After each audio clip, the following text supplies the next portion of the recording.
Alright, so does this actually work? I don't know. Let's find out. Dun, dun, dun, dun, dun. Is this chat thing working? Hey. Is this working? Let's find out. No, it does not. It does not appear as though I got it working. Nuts.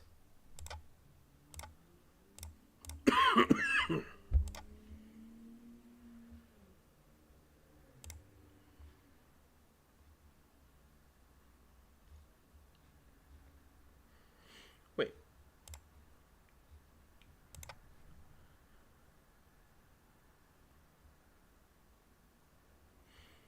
Alright, so that is streaming. Why is my live streaming thing not working?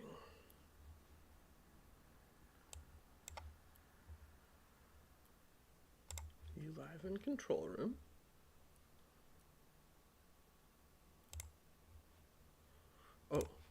Oh, it's gotta be this, doesn't it? Pop out chat, copy, and then we go to OBS. That is the one. Chat box.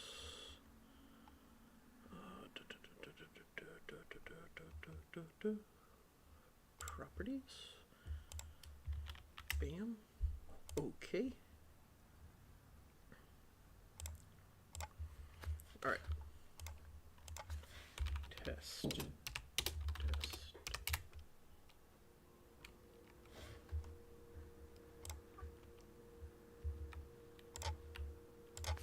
No.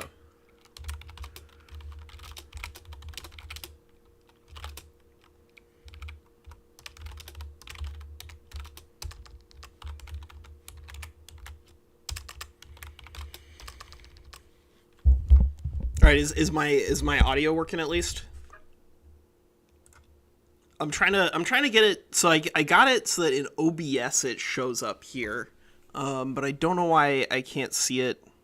Do I have to no, you can't play in OBS. How do you make this overlay? All right, good. So I have the chat box now in OBS, but it doesn't seem to be appearing in game for some reason. All right. Well, let me figure this out. If I can't figure it out in like 5-10 minutes, then we'll just start. But in the meantime, enjoy. Yeah, overlay. I hardly know her. This is, I mean, it's here. Like, I can see it. I can see it right here, Dan. I can see it right here. Dan, have you been watching any of the CK3 videos? Because one of the things that one of the first characters does is he picks up a perk that lets you befriend people, and there's a common peasant named Dan who just like skirts around the outside of Dyer's life. He's trying to befriend him, and then he like moves to Norway. It's fun.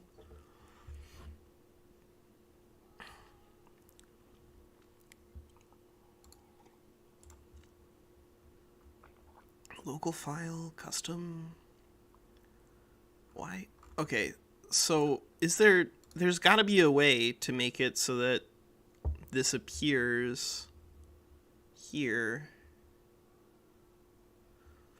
I don't know. I guess it's not really that important. I can keep relying on what I've been using before, which is like just plugging my phone in and then watching chat that way. Yeah, Dan's not like a strongly featured character, but he's part of it, and it's a fun little campaign. God damn it! All right, I don't know. All right, here while you guys are while I'm trying to figure this out, everybody who's in chat, I'll put this in here.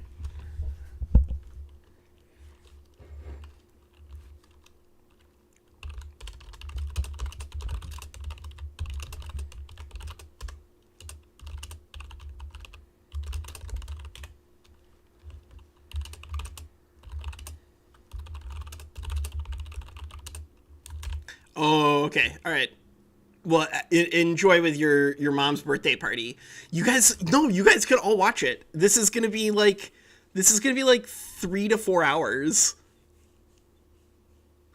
That sounds like a fun birthday party. Just have everybody crowd around a TV watching Vive la France. Yeah, I think France. I'm most. I'm like I think France is probably going to be. We can talk through like the advantages of which ones are like which ones offer you what. But I think that actually France is probably better than Great Qing. But as France, if you want to do really well in terms of speedruns, you just need to start annexing stuff in Europe. Like just go full on Napoleon. Because if you go full on Napoleon, you can start integrating territory a lot faster. And then you're taking like really high quality developed territories with lots of construction points that have already been spent there. And so like you're missing out on some of the massive number of pops that you have in Great Qing, but not like you got some pops here in Europe. Like there's some pops here. I think also one of the other things that you could try to do as France that I'd be interested in testing would be rather than taking EIC in the First War, take as much of like England as you can, especially the high quality territory that has navy and barracks and industry stuff, and then the next war they might be down to a major power, at which point you can just puppet the entirety of the UK. Because if you take home counties in East Anglia and West counties, like even just that slice alone hurts them a lot. But we can talk about that in a couple of minutes. Let me. Hey, what's up, Major? All right, so I have this chat box set. Or whatever. I'm not gonna worry about it. I'm gonna go make some coffee. I'll be back in like 5 minutes.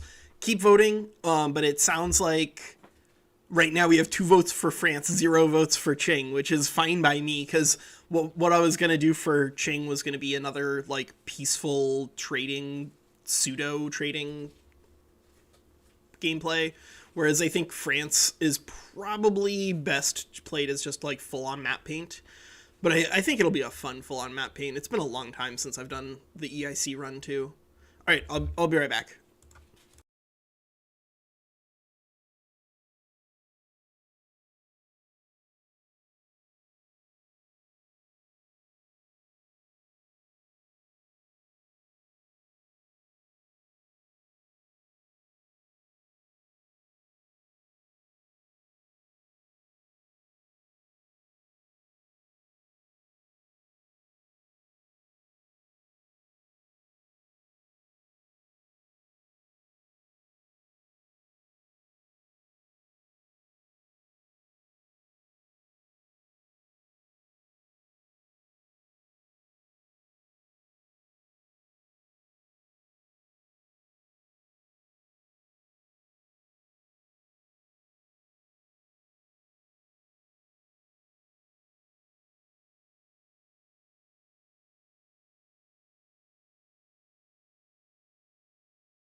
All right, all right. Yeah, so I think the basis of what I meant by EIC was France take EIC, but I think that you can do better than that with Billionaire, with France specifically if we want to go this way, by still doing like ignore infamy, but rather than taking EIC in the first war with Great Britain, take as much of their GDP as you can, of like their personal GDP, because if you can crash them below great power, then you can puppet the entire thing in one war.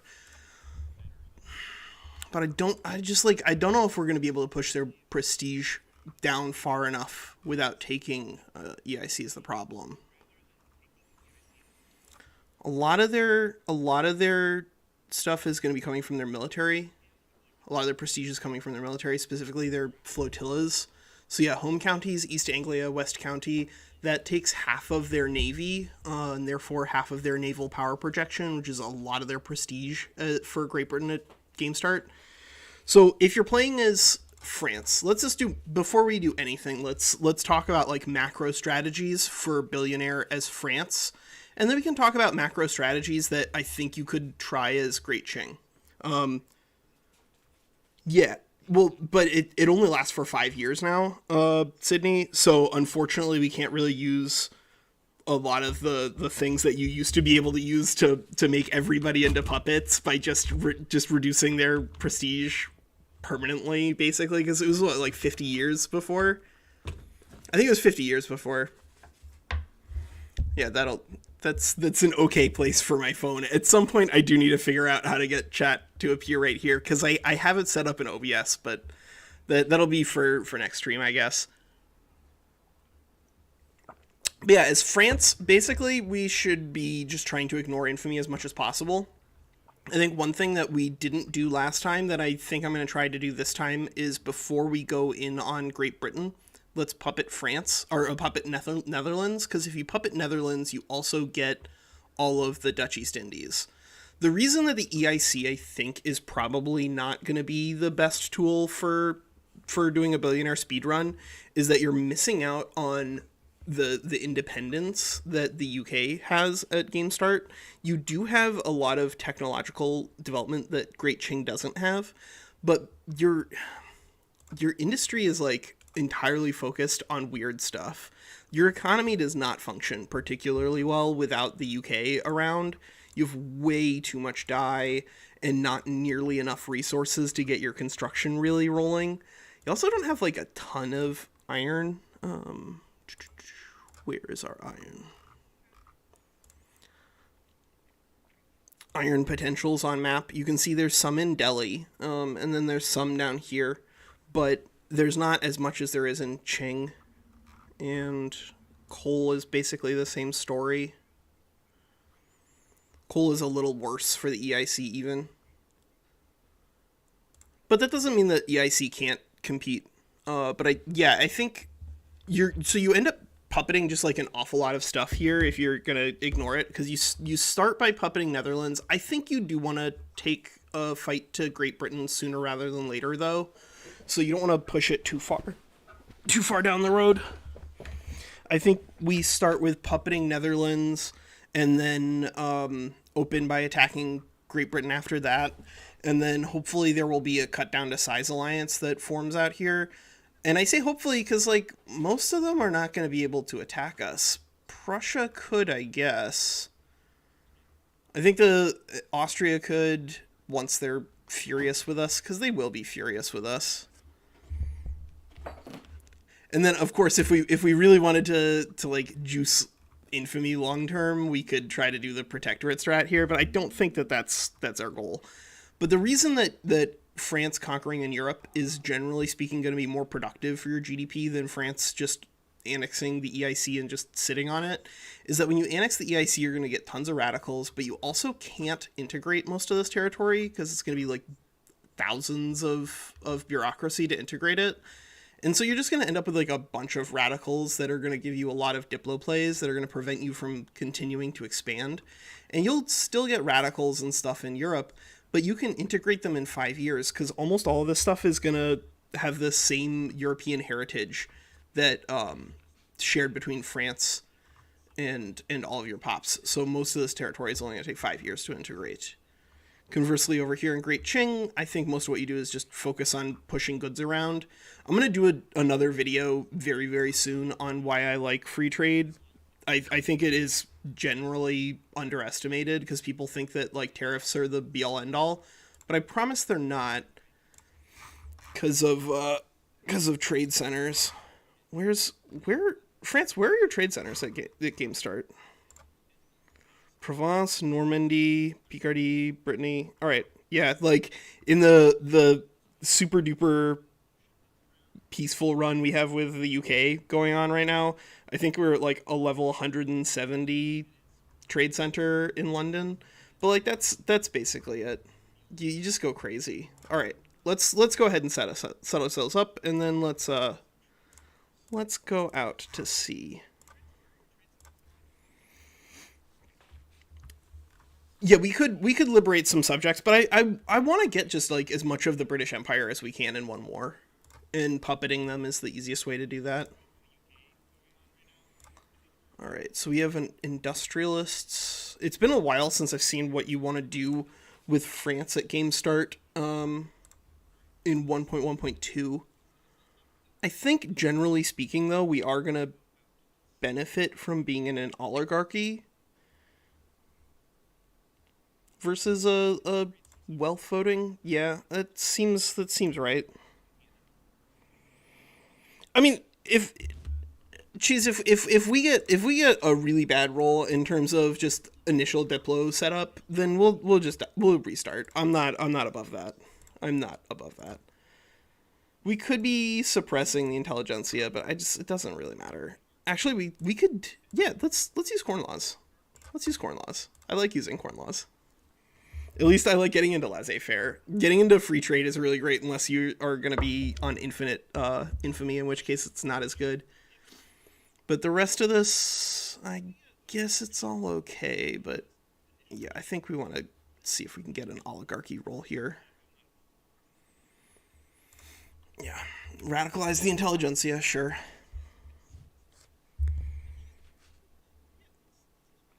Oh yeah, Joe, that is actually a legitimate problem when it comes to free trade. No one wants to work anywhere except for the trade center. It can be pretty spooky. Yeah, let's just start working down towards breech loading artillery. It's generally going to be pretty strong. Construction. Oh right, let's go ahead and fix up all these things, and then we'll probably start a diplo play on. Yeah, let's go ahead and start a puppet diplo play on Netherlands. Who's gonna join in? Luxembourg. Cool. All right. I realize I'm unpaused and not building anything. Don't tell my mom. Let's build 5 here. Yeah, we'll build 10. I like Normandy. Normandy's a good city. All right, so we've got that up. Let's go ahead and set up our tariffs. So we're going to do a protective tariff there, import from Austria, Sweden, Tuscany, Brazil, Morocco. Sure. And there I'm just looking at strict levels. I don't really care about anything else.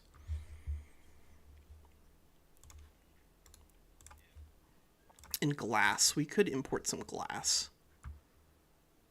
Yeah, we'll import some Tuscan glass. I'm not too worried about getting too much glass, though, because we're going to get some glass when we puppet the Netherlands. Oh, right. Let's mobilize some generals, huh? We've got a nihilist down here. All right, cool. Yeah, France, and we should probably recruit some smaller generals because these are just like hilariously oversized, and we're not going to recruit any intelligentsia for now because they're going to be problems. I think the balance in 1.1.2 is pretty goofball because of the issues with legitimacy, but that's hopefully going to be fixed in 1.2. Has anybody heard anything about when that's coming out?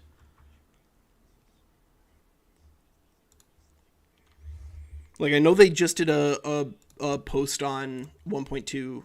Oh, mobilizer 100 stack. Sure, why not? Yeah, we'll take rifling tech.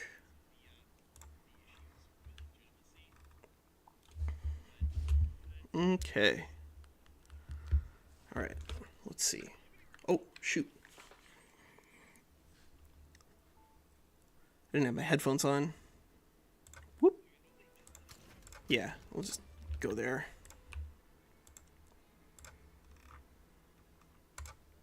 There we go. All right, so what we're going to do is we're just going to naval invade the Netherlands. We could take Dutch war reps too. But all of the rest of this we're just going to get for free. Like, because when we puppet the Netherlands, we will in turn get their puppet from the Dutch East Indies. And then we're going to go ahead and we're just going to do the cheese exploit and just colonize all of Indonesia as quickly as possible. Because I think that's how we're going to make progress here. It's basically just by cheating.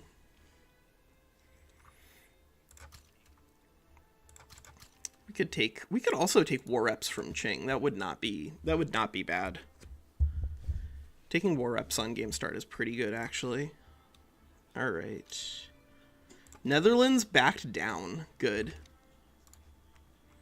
And now we have the French East Indies out here. No, the Dutch East Indies. I would like to see them have that be a flexible title thing. That would be cool. Yeah, we were still waiting for that to show up. Oh, let's just colonize everything. And then isolated state regions, we'll drop some ports in. Drop some more ports in. I don't want to rely too much on our economy relying on a... Oh, we have fertilizer that isn't being used, right? Because I didn't finish setting everything up. Maybe. And let's get some more tools, I guess. All right, so let's finish setting up our economy, and then we can declare war on somebody. It'll probably be Qing for war reps, and then we'll attack. Great Britain. Yeah, that looks good. So we could even just do a conquer state on Formosa, but like I don't really care that much about getting any territory out here. It's not really going to be worth anything to us. But we could take treaty port on Great Qing. And we'll also take war reps. I don't know if I want to take any other treaty ports anywhere though. Enactment success chance. Absolutely. I'm not going to read any of the rest of that text there. Well, I mean, yeah, you're not wrong, but landowners, you can't complain. You guys are getting bolstered temporarily, so that way we can use you for the good stuff. And by the good stuff, I mean this corn laws.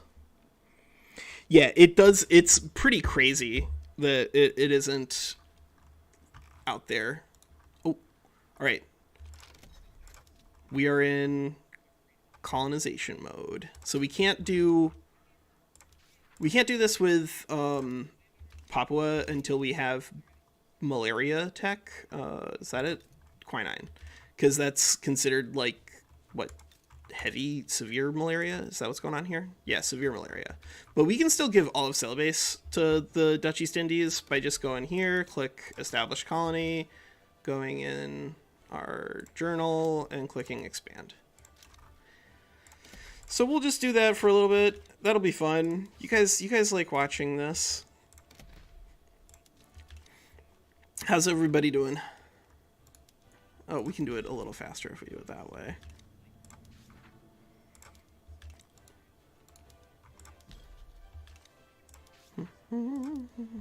I actually do like the soundtrack for Victoria 3. It's grown on me over time. It's still not like my favorite Paradox soundtrack of all time. I think my favorite Paradox soundtrack of all time probably is CK2. It's really, really good. Northern Lords is also very good on CK3. And of course, Stellaris has just like a phenomenal soundtrack. Colonize. Expand. Colonize. But this is just going to be pretty easy territory that we're getting here. It's also gradually going to increase our GDP because it is going to add like productive pops to our market. Because every province that we're taking here is just generating, like, it's taking pops away from the decentralized and giving it to our main nation. Colonize, and boom, and colonize, boom. We should probably just colonize everybody, shouldn't we? Yeah, let's colonize everybody.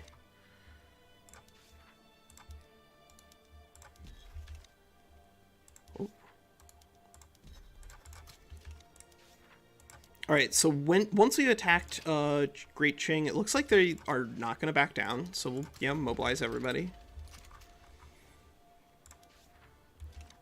Probably could have done that earlier, but that's okay.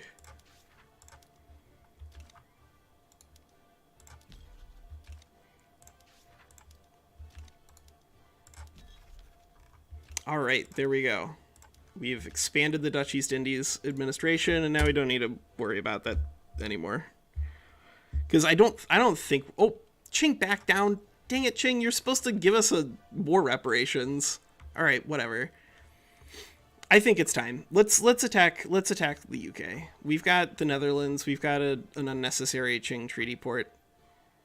We have a fertilizer input goods shortage. How?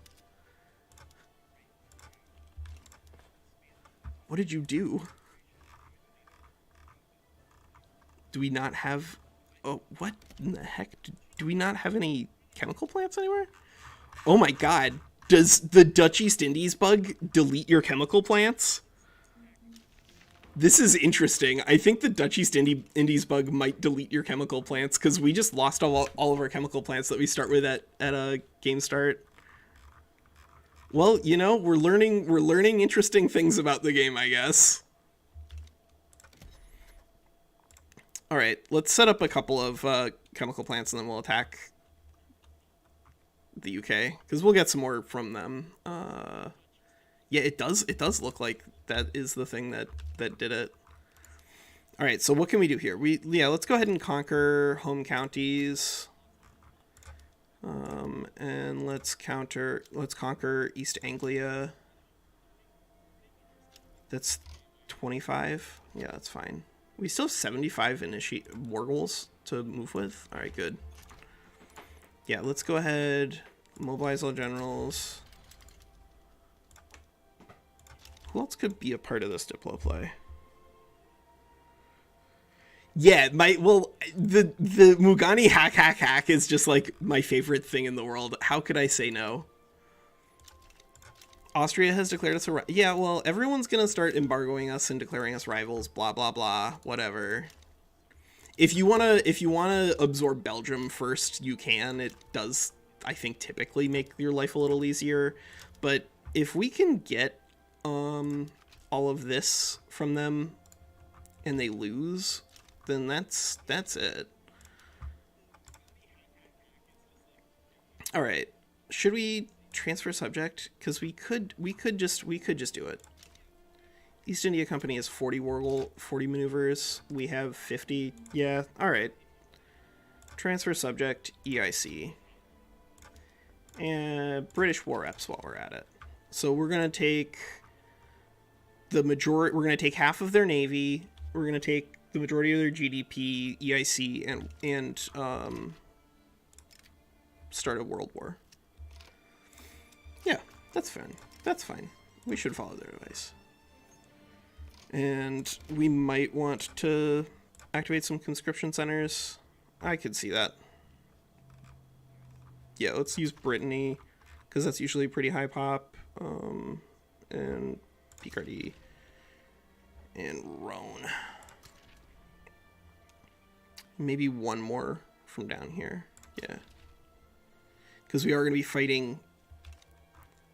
There's Darth Phantos, there's not LGBT rights in the game yet. Not yet. But I think that if the game keeps going well, that they will keep adding stuff to the game. And, like, I know that... Oh, why is there a revolution? Because we are in an oligarchy now. So we're just doing Billionaire. And I think when you're doing Billionaire, honestly, that, like, voting rights is just annoying background noise. Because they always cause problems. Yeah, it's just racial gender rights so far.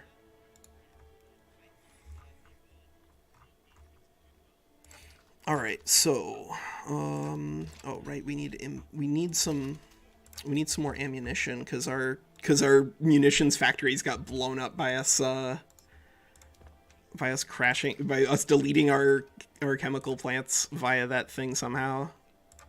Oh, it also deletes your engines? All right, wait a second.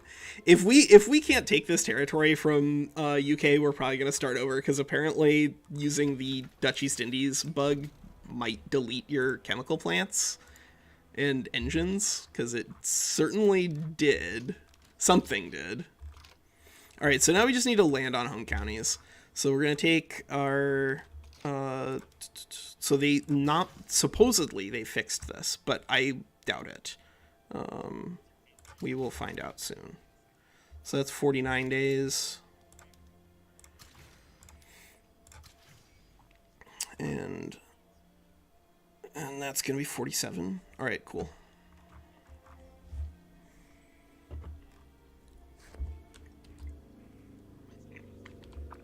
Even if we just get, like, convoy rated into outer space, this is still fine as long as we land on home counties. Because we'll get ticking war score and then we can just defend.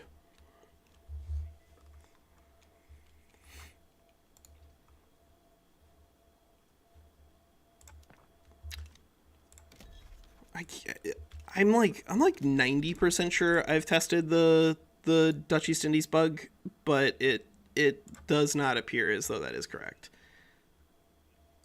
Because whoa boy, we are out of everything now. Hey, we landed. All right, cool.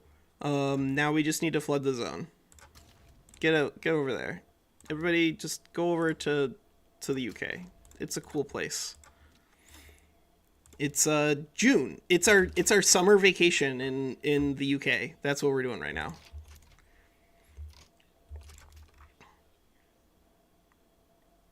We should probably actually just be defending, because we don't need to take any more territory in order to get the ticking war score here.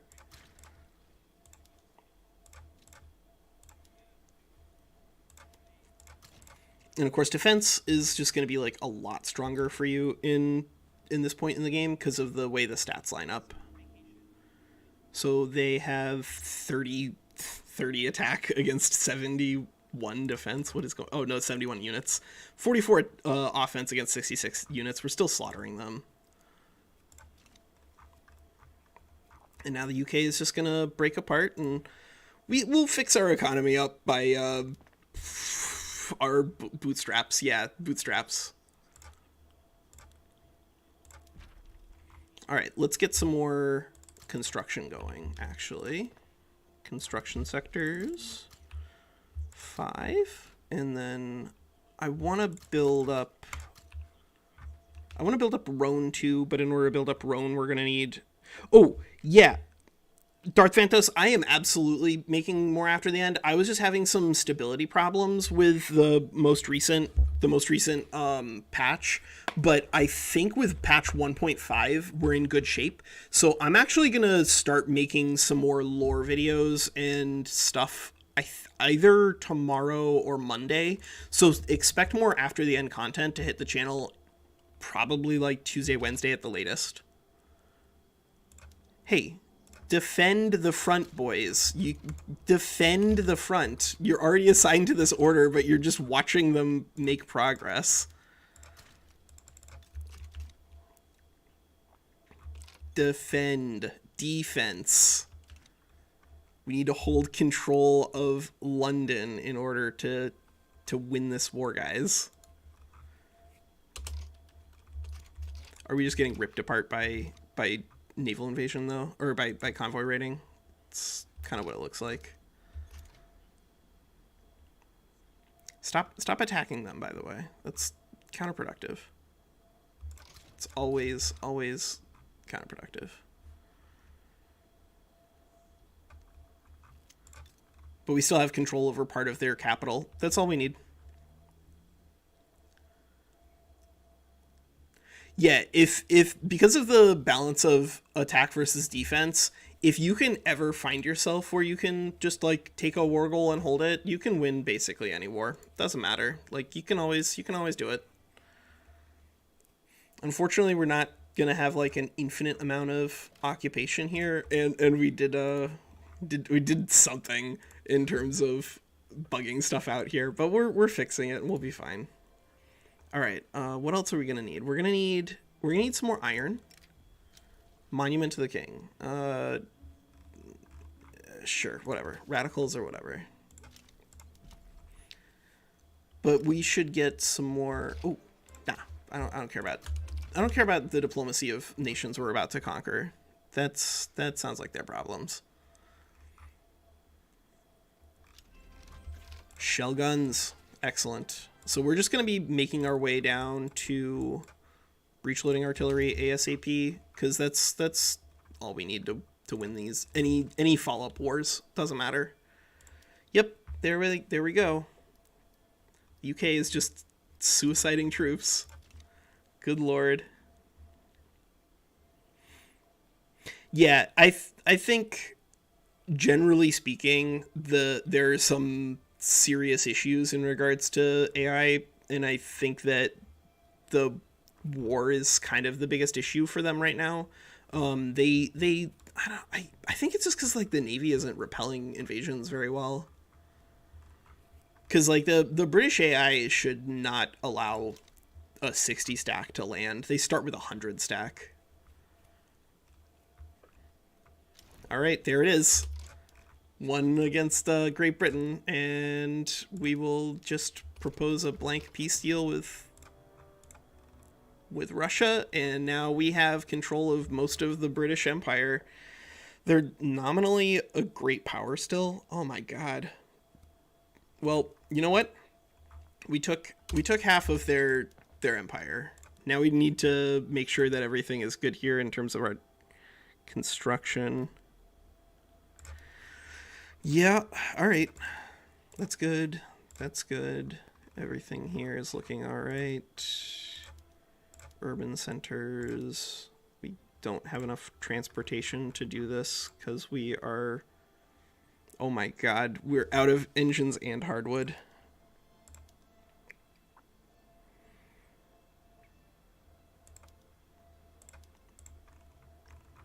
But I think this is fine. Yeah, let's do luxury furniture and then build. Build, baby, build. Just a 10 stack of coal, sure. And we need some more munitions. And then we'll probably... Oh, Austria has started to cut down to size. All right, cool. I don't think we can land anywhere in Austria, so I'm not too worried about how we're going to fight them. We'll see if they can pull anybody else in. That's who will be excited to fight. Yeah, oh, we could upgrade them. I don't even need the UI mods. I don't know what they're supposed to be doing, cuz like the UI is kind of nonsense in this game anyway. Most of it is like trying to tell you, "Oh my god, you should be worried about X, Y, or Z," when really you shouldn't be worried about it. Like literacy, a lot of these things up here are just kind of they're background noise. Hey, you're right, we can upgrade the university. Good. Philosophy department, awesome. Ooh, and that gets us extra research. Good, excellent. So we could switch over to secular administration, but like that'll just empower the intelligentsia, and considering the fact that we're probably just gonna be Luxembourg and Netherlands joined. Oh, wait. How did the Netherlands join? I don't know how the Netherlands joined. I wasn't paying attention. That's how the Netherlands joined, but we'll be fine.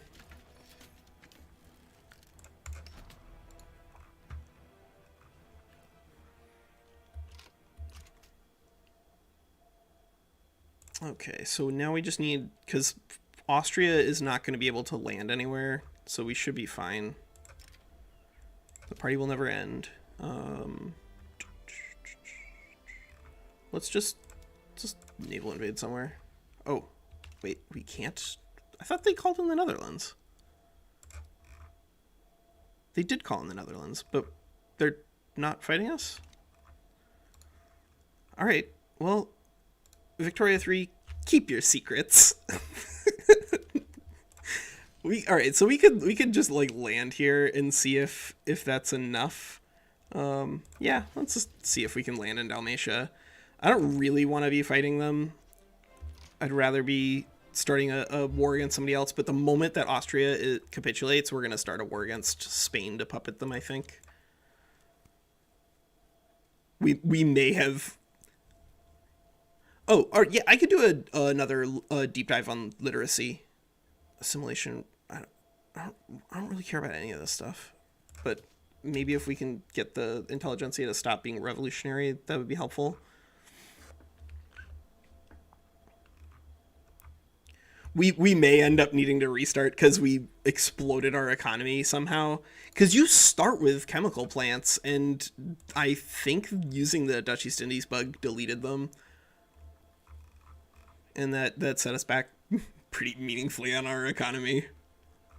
All right, let's see. Do we successfully land in Austria or not? No, absolutely not. Poor visibility. Well, all right. This is why fighting Austria is like annoying, because they don't have any overseas territories that you can exploit the same way that you can exploit if you're fighting France or Great Britain.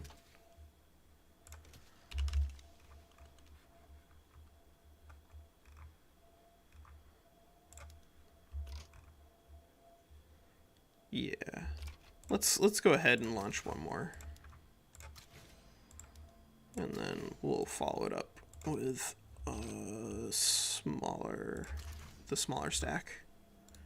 Because if we can just land on in Dalmatia and defend, then again we'll win this war pretty easily. And I wouldn't mind having Austrian war reparations. God, we need to get into laissez-faire. We need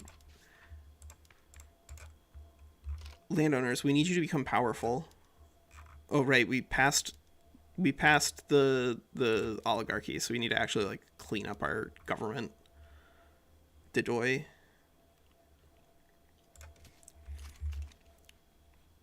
That's where all these radicals are. Well, you know, radicals are just a number. That's the other thing. Radicals are just a number.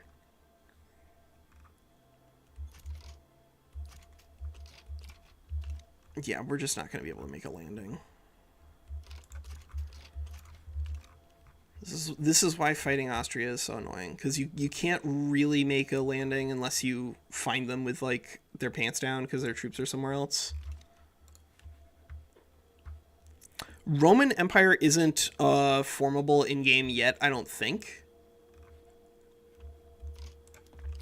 I haven't seen anything about it being formable with anything other than mods yet. But if anybody else knows, you know, feel free to correct me. Yeah, radicals and loyalists are both just numbers. Like, they don't really matter that much. But I think we do need to start over because we deleted all of our starting chemical plants and engines using the Dutch East Indies bug.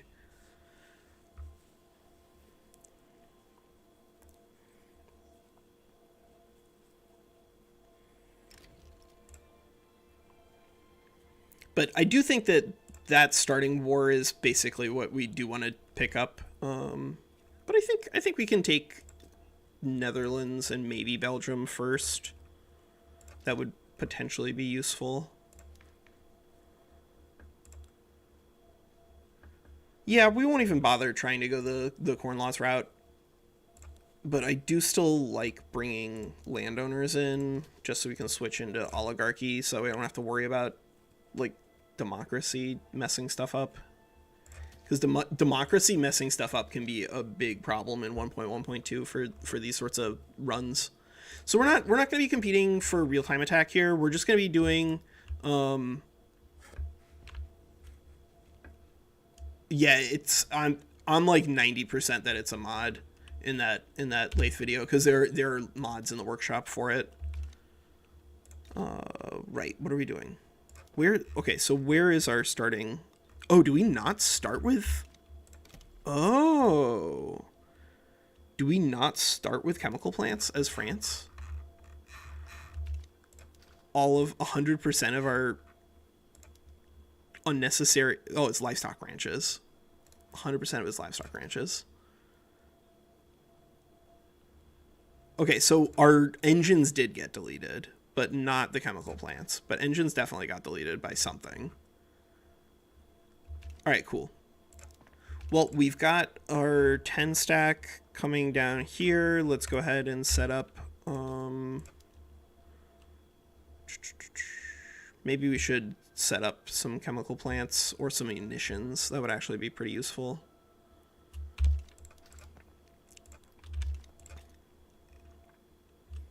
Yeah, let's do 10-10 and then 5. I don't really need to be adding everything into Normandy, but it's generally speaking going to be useful to just have to work one state at a time, because we should also be doing this. Decrees, road maintenance. Let's play a little more optimally and a little less fast. That we can do that. I don't mind if this takes 4 hours, because we're trying to juice it. This is probably not where we want to go, considering that we're going to need to be dealing with the intelligentsia and we don't want them to be strong. So we're going to keep our government wages kind of low, but we will go ahead and increase military wages. Can we get to 5? Can we get to 5? Yes, we got to 5. It just hasn't updated yet. Is there any unincorporated territory I care about? Corsica we could incorporate, because that's going to be 5 years. But the rest of this is kind of nonsense. Okay. And we're still going to go through and take shell guns, rifling, breech loading artillery. And we will, because we're adding the munitions plant, we're going to want chemical plants here too. I'll go ahead and drop at 10. That's fine. And we'll add one more railway. So yeah, you want to focus for Challenger. Most countries, you want to be focused on developing your industry first, because you have to keep in mind the jobs that are coming on the buildings that you're building. So if we were to construct these agricultural buildings, they would be cheaper in terms of their construction cost, because these are only 150 construction. See that here, 150, versus like chemical plants are 450, textile mills are 450. Admins 300, and so it's a lot more expensive in terms of construction. Yeah, we're gonna want some steel for sure. Do we not start with a steel mill as France? Oh, we have a level 1 steel mill. France, you jokester. But I think we're gonna want to add more construction too. Yeah, let's add another 10 stack in Brittany. And then I think we do want to still start make puppet on Netherlands. Ooh, Prussia could intervene. That would be fine. I wouldn't mind Prussia intervening, because if Prussia intervenes, then we can take Prussian war reps and force them to release this, because we can crush their military pretty easily. We'll take Dutch war reps. We got that.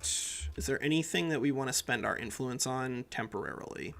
Everyone's going to be furious with us pretty soon, so it's kind of pointless. Oh, but we could do bankrolling on some new friends if we want to get some GDP that way. But everyone is gonna again be like indiscriminately mad with us or afraid.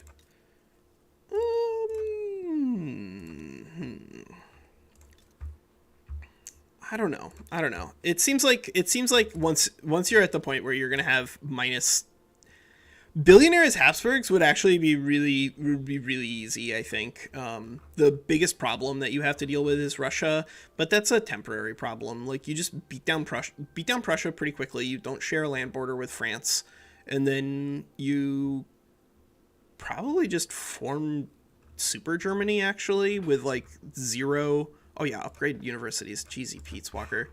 Fix all your stuff here because you got stuff that you gotta fix, Walker. Focus up, boy, focus up. All right, and we have the intensive livestock ranches that we need to be doing, and we're not gonna switch everybody over to using fertilizer, just some, so that way we don't explode our fertilizer. Oh my god, we're actually using some of the fertilizer? Incredible. Good.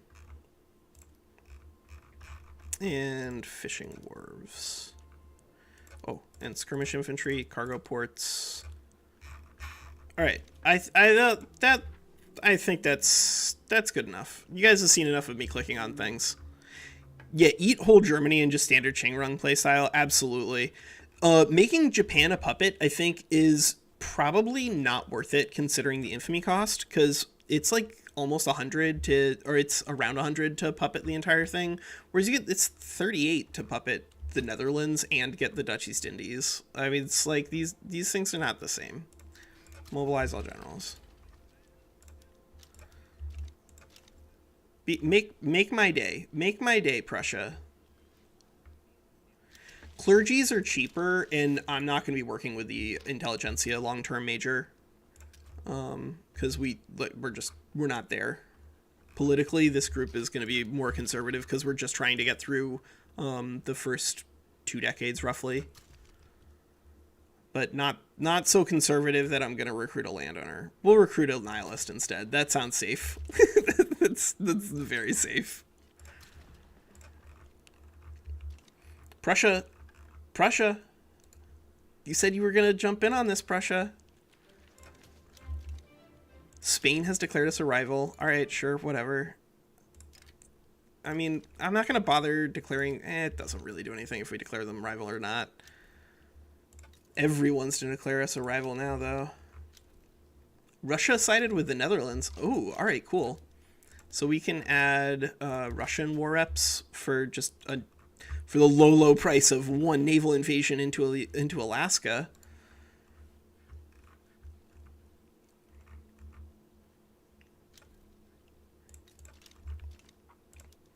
Yeah, this is going to be pretty beneficial. Oh, cool. And Prussia jumped in too. And then we can liberate country on Westphalia.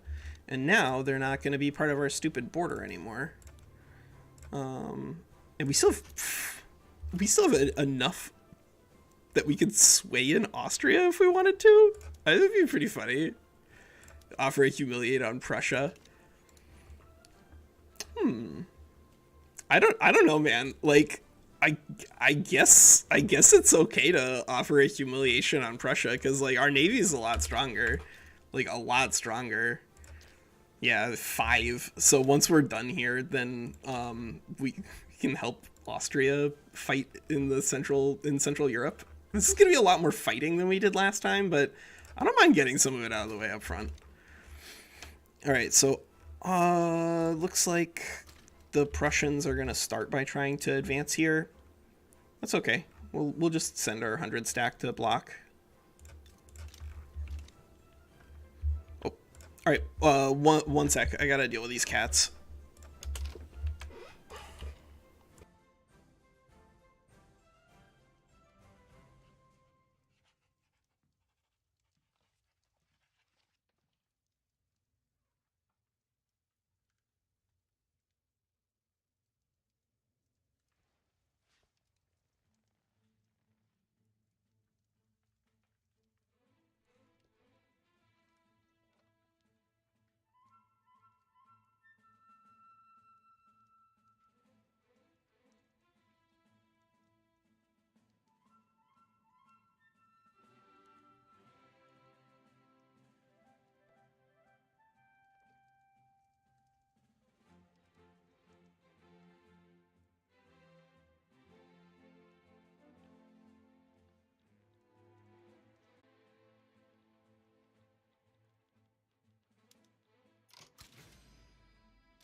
Yep. All right. Oops. Whoops. All right. There we go. Okay. So we've got. What was I doing? What was I doing? We got ourselves lined up for a nice little war. We got this terrible general here. He starts enormous and so like really unwieldy with stuff. Yeah, no, it was my bad. I muted the mic to deal with the cats and then forgot to unmute. But we're gonna go ahead and just line ourselves up to block, I guess. And then once we've capitulated the Netherlands, we'll actually send a naval invasion to the Netherlands and to Russia. And then it'll be pretty easy for us to cap Prussia too. These guys are just really out over their skis. Is there anybody else, anything else we want to take? Not really. Yeah, I don't know, man. I don't, like, we got all these war reps that we're just not going to collect from anybody. I guess we could take Luxembourgian war reps and get, like, 500 pounds a week. Nope. All right. We're just gonna end with 20 unspent petit bourgeoisie. Quit it. Get out of here. Yeah, we'll just have 20 unused maneuvers just like sitting around watching things happen. Oh yeah, let's set up some more interests. We'll set up there and there. Set up there. Oh, we don't even need to set up in Indonesia because we'll get it automatically from the Dutch East Indies being part of our market. Vicky, why are you like this? Why are you like this? I know you're brand new, girl, but come on, you gotta you declare interests. There we go. Let's see, where else should we set up an interest? I guess it doesn't really matter. Brazil is usually pretty easy to puppet. Nobody can stop you. Boop, boop, boop. Is there anybody else we want to naval invade super early?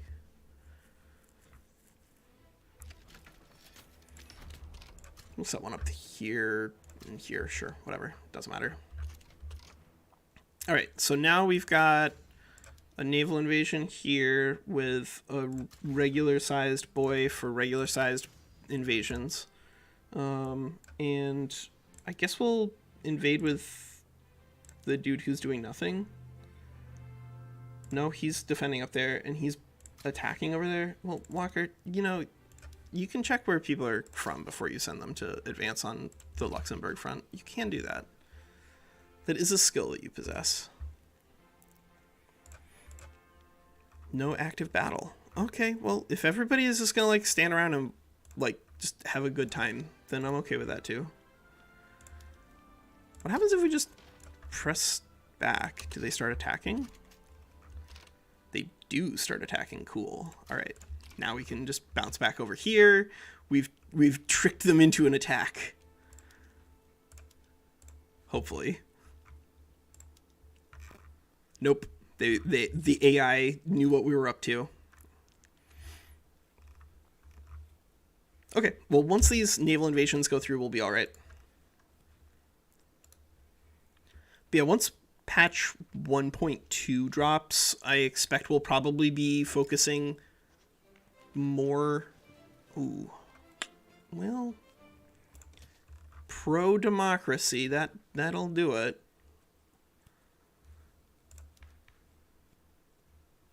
Who else? Is there anybody else who's in favor of oligarchy here?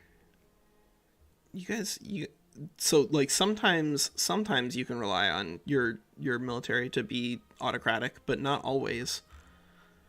Yep.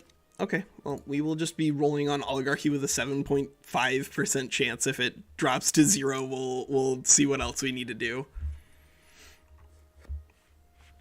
All right. So here we are invading the Netherlands, smashing their navy, as you do. Pop it up. Where did we go? The Alaska front.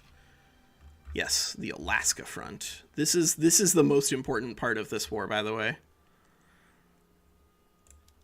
Like genuinely though, we're gonna make a lot of rapid progress here, just taking parts of Alaska from Russia and then capping them. And similarly, we're gonna do the same thing over here. Like, the Netherlands cannot resist our power.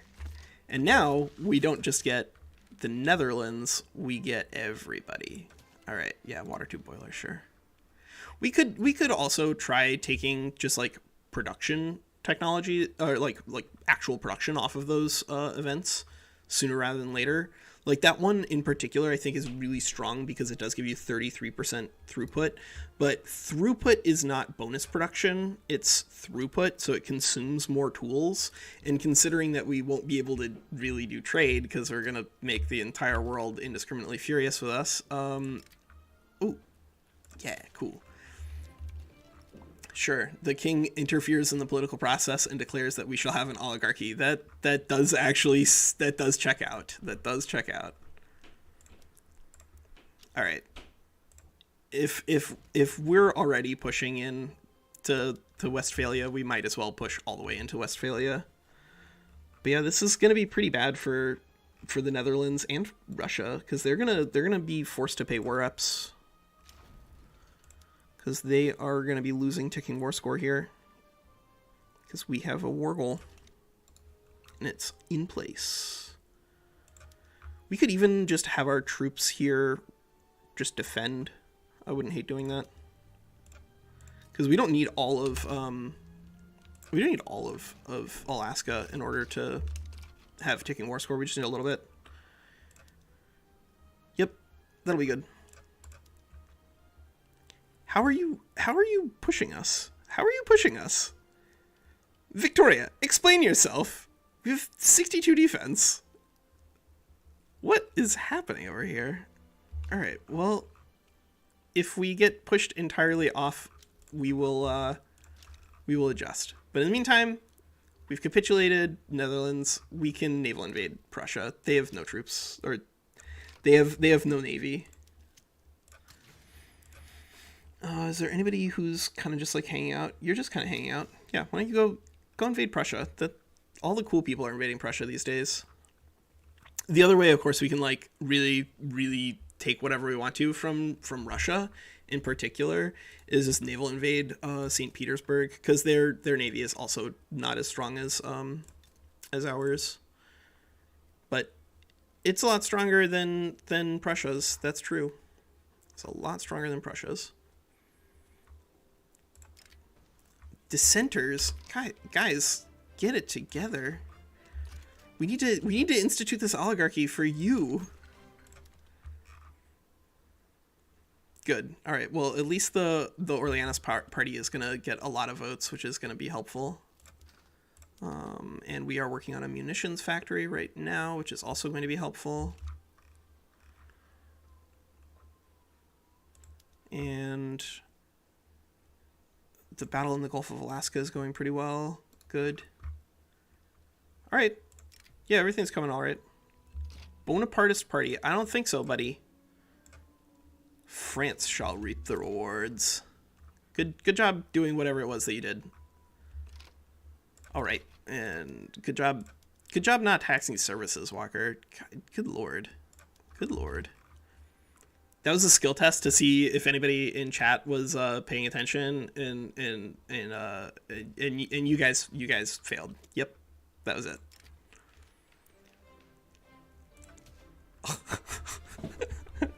Well, stall chances, they're real. Stall chances are real.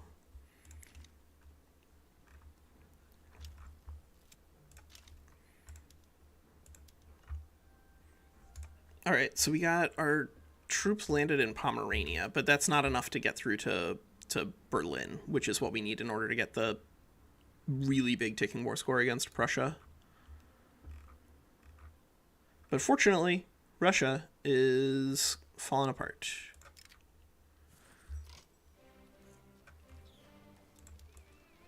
Yeah.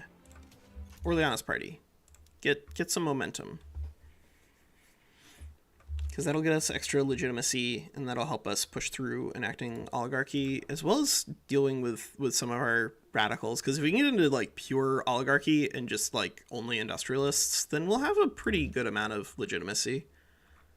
And one thing that was, I think, pretty useful in the other campaign when we were playing as Japan was just utilizing legitimacy to counteract radicals, and for that matter, using We were using state religion. We might switch from cultural exclusion to racial segregation. Oh, no, maybe not. Everybody loves cultural exclusion. All right. Well, then cultural exclusion it shall be.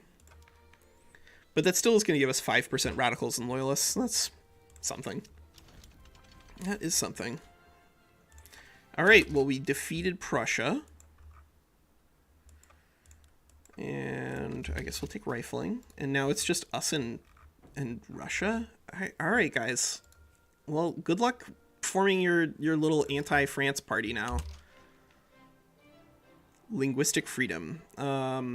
Sure. We don't really care about the petite bourgeoisie. And we don't really care about assimilation either. It's mostly just background noise. The party will never end. Enactment success chance. Yes. The Egyptian Ottoman crisis. I doubt it. I'm not mobilizing troops to fight anybody other than our own enemies. And we have more iron now, right? Yeah, we have way more iron now. Let's add some more construction sectors. Yeah, we'll just add 5 more there and 5 more there. And a 5% ammunition shortage. That's not too bad. We can fix that by importing from the country that we just liberated. Yes, Westphalia. Okay, so now it's, do we try to puppet Belgium before entering into the war against Great Britain? Because now we don't even share a border with Prussia anymore, so we don't need to worry about Prussia intervening in any sort of Belgian puppet play. So yeah, once this war is over, then we may very well just start by conquering a little bit of Europe first. See how Great Britain reacts to that. Ooh, they're already fighting Qing. That's also useful for us. Yeah. All right, we'll take Belgium and then we'll take Great Britain. Now, because they don't have any overseas territories, we might just want to straight conquer them. Because if we take all of Belgium, we can just start incorporating it right away. And this is literally the entirety of their country.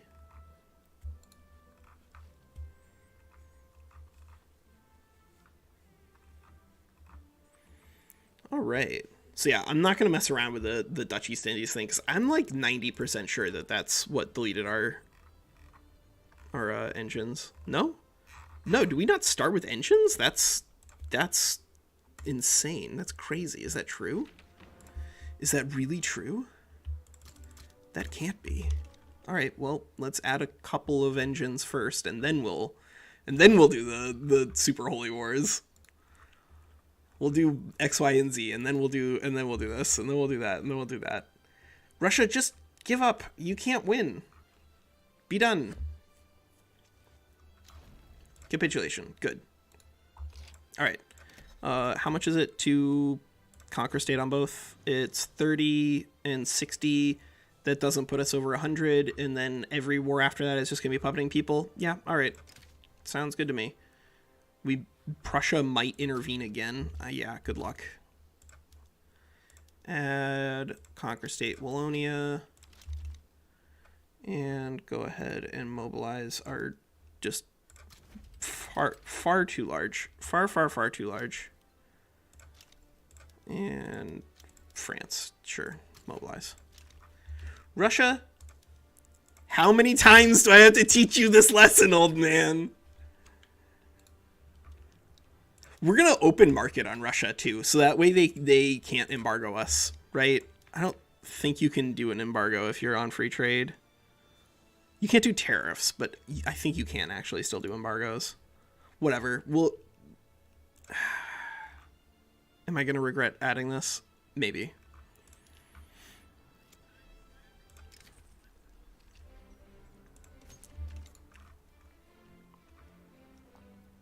Good. Well, you know, we will do the same thing. We're just gonna naval invade Alaska and have ourselves a good old time. And I guess we'll remember to deploy our troops before that. Probably not a bad idea. Probably not a bad idea. That's the official view. All right, who do we have? Yeah, you get to go over there. Have fun.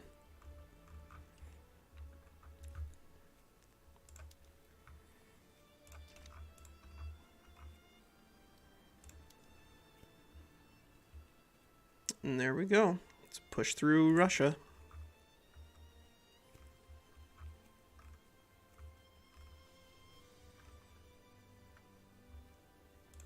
So they're going to end up paying us double war reps, I think, is the way this is going to work. No, they broke their first Diplo Pact. Well, that doesn't seem very sporting. Russia, we had a truce. I do think that they should probably rework the way that they use truces in game, because it does seem weird that, like, you can jump in on a Diplo play against somebody who you have a truce with. That's not a normal definition of truce in my book, at least. So we're going to take logistics before we take breech-loading artillery, just to reduce the cost here, because we do want to get down to breech-loading, like, ASAP, and I think working with your tech spread is a really easy way to do that.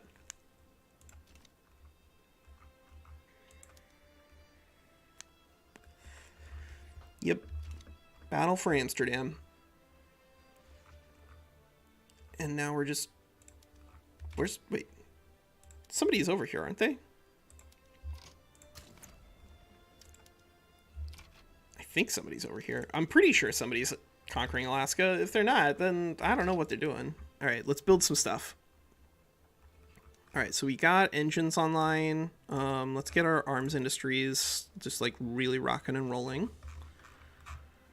And I guess we're just gonna build some more logging camps. Logging camps are usually pretty good.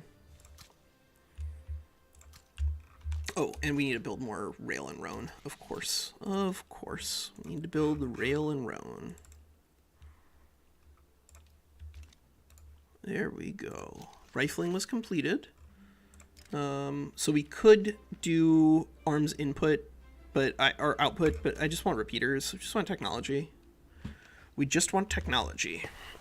And on that note, we probably could add some more universities, because we are below our innovation cap. So I'm going to add some, not billions, but some. Ile-de-France, yeah, you can handle a little more. And I guess we'll drop 5 and 5. And that should basically be all we need in terms of long-term universities here. And now we have just like 1,000 input good shortages. All right, well, we're working. Wait, am I crazy? We have 10 chemical plants. Did I not set them over to? Nope, I did not set them to LeBlanc. All right. Well, Walker, what did you learn from all of this? Nothing, Walker. Nothing. Because you don't have nitroglycerin yet, you idiot. Oops.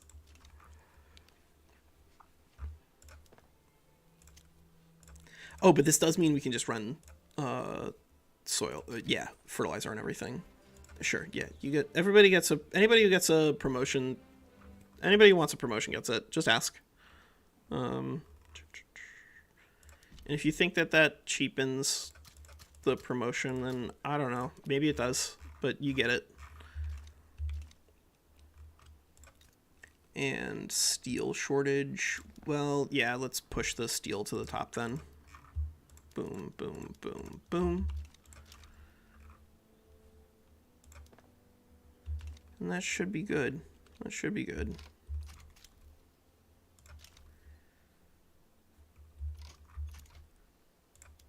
Because we still are occupying the Belgian capital, which is kind of like actually all you really need to be doing. We got the Belgian capital, we got Alaska. Things are going all right. Things are going all right. And we should build up our construction sector a little more. And a little more. And a little more. Just build. Build, build, build. Boats, boats, boats.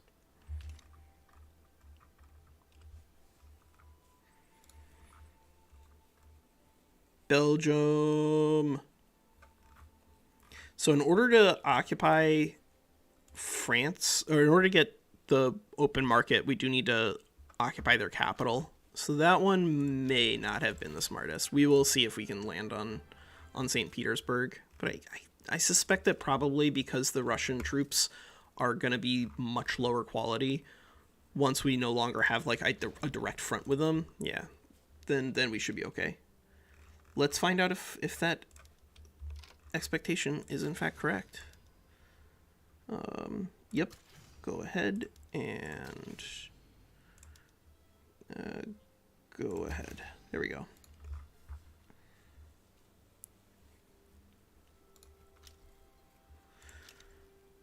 So you guys still playing Vicky 3? Anybody have any questions thus far? Questions thus far? Anybody? Austria? Anybody? Anybody? Bueller? Anyone? Anyone? Yeah, let's build up some more furniture, sure. Doesn't really matter. Oh, Picardy could do, yeah, let's do French Comté.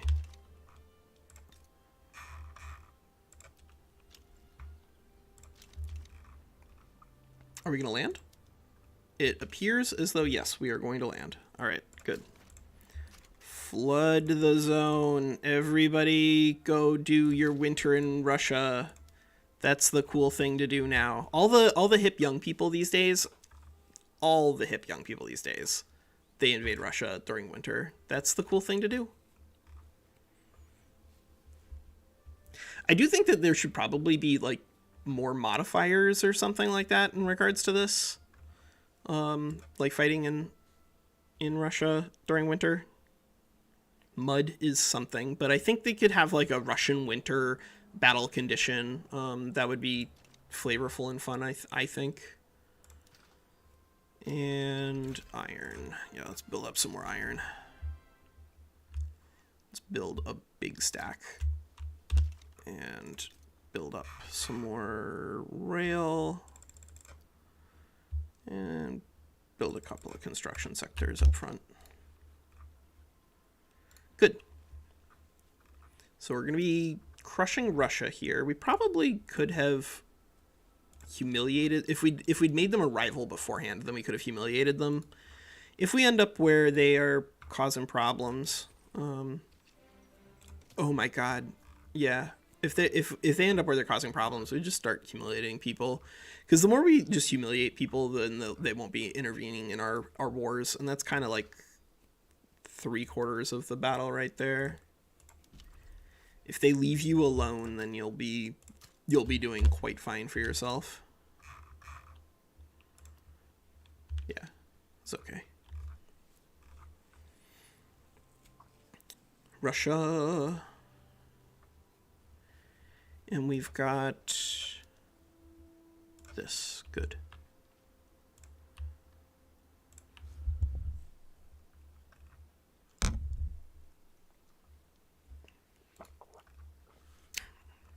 Depending on how fast this goes, we may end up with time to do something else afterwards, which I'd gladly play.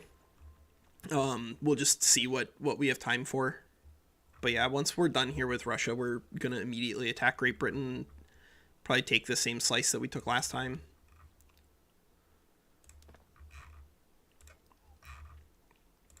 But with a bigger economy. Nitroglycerin. Boy, Walker, you could have checked to see if you had nitro before saying, yeah, let's build some explosives. What are we low on now? Yeah, let's Let's get some iron. Oh, no, let's get some coal, because we're about to dramatically increase our explosives, or we're about to dramatically increase our amount of iron. Yeah, we're about to dramatically increase our iron. Let's add some lead, too. Let's do it everything except for iron at first. Which seems insane, because you'd be like, all right, Walker, you gotta fix the main problem first here. But I think this really is genuinely the way. Especially because we're going to be able to pick up a whole lot of logging and wood and stuff right now. So we've defeated Russia yet again. And it's time to declare some diplo plays on the big boy.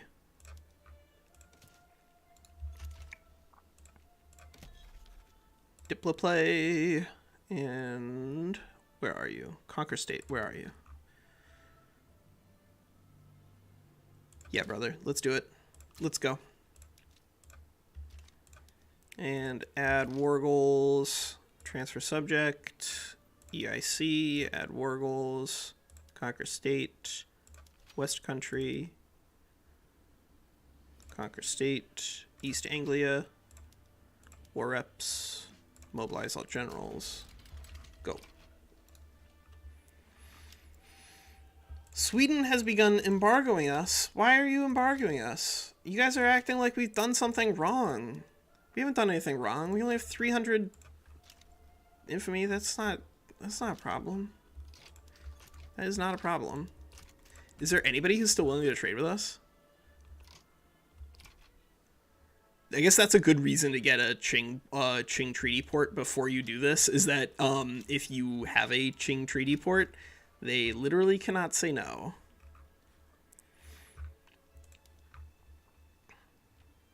Russia, stop it. Get out of here. All right. All right, Russia. Well, we don't have any maneuvers left, so we can't humiliate them. But that is another thing that you can do as a potential opening, is just rival all of the great powers, humiliate them all, and then attack Great Britain. That would be pretty funny. Give yourself the open invite to just 1v1 people. But I think we'll be fine regardless. Because we are about to just send some naval invasions in and win the game again. Oh, shoot, I forgot to take war reps. Whatever. Whatever.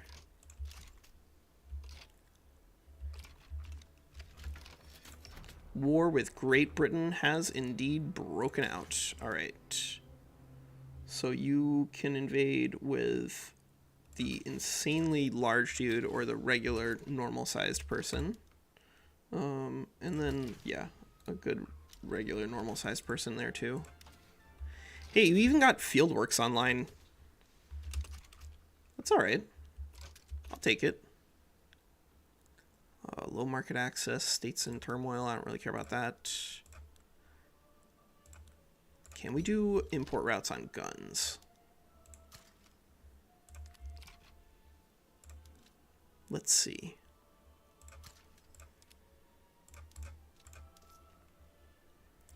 What else? What else is so expensive that we are paying for? Expensive government goods are wood and tools. Well, you know, let's go ahead and import some wood. Let's go ahead and import some wood then.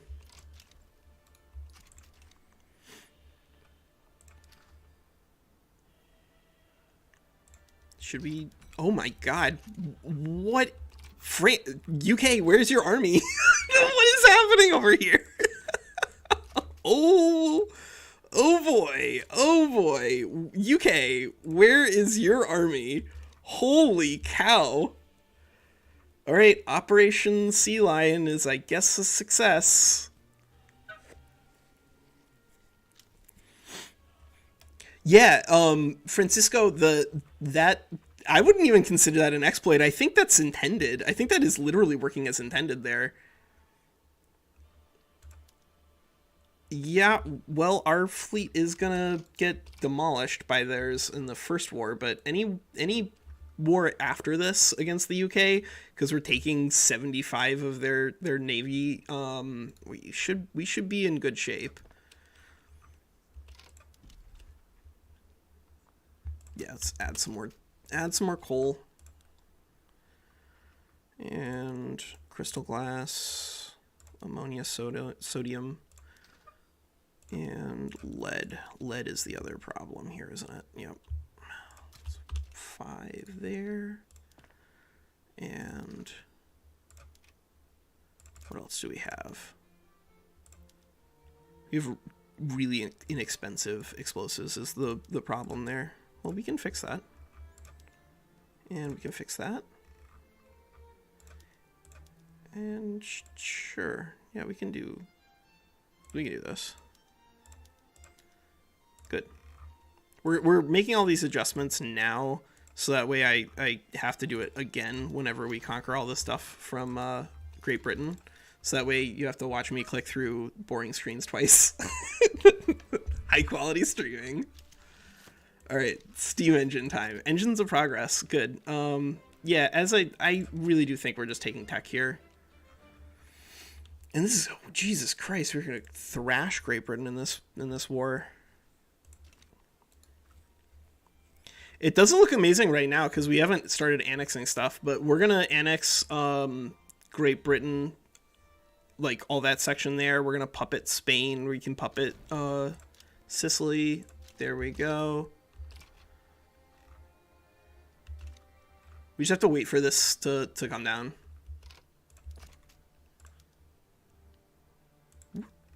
And because anytime you're doing like big time conquest, it definitely depresses your GDP growth temporarily, because you do start getting into all these cut down to size wars. But once you're past all the cut down to size wars and you can just like take whoever you want and then integrate them whenever you want to, then your GDP just grows really, really quickly, which is kind of the point. Who do we want to add? We'll add some tooling workshops, sure.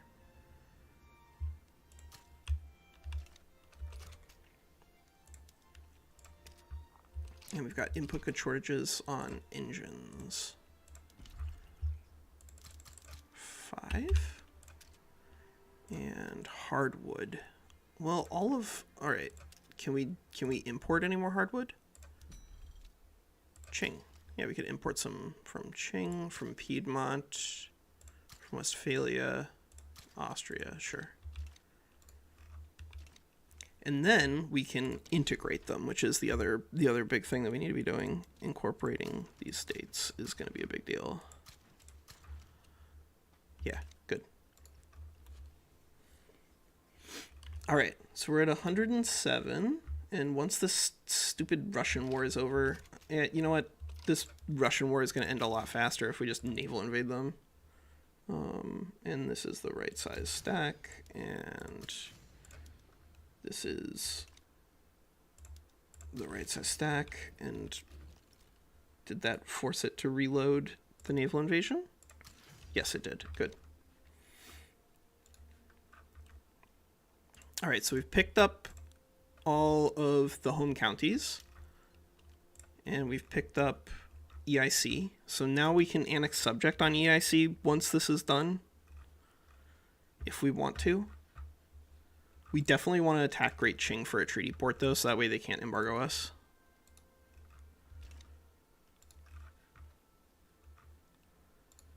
And we could puppet Spain. Ooh, is Prussia down to a major yet? No.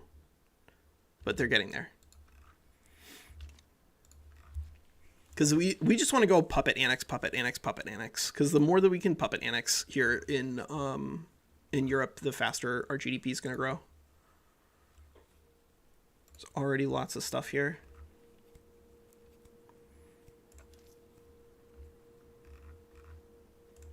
States, we are incorporating the UK, and so our numbers there are going to be going up. And Rhine, go. And urban, we should develop more steel.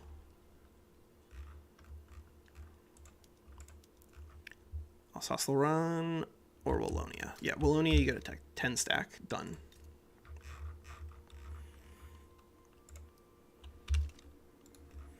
And then what else should we be feeding in here? Urban centers are okay. Coal mines. Let's add more coal. 10, 10, 10.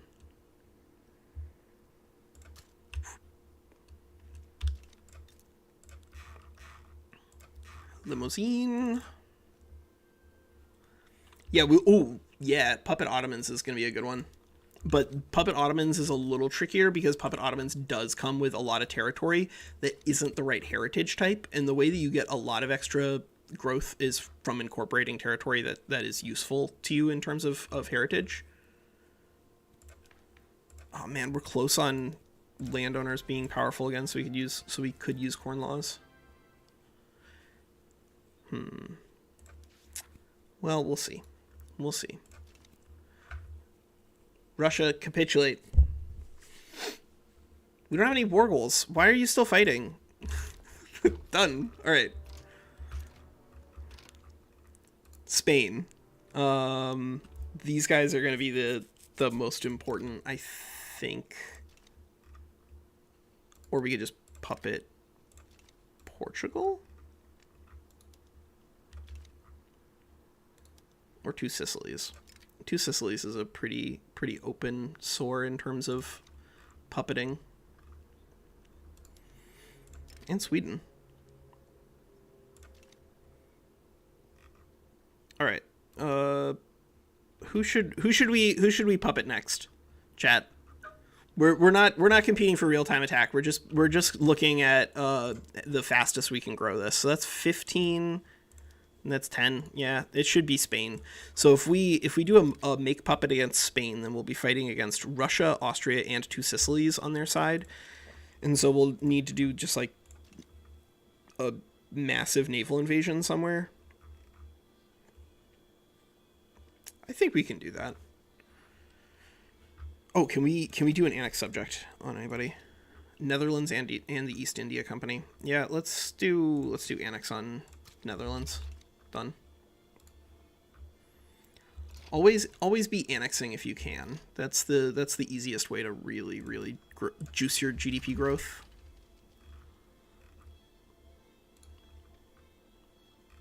Yeah, we'll annex the Netherlands, and then I think we'll. So the only thing I don't like about Spain is that we literally share a land border with them already, and so if any of these stupid great powers jump in, or cool not great powers jump in, then we're gonna end up with like a world war on our hands. But here with possible puppet of Brazil. All right, great. All right, UK. All right, get out of here. All these things I don't care about. US, if you can't find another person to jump in on this war with you, you are gonna be 1v1ing me, and I don't think you can do that. Don't think the US economy is large enough for that. Not yet.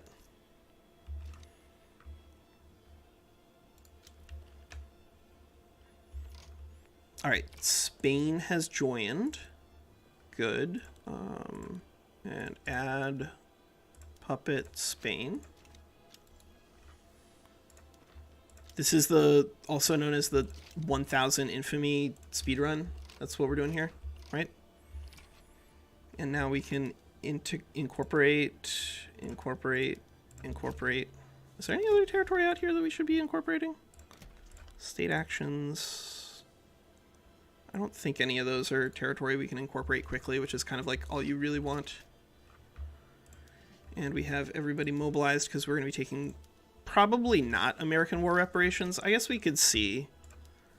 Can we take a treaty port in just District of Columbia? No.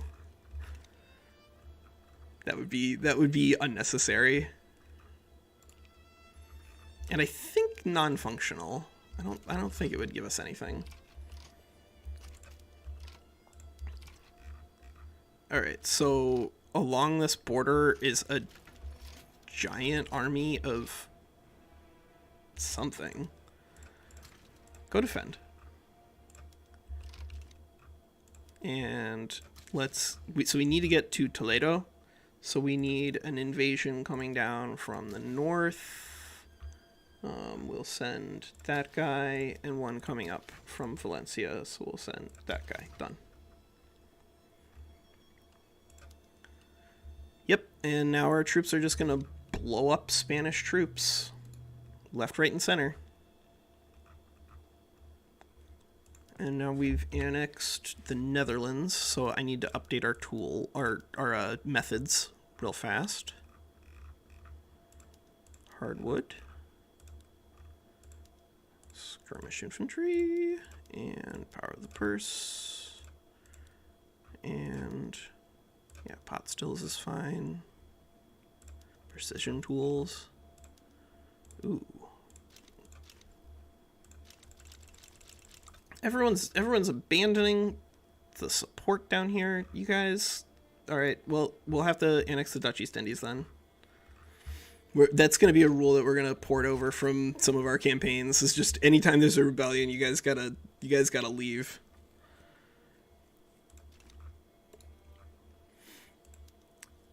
Yep, it looks like we should have a pretty easy time pushing through here. And we will send another army there. And we're also going to send some troops out to the Dutch East Indies. Or the French East Indies. We missed our window on the Washington, D.C. port, I think, is what we're looking at there. But we will take it if it pops up again. And we may start doing humiliation wars against some of these guys just to get them like off the books and out of the way. But we do want to be doing an annex subject diploplay on East India Company sooner rather than later, I think, actually. So after we have incorporated Spain and maybe puppeted Sweden. Great power. They need to be below 230. If we can get Great Britain below 230, then we can puppet them in one war. We'll get the entirety of their overseas empire and all of their problems. I don't know if we want that, actually. Now that I'm looking at it, maybe we just let's take a treaty port from Great Qing after this war, so that way we can get whatever we want to.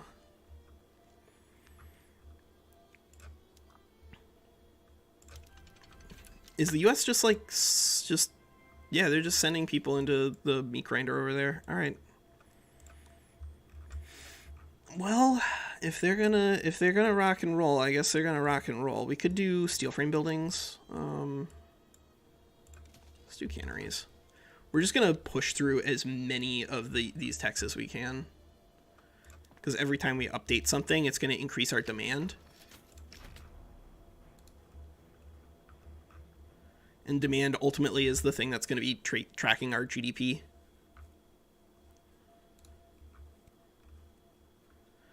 There is another front in Spain. Well, all right. I don't know where all these fronts in Spain are emerging from, but they do seem temporary.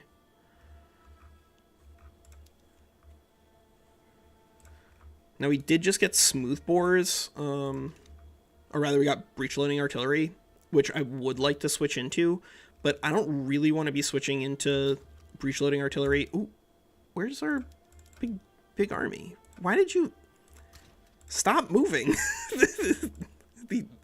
These AI, I don't know where they're getting their orders to march from, but they're getting them from somewhere.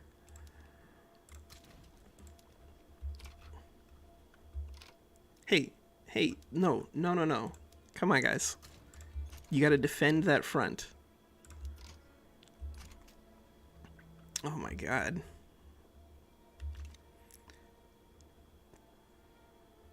Well, we lost one of the fronts, I guess.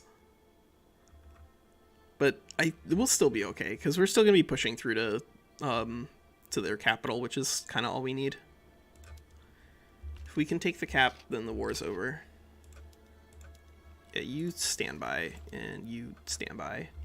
So that way we know we have you two to invade with if we want them, which I think we do. Yeah, go ahead, invade there, and go ahead and invade there. Now we're just going to be sending sending troops in from all over the place. That's fun.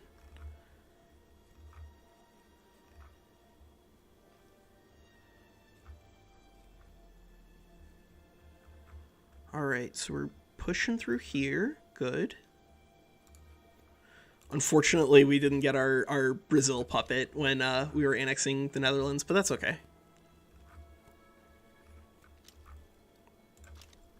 And then we'll grab colonies. Yeah, let's grab all these colonies. And low market access. Is this because of insufficient convoys? No. Yeah, just push through all of our production technology. Yeah, good. Canneries are online, which means we're going to have a higher demand. Okay, so if we switch everything into reinforced wooden ships, we get way more demand for hardwood and engines, which we already don't have enough of. So I guess we'll need to add more engines then.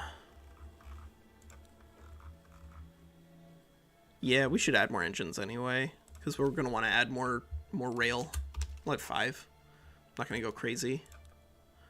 And then we'll add rail to something where this is where a UI mod would be really helpful, because these are kind of annoying.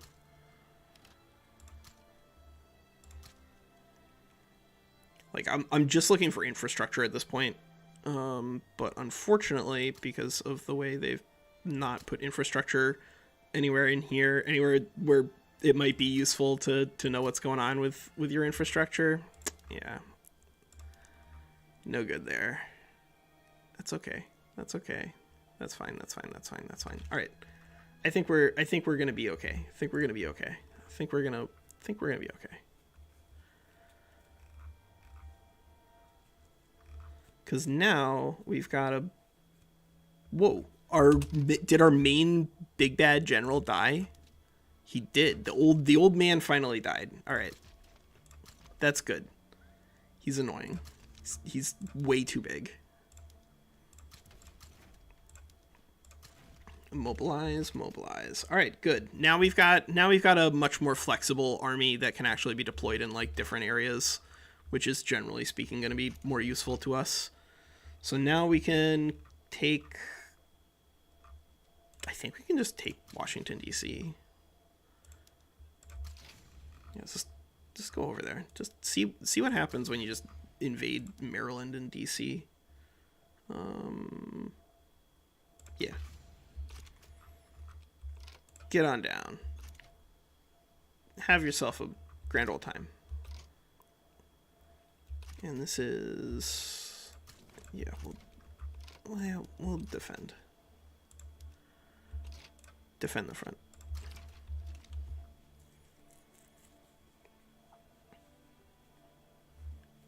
Yeah, there we go.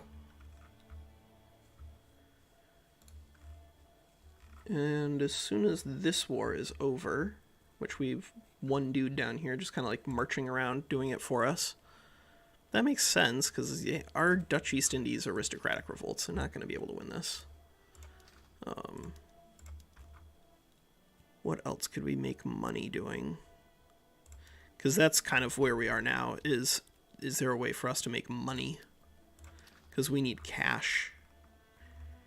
And the easiest way to get it might be importing stuff from Qing. Nope. Well, it might be importing stuff from Qing once we've grabbed a treaty port there.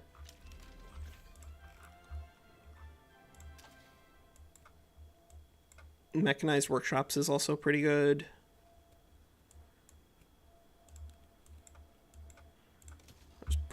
Just push through text that we can get tech spread on. Because the more text that you already have, obviously the faster your teching is going to go. And so if you really want to just get infinite tech, then go ahead and just work with your tech spread. I think it is generally speaking going to be pretty good.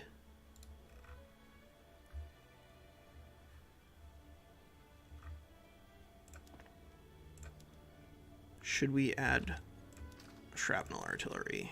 Not yet. We should add more munitions, and then we can add shrapnel artillery. And a munitions plant. Or are they just like not fully hired? Are they not staffed up yet?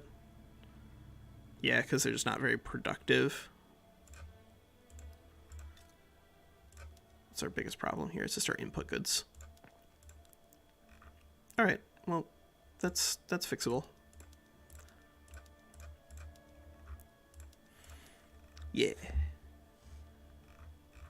Let's update some methods of production. Add some more.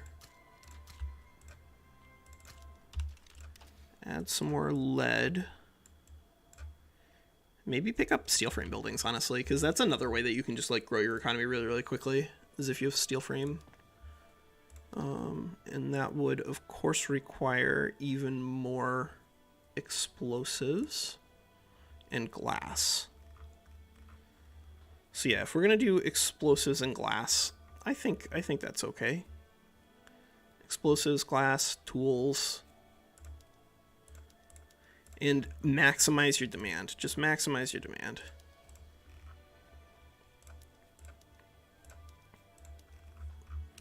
And we need, I'm sure, tools, yeah. Done.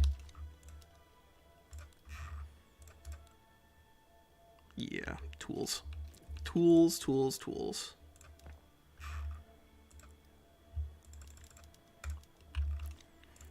I'm sure we have an abandoned road maintenance from the beginning of the game. Of course we do. It's luxury furniture now. Cool. All right, so we've basically smoothed our economy out, except that we haven't been able to switch everything into engines yet, or into reinforced yet. But other than that, I think all of our demand is maxed. Oh, except for transportation, which is crazy. It's not crazy cheap. Plus 16% is not bad. So let's just loop it.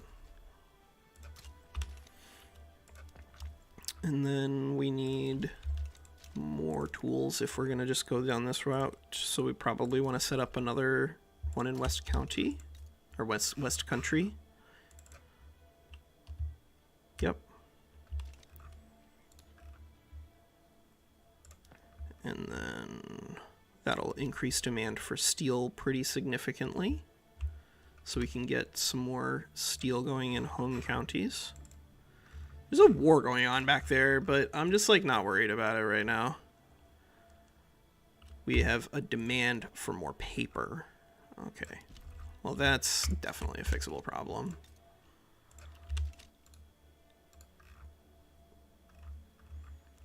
Yeah. This'll be a pretty easy war against the US. American war reparations and puppet Spain. All right. Oh, hey, we got Spain.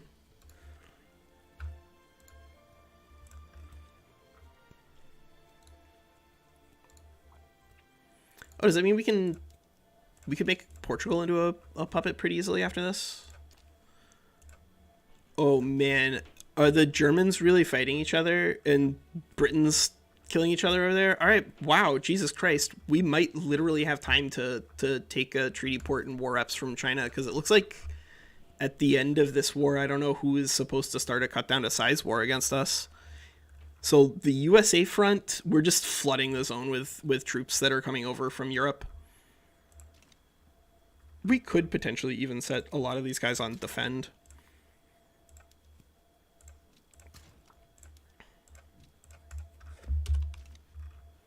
Because we do control their capital. Yep, we control their capital.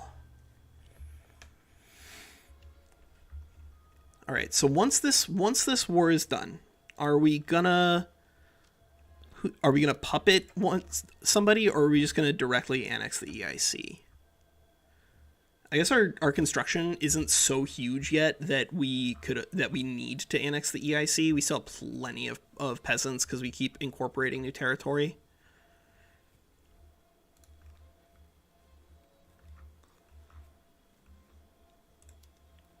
Yeah, I think we'll probably, honestly, once we're done here, we'll probably get back to the busy work of growing in Europe. Napoleon's life is gonna look like quite the coda for France. Westphalia we could conquer. Yep. All right, there it is. So we've gotten our war reps from the U.S. We're doing fine on interest. I'm still not super worried about that. What's going on in terms of our diplomacy here? Truces, like all over the place except for with Austria. I kind of like having Sardinia, Piedmont here as a buffer state because I don't really want to be fighting land wars directly with Austria. Maybe 11.7 million is a pretty reasonable amount here. It's that, or annex Spain. Annex Spain. Done. I don't know why we didn't have a truce with annex Spain, but I'm not going to worry about it. National Guard. We're going to want to increase the size of our home affairs and our law enforcement. And see if anybody comes out of the woodwork to support Spain. If they don't, then we're going to take all of Spain in 2 back-to-back wars. We want to take the treaty port in Qing, but I think generally speaking, incorporating territory just gets you so much more that you should do it immediately. Austria sided with Spain. That's fine. That doesn't matter. We're not going to take any war goals against Austria, so that way they can't take any against us. And we don't need landowners in government anymore. Oh, we could get up to 55 if we do something weird like this. Sure, oligarchy go. We have a radical in control of the industrial party.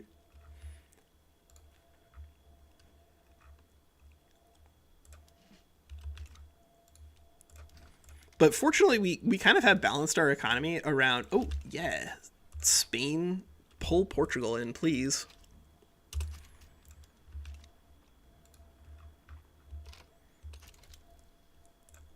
Oh, brother. Oh, brother.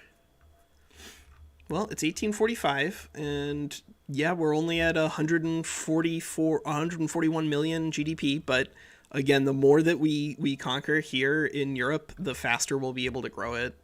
So if we're able to capitulate Spain and Portugal in one war because they think that Russia is going to save, or Austria is going to save them, they're going to be pretty unhappy banking on that, considering that Austria is currently locked in a war with Prussia. Yeah, they're currently battling for German leadership. I think Austria is probably going to win that.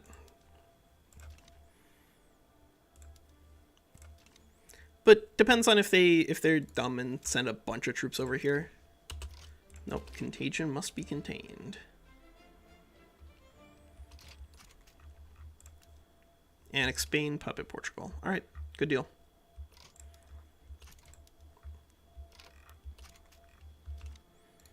So we're going to send troops into Portugal first, because if we can just pick them out, then it'll be an easier overall war.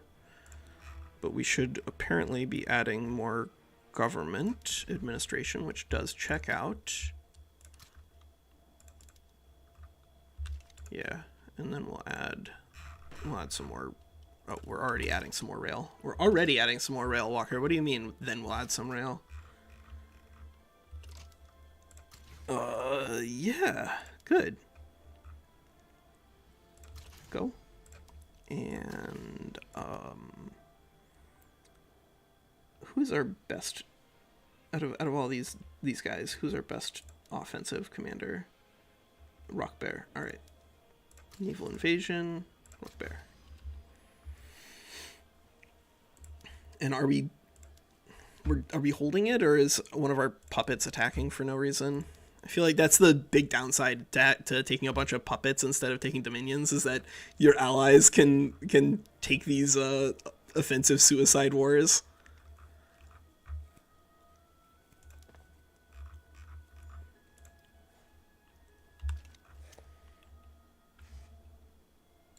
right, we have a new leader. I don't care about those colonies. Who do we have here? A reformer. All right, so not a problem. Not a problem. We're just constantly on the lookout for problems. A revolutionary for our time? Nah, I don't think so. Industrialists, I guess, will make you happier, but you are radical. Portugal? Did you... Portugal? Portugal? Portugal? Where's your army? Friend? Alright, well, I guess we're gonna use, Portugal to invade Spain, I guess. Peru, Bolivia has begun embargoing us. Well, that's another thing that you can do to set yourself up to have lots of good trade if you're worried about it. Get yourself a whole bunch of treaty ports before you take the parts of the British Republic. They're down to a major power. Oh, baby, they are down to a major power. All right, so as soon as this war is over, we keep, like, going, all right, as soon as this war is over, we're going to go take a treaty port on Qing. But, like, what's more important? A treaty port in Qing or puppeting the entirety of the UK? One of these things is not like the other. Declare neutrality. I don't care about that. Naval invasion. Brand.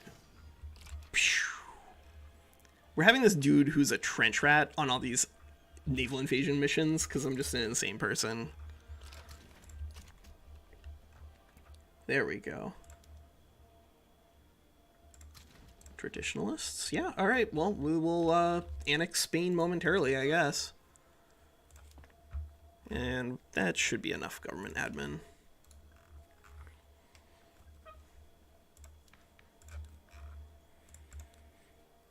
We probably also need to get up to level 3 home affairs, honestly.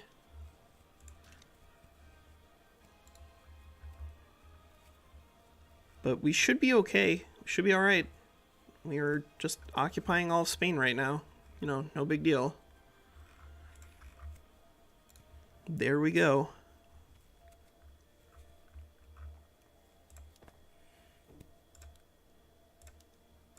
Alright, now we're way ahead. We can switch over to shrapnel artillery for our barracks. And do we have enough transportation that we can start using it on stuff? Because that's another thing that just increases demand. And increasing demand, generally speaking, just going to be useful. Alright. Yep, that increased demand quite a lot. And now we need to fix up our iron mine prices, I bet. Whoa. And hardwood, holy crap.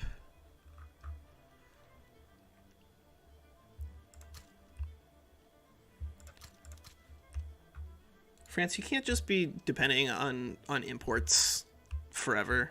You gotta make some of your own wood. Do it. Just do it. Just Nike swoosh. On Portugal, considering that Portugal's only 5 million. I don't know. Maybe it is stronger to... Yeah, let's build some more iron. Normandy?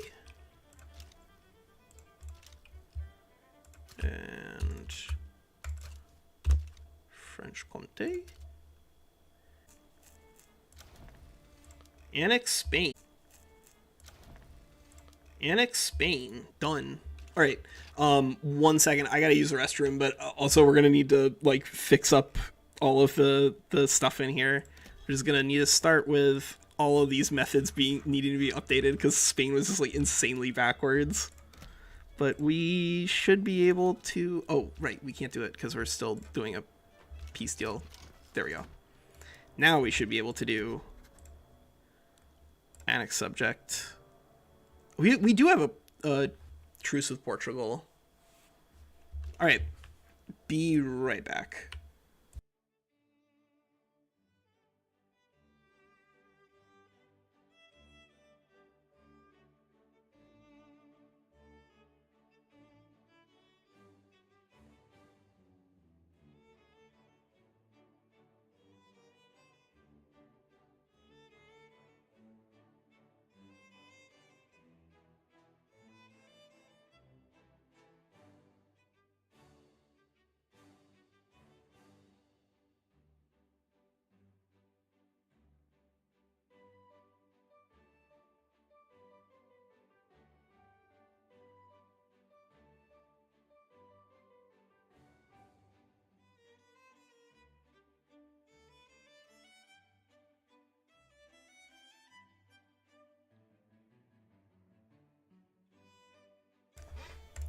All right, here we go.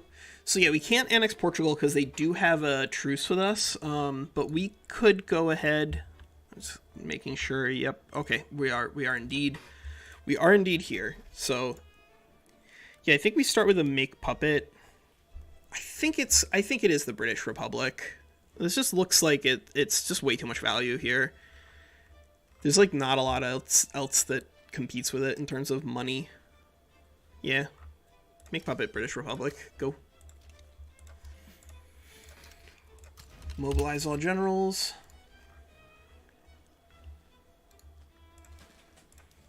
And we're going to demand British war reps.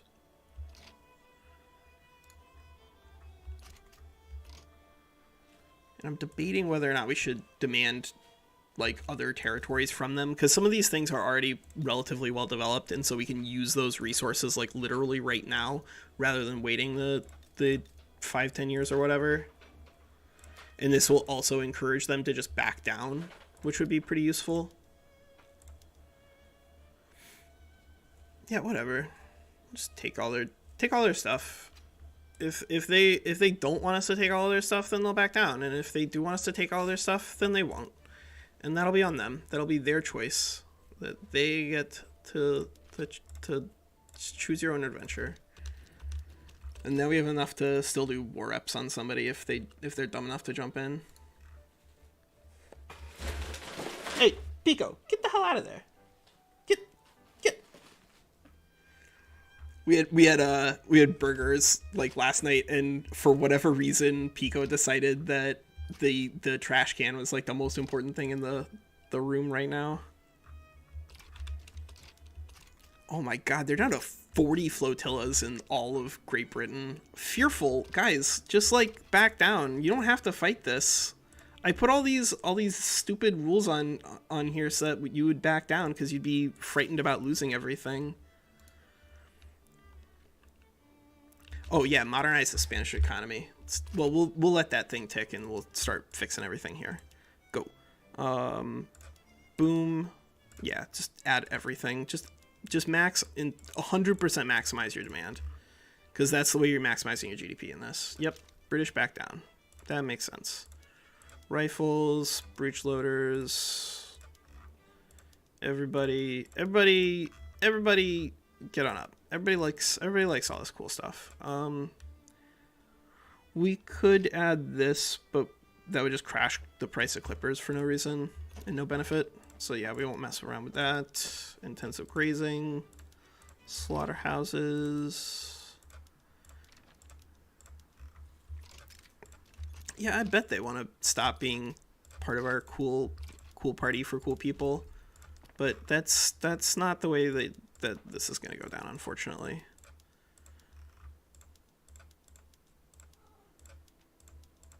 I know I'm just adding so many unnecessary methods of production, but it really is the way to maximize your economy in or at least your GDP in Victoria 3. And because they feed into each other, I think it generally is useful. There we go. Done. Modernized.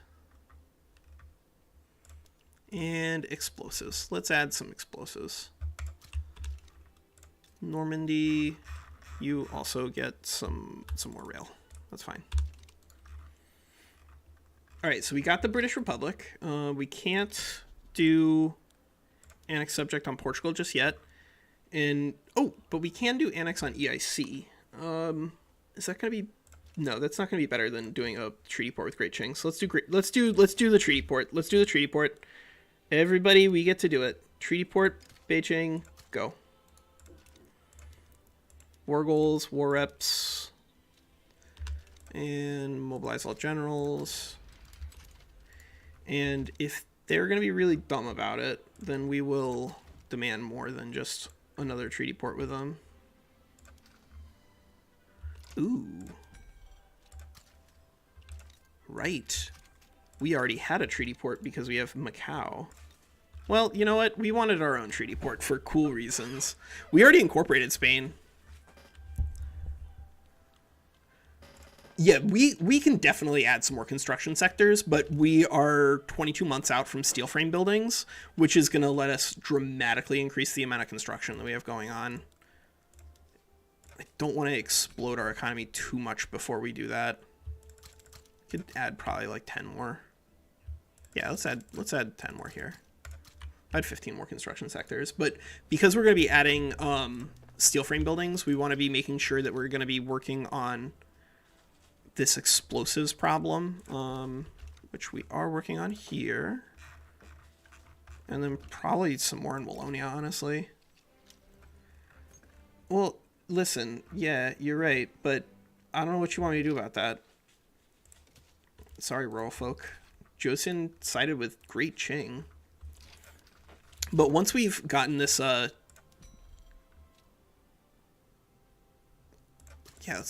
you know what? Let's just do trade. Let's just do trade. Most of the small countries are going to be too terrified to embargo us anyway, and this adds just value to the economy nominally. Ooh, Venezuela sided with Great Qing? Venice, why? What inspired you? All right, good. I don't know why Venezuela would side with Great Qing of all people. And done. Yeah, Great Qing back down. That makes sense. So we're just not going to get war reps from Great Qing unless we like explicitly delay everything. But that's okay because we don't really need to be attacking Great Qing, honestly, because we can trade with them, and that's generally speaking going to be more useful. Because we can sell them all our crap. Moroccan. And this is gonna deprive us of some of our standard of living for like the really, really rich pops by selling the goods that they want to other people. But that's okay. It doesn't matter because they're gonna get extra money anyway. Yeah, let's build up some fancy stuff. Because no one's going to embargo us now, right? That would be crazy.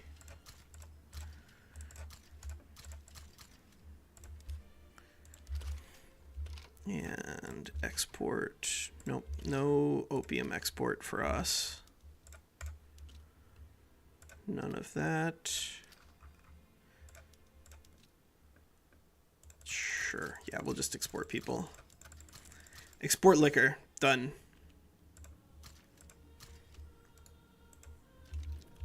Now, the one downside here is by exporting all of this stuff, we are going to make it so that we don't have it available to consume in our own market, but I just, like, it doesn't matter that much.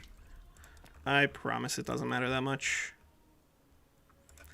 But on the other hand, getting more glass up, that is pretty good. Especially because we are going to be dramatically increasing our demand for glass when we switch into steel frame buildings.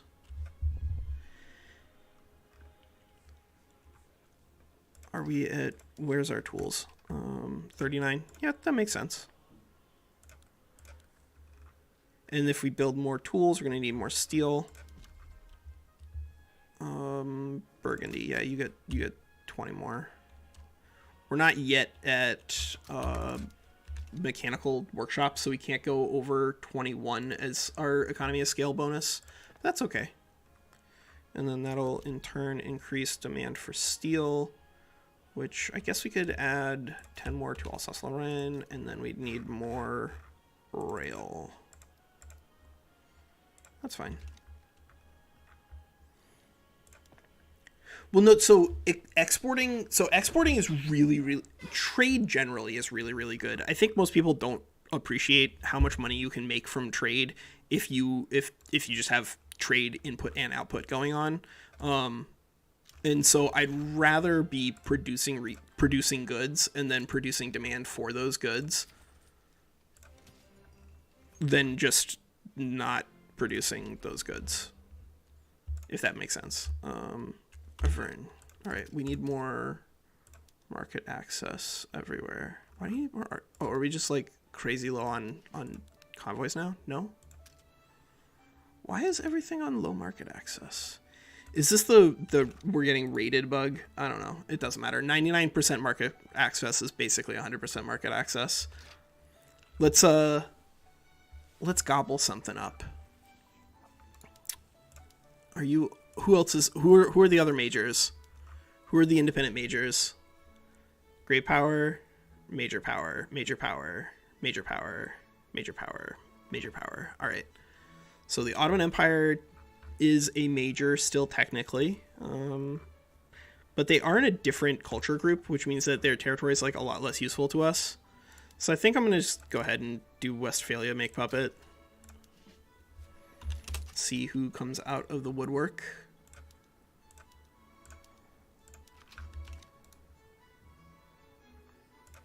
And then just to like reinforce that if they call in anybody, it's going to be bad for them, we should add a war goal on a territory that we wouldn't mind directly taking. So yeah, we will fish around for their most useful industrialized location.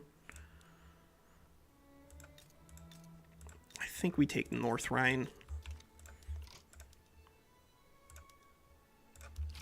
And then we'll save these maneuvers in case somebody comes out of the woodwork. Because I don't want to have to mobilize my entire army to go pick Westphalia. Yeah, Prussia and Austria are trapped in a perpetual war, which means that we got to puppet the British Republic for free. They just backed down.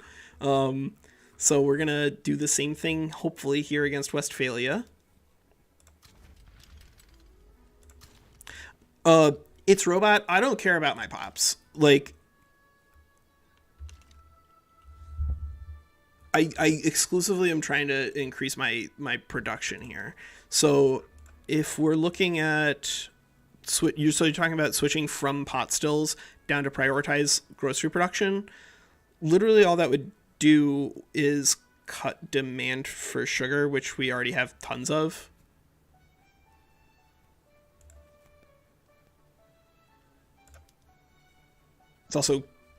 It's going to substitute down. And like just trying to maximize your groceries so that way you have maximized, so that way you've maximized your groceries, I guess, I don't think is actually like a good strategy. I think just maximizing one good, if it's especially if it's a consumer good, is just not very useful. Yeah, I'm not going to upgrade those. We could do more iron though. Oh, we are doing more iron. We're doing more iron in the back, aren't we? All right. Yeah, we're doing more iron in the back. So we need more construction. 1, 2, 3, 4, 5. Yeah, we could add some more into Wallonia. That's fine. Nationalism. You're kind of like in a weird place here, nationalism. I don't know if anybody told you, but like, This is not going to be that kind of map. Your nationalism means nothing here.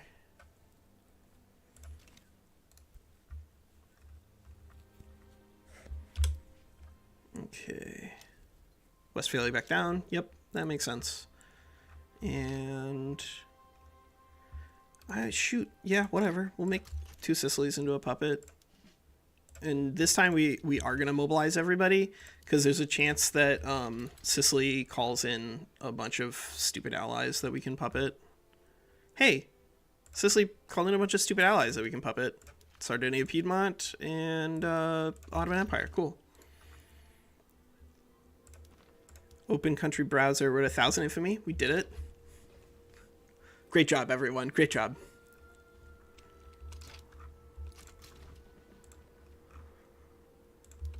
Who else is out here? Who else is out here? Who's gonna come in? No, get out of here, radicals. Not like that radicals, but like these radicals. We don't need them. Austria sided with 2 Sicilies. Austria, you're already fighting an infinite war with Prussia. Why are you siding with 2 Sicilies over here? Yeah, serves you right. Now you're gonna have to deal with Krakow trying to break away. Declare neutrality. Get out of here.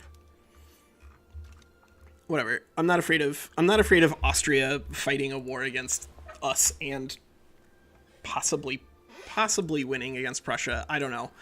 It looks like the war is not going well for Prussia, which, considering that we stole Westphalia and beat the crap out of them, is like not really surprising. Revolutionary for your time? I don't think so. No, I don't think so. Maybe we should suppress them. Yeah, let's just suppress them. Oh, we are suppressing them. Good. All right, good. Yeah, everything is exactly as designed. Everything's exactly as we set it up. Good. So now we're fighting Austria, Ottomans, Sardinia, Piedmont, and Sicily, and they're not going to back down. So we're going to get Sicily, Sardinia, and Ottomans in one war. All right. Yeah, that's cool. I'm not. So Francisco, I'm not adding any war goals against Austria because I don't want to have them add war goals back. Like, as soon as all of these little allies have capitulated, then I want to be able to move on to a better, more profitable war. But also because breaking through into Austria can be a pain in the butt. I may regret that in the future, but we will see. I'm gonna, meantime, just gonna use our naval supremacy to just dominate Sicily. Just T-pose on them. Oh my god, did they win? Who's German leadership now? It looks like it may have been Austria, but we'll cut them down after this.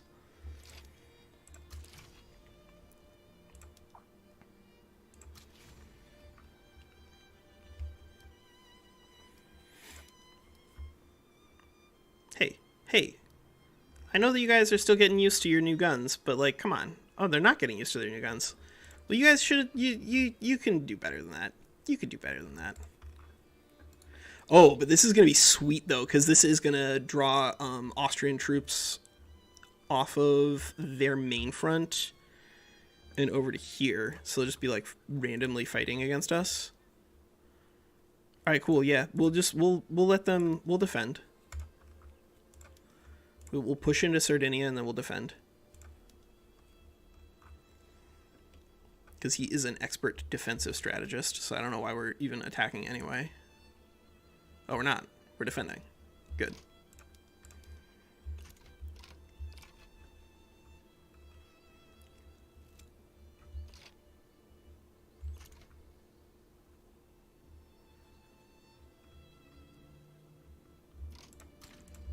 They'll sometimes they get liberate war goals that will be shared, but they won't add them sometimes if you don't like add the main war goal against the main dude. Yeah, we're capitulating to Sicily like right now. Troops are just occupying 100% of this, kind of without resistance. My brother, why are you not advancing? What are you doing? He landed in Sicily and is just kind of like watching now.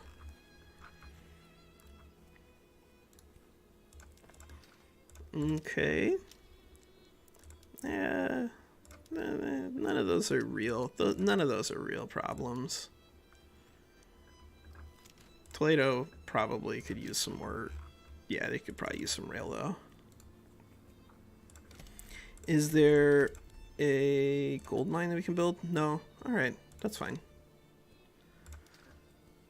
Yeah, we are working on that. We're working on those. Let's get some more steel online. Yep. Peasants. Who wants a steel industry? West Country, you get a steel industry. Congratulations. And then tooling workshops. Oh, West County's already getting a tooling workshop too. All right, well, West Country, you get everything. You get everything you could ever want. Yeah, we'll add some ports there too.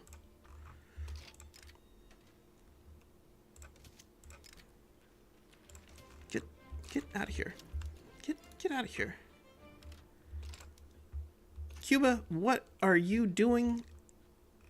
You are not supposed to be having problems in the middle of a war, fella. That's fine. Yeah, we should still be in pretty good shape here. because we really don't need to be attacking once we're occupied. Yep, that's some space. That's some space. We do need to actually occupy Torino, though. This is the front we need to be pushing. So we need our best offensive commander there.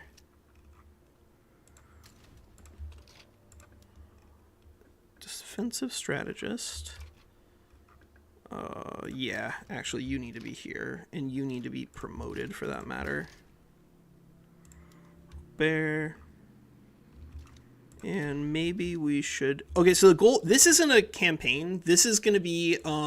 we're just trying to get to a billion GDP as quickly as we can. And we're in the process of trying to add market by just annexing people. I think generally speaking, it works pretty well. Yeah, we'll just add some troops. Recruit a general. Iberia, England, nah.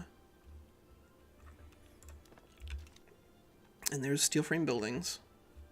But of course we're not going to have the steel for it, not all at once.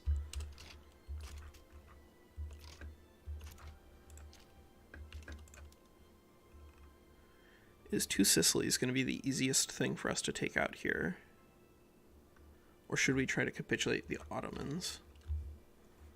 The Ottomanskis. Defend. Yeah, just defend.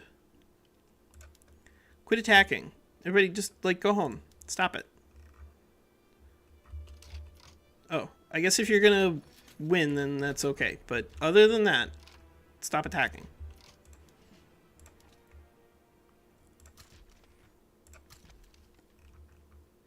Oh, apparently we had a Wallonian invasion that I was just, like, ignoring entirely. That, you know, that's pretty standard.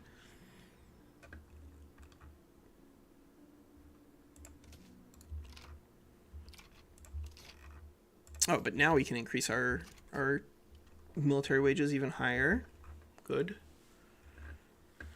Yeah, once Two Sicilies capitulates, then their alliance is going to start folding up. And that'll be like right on time for us to be able to annex the British Republic and Portugal and EIC. We haven't annexed the EIC yet, so that's 75 million GDP that we haven't added on. Oh, City of Plenty, sure, yeah. Go crazy. Steel frame buildings, good.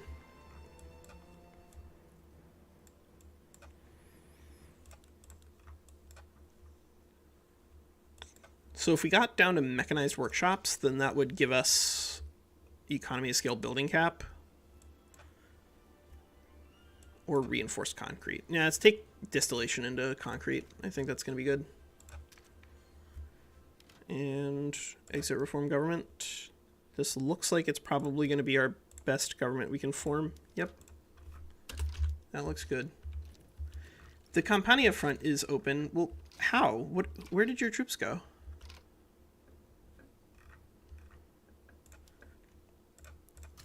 Station. Stop leaving. Stop leaving. Just go to where you're supposed to be. Crush Wallonian succession. Good. Done. And we need to do state actions, incorporate state. Then it's robot with who? Because you can get like 500 million GDP with Qing pretty quickly. But it does kind of depend on who you're working with. And you should film it and post it, because they're trying to get more people interested in doing the speed run for 1 billion on the speedrun.com. So you should lean into that. Or are you just doing like just regular industrial loop stuff?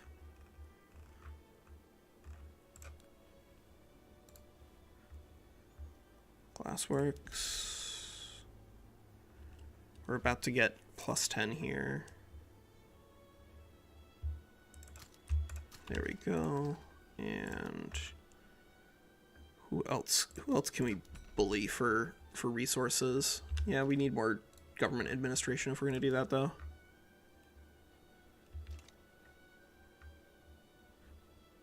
Oh yeah, this is a real speed run. It's an in-game time speed run. We're not doing real-time attack because real-time attack. I think once you start getting into real-time attack, then you need to like play the game in a very weird way.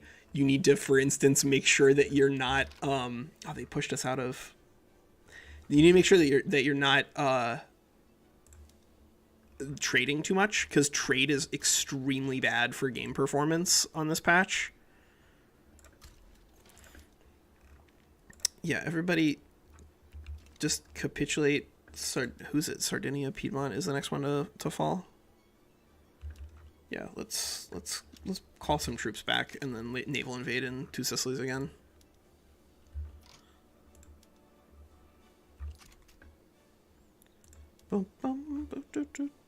This dude is an absolute unit. Meticulous, experienced offensive planner. What a dude. What a dude. Alright. No, we're not doing that. And we do need a new... Oh my god, we need a new admiral. Our admiral died. Traditionalist, nihilist. Nothing useful here. Cool.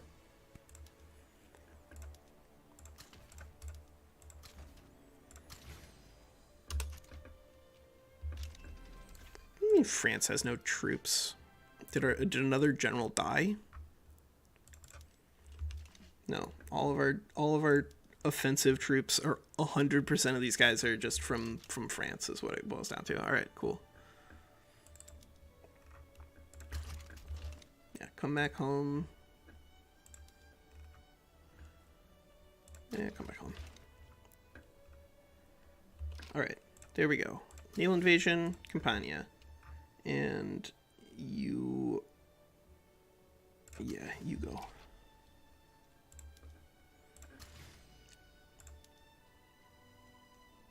Where you go. Are the Ottomans still running like extremely low level units here? Yeah, they're still using line infantry or irregulars, cannons. Good. Still using irregular cannons. Good, good, good.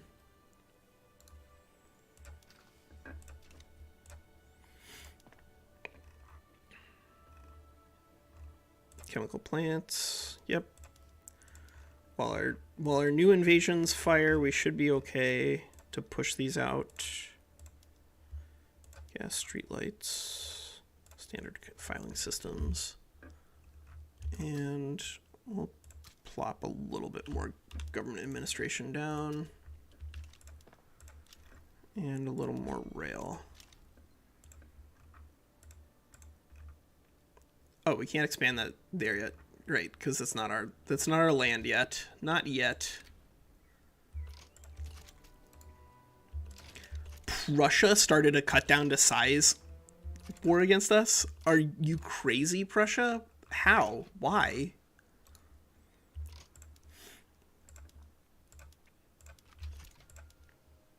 Who's gonna help you?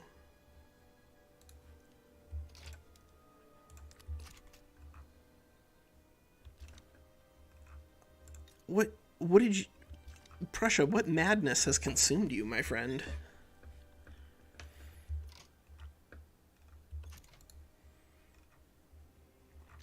Alright, and we are about to land on Constantinople. We're landing on Constantinople. Yay. The whole crowd goes indiscriminately murr.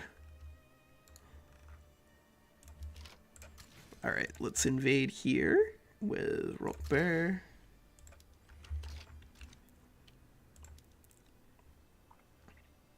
Oh, you guys.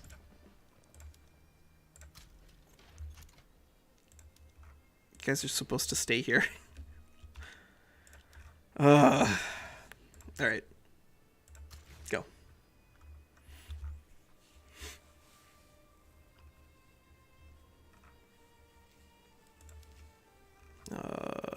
Expert artillery commander? Sure, I guess. Yeah, why not? It's not like we're really fighting anybody serious over there. All right, construction. Normandy. Normandy gets steel frame. Alsace-Lorraine gets steel frame. And then we'll check. How are we doing on? We haven't spiked any prices here yet. To anything impossible. Oh, we were supposed to take a bunch of stuff from Prussia in case they didn't back down for some reason.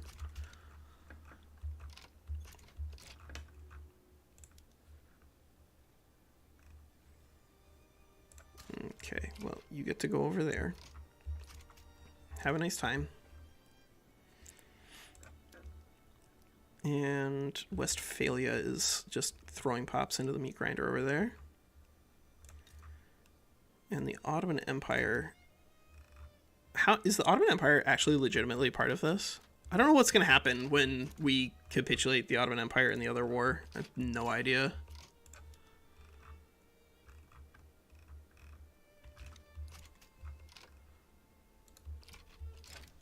Alright. Far too extreme. Alright, so we have a trench rat. We can defend against Prussia over there. We have an expert offensive planner who should be doing something. So why don't you naval invade here with that dude. And Ferdinand could invade here. Nope. Both of those guys are in use. Alright. Where are you from? You're from Iberia. Do we have an Iberian admiral? No, that's the problem. And we don't have an English army yet. Okay, well, we can only naval invade one at a time, it looks like. That's fine.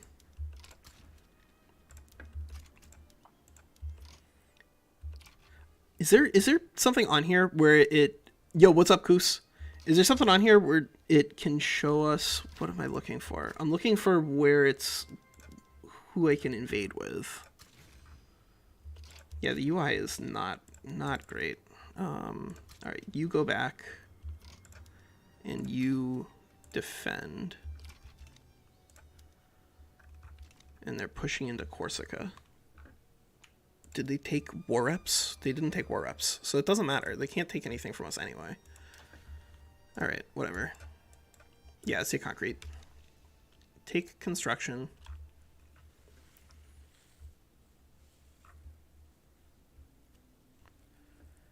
And where is this? Where is this? Where are you? Melilla to Catalonia? We have control of the seas. Who are you? What are you doing? What are they doing? What is happening over here?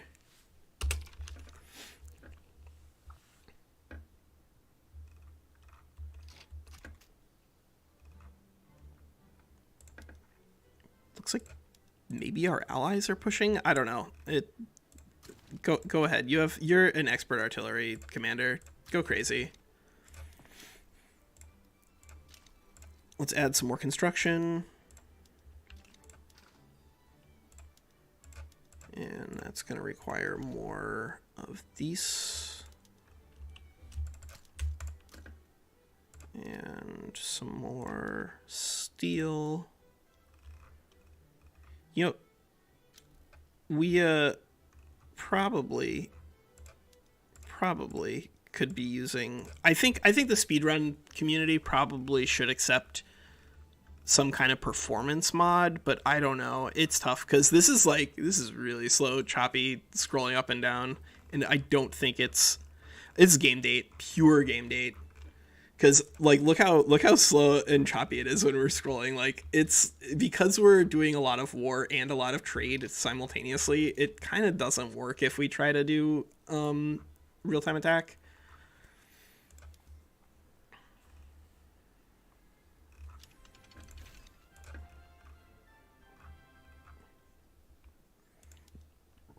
Escorting naval convoys. Who is our guy here? All right, tell you what, we're gonna go through and we're actually gonna unstar the ones that are not. We're gonna star the ones that we can actually like get good offensive planning on. There we go. There we go. Cause I just want to know who I can use for naval invasions well, because that's really the thing that we're gonna need to use here. Yeah, there we go. All right. Prussia. Let's just get Prussia out of this war. Prussia, get out of this war. Boom.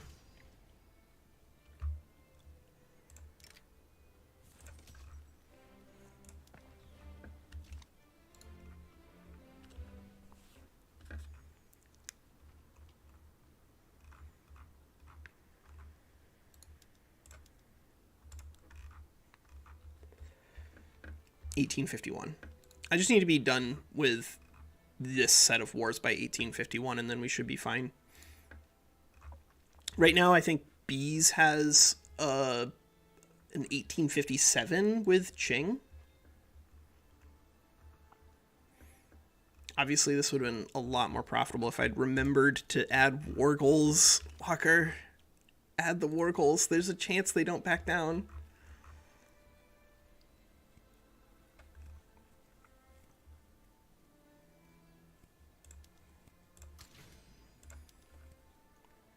Rook Bear. Yeah, Rook Bear is a really good one to be attacking with. And you are not a good attacker anyway. Or you're not a good... You're part of Iberia, right? You're part of Iberia. Yep. Puppeted Sardinia. Good. And that means that now Austria is kind of all alone. Because we're gonna be able to push the Ottomans out of the way once I can no longer be divided in attention, sending troops all over the place. There we go. Good. Why are you attacking? Stop it, Westphalia. You guys are crazy. Austria's capitulated. Yep. All right. So this is, there we go. They kind of fixed the bounce bug, but only kind of, because you still end up in this situation where like you have to redeploy them from here to the front. Otherwise they just like sit in this location and don't defend correctly, because they're supposed to be defending in that HQ, but for whatever reason it's just not doing it. But you can go on the offense. Yeah, you can go on the offense. Go ahead and start attacking Prussia. Just attack them. Just see how far we can go.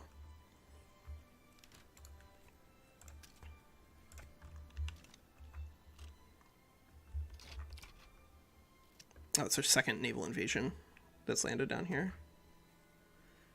And yeah, we'll get the Ottoman puppet. And that'll be like more than a year where we can do economic development. Good. Don't care about the price on that. Did we build up some more construction sectors? Yeah, all right. I guess we could do some art. It's been a long time since we built any art on here. That'd be fun. Except it's not in Ile-de-France. Flanders, you get a 10 stack. Congrats. I know you guys have been asking for this and asking for this. Boy, we need more resources because we need to increase our construction even more.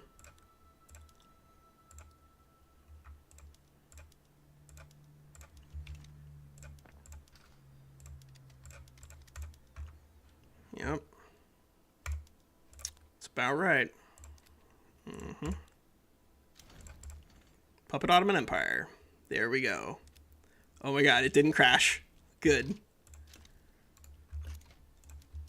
Prussia, listen, This war isn't gonna go anywhere. You wanna just set terms to white peace? You wanna just accept a nice little white peace here, Prussia? Because we got other wars we wanna do. I want to annex somebody. I think we can annex EIC between now and Great Britain unless anybody else jumps in. And that's plus 75-ish.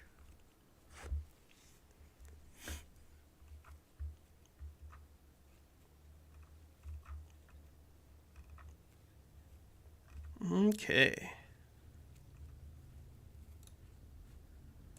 So what else do we have that we can do in terms of trade? Export. Anybody want to buy any of these? No. You guys? Yeah.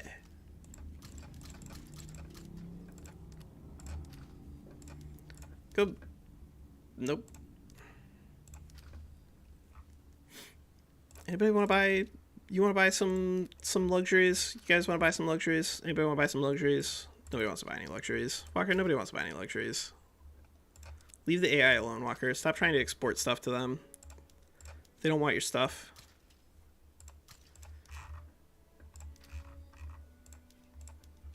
But of course, Qing like literally can't say no to any of these trades that we're doing, so I don't mind doing them. Ooh, speaking of trades I don't mind doing with Qing. Yeah.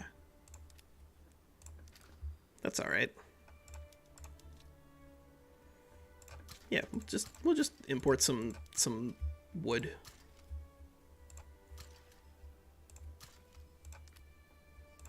Because we are building up a little more government administration for like the expressed purpose of allowing us to do a little more trade.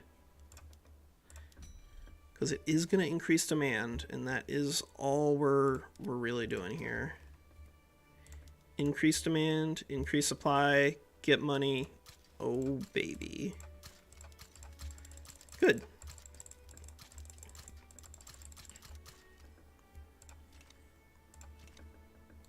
All right, guys. Give me free trade. How do we get into free trade without causing a civil war? We need to suppress the radical. We need or just deal with the fact that it's only going to be rural folks and trade unions. Contagion must be contained. All right, good. We've got annex subject on these guys in March and October. East India Company.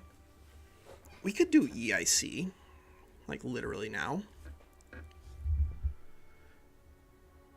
Yeah, the flag is different because we are in an oligarchy now. We switched into an oligarchy just so we could have like easier stability, generally speaking, because we don't have any stupid elections going on, and we're literally just speedrunning GDP. So I don't really care if we sacrifice on our long-term economic development by doing weird stuff. It's okay. It is okay. Well, you know, if it's okay, it's okay. What's the next biggest economy that we could absorb? Sweden? I think it's Sweden. But if we start a Sweden war, that'll be a real one. So yeah, let's just annex these guys. Let's build some stuff and let's annex the UK and Portugal. Look at that. We're making ourselves a nice little Napoleon home. Everything's gonna be fine here. Yep, working on those two things right now, but I think we want to keep importing stuff. Yeah, let's just import stuff. We have way too many convoys to not be using them for things.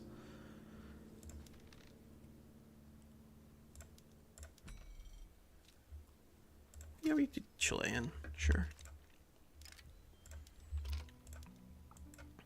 Ban dueling. Get out of here, dueling. Fewer pop-ups. I don't need them. Well, you know, if we're going to do free trade, then we could temporarily bring the intelligentsia in and make a very weird government like this. And then push free trade. Yeah, alright. Push free trade.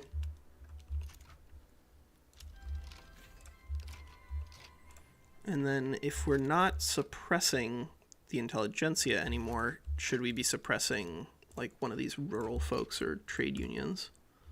Yeah, you should probably be suppressing the trade union. They have 1 million pops. They have 3 million pops. Yeah, we probably need to deal with one of these guys.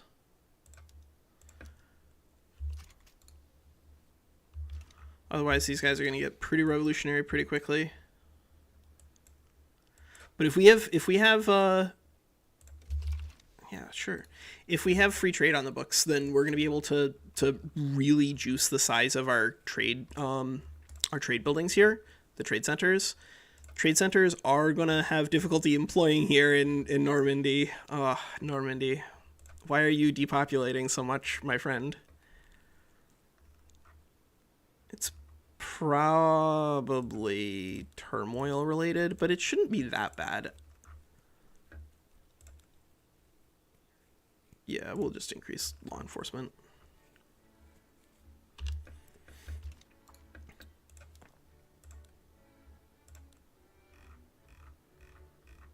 Let's add a little more government administration.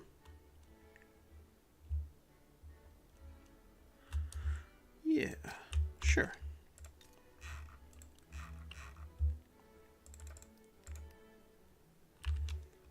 Of course, we built like a massive stack of chemical plants there and didn't plan any rail. That checks out.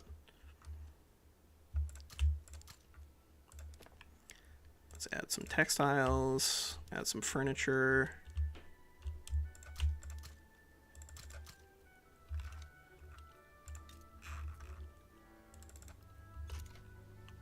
And way more construction sectors. But we don't have enough steel to make everything. Yeah, we don't have enough steel to make everything a steel construction sector right now, so we are going to leave our main construction sector on iron? Yeah, main is going to be iron here. 1, 2, 3, 4, 5.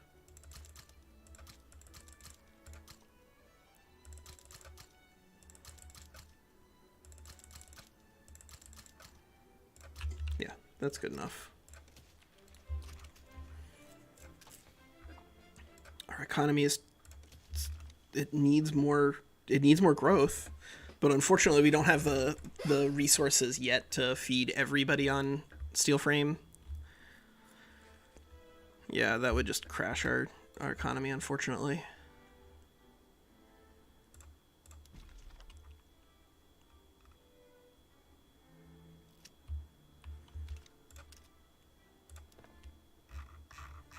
Yeah, all these are level...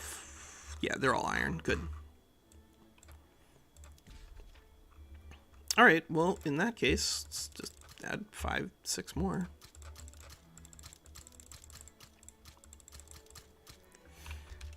Construction.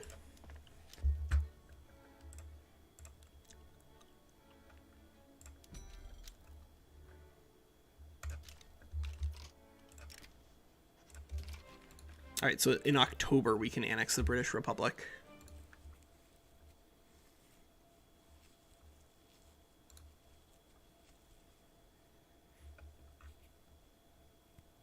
Yeah, that's fine.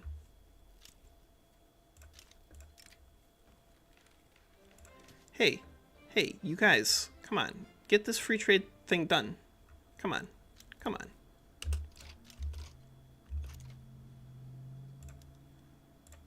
Yeah, I don't care about U.S. and Mexico relations. Those are not my problem. Conversely, this stuff is 1, 2, 3, 30. 1, 2, 30, 30. Good.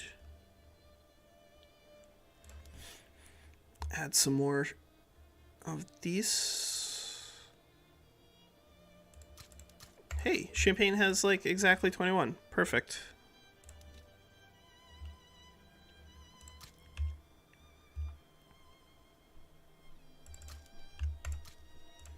And we're just going through and adding resource extraction. That's fun. People like this part, Walker. This is the best content that you make. When you just stare at a screen and hold control click. 1, 2, 3, 2, 3. We're just building some construction. Oh, we're giving rail to the world. That's what this is really about. This is about our desire to give rail to the world. Yep, that's it. Ship it. No one's gonna ask any other questions. It's totally legit.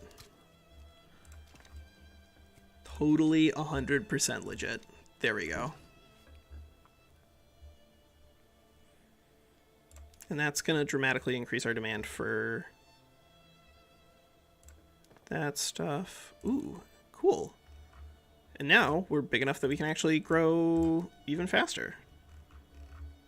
And even faster. And even faster.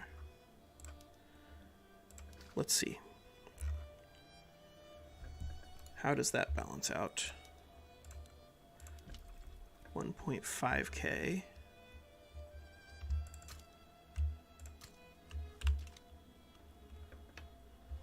All right, so we have now the ability to do an annex subject on the British Republic, so we shall.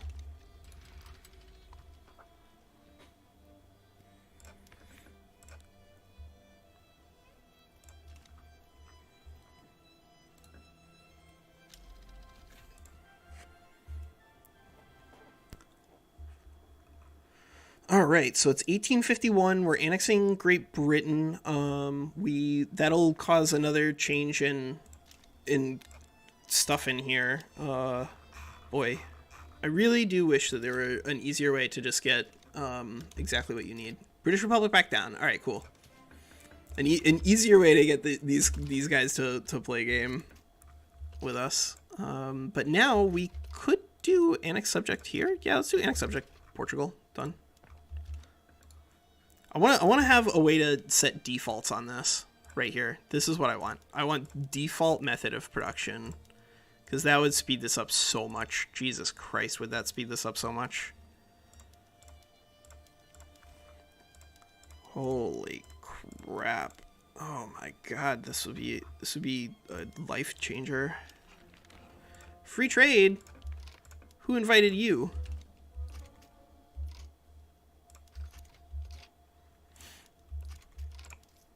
All right, well, we could reduce taxation. That's fine.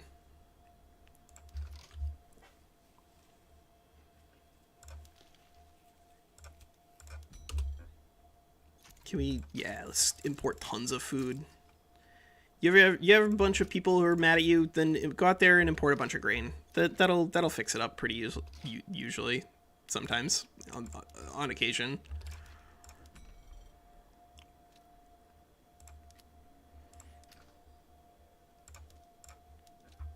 Nope. Yes, good. So by adding these guys to the equation, we're actually very, very marginally increasing the standard of living for these people working in the clothing manufactory. So I'm happy to do that. Austria. That's an. None of the rest of this is high SOL, except I guess wine is high SOL, but nobody wants to buy it. But we wanted to target anything that was higher SOL that we could sell. Would have been really sweet. Oh, right, and we can import tons of dye. And thereby make a fortune. Good. You might say, Walker, no one's going to trade with you because everyone says that you're 1,000 infamy. It's true. I am at 1,000 infamy, but as it turns out, the AI apparently doesn't care. If you're scary enough, they'll trade with you anyway. Yeah, that's fine.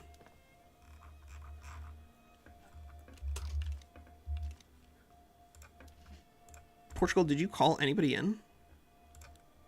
You called nobody in and you haven't backed down, but it's because we haven't mobilized.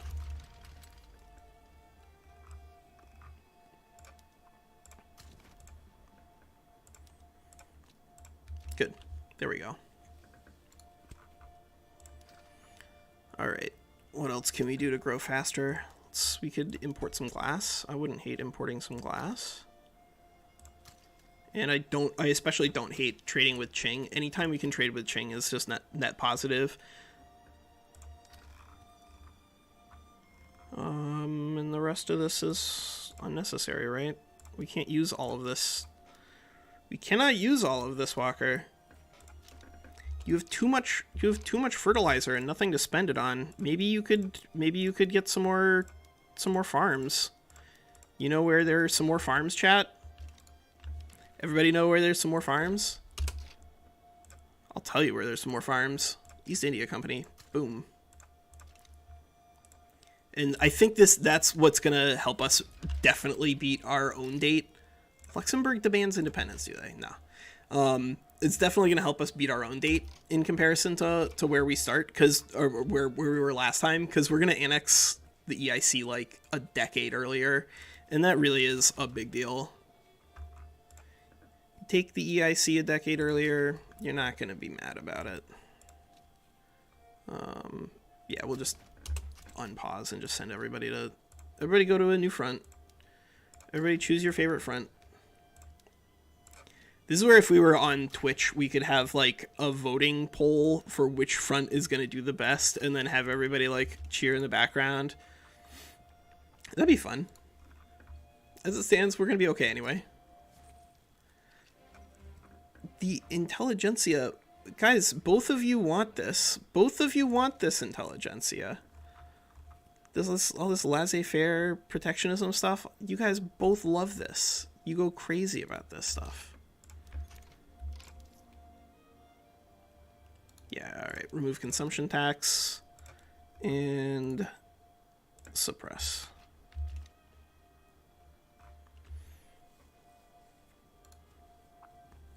There we go. Great Qing sided with the East India Company. Alright. War goals. We get the bank.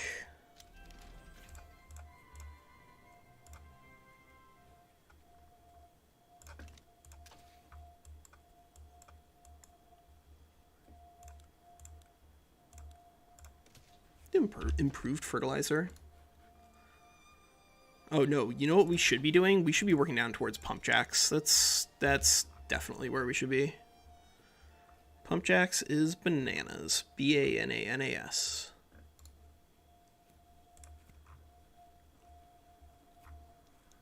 Alright, well we're at 1852. We're about to annex EIC during this war. And get war reps from Qing. Alright.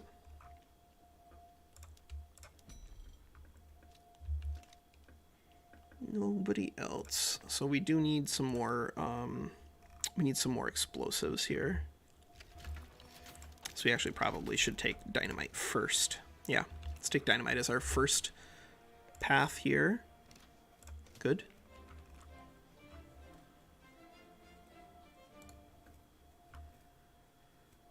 Investment pool is only 400k right now, but it'll be a lot bigger once we switch into laissez-faire.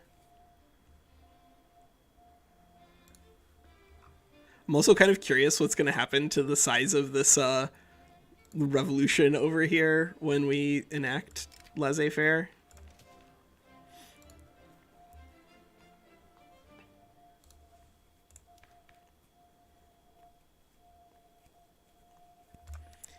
Hughes Murat.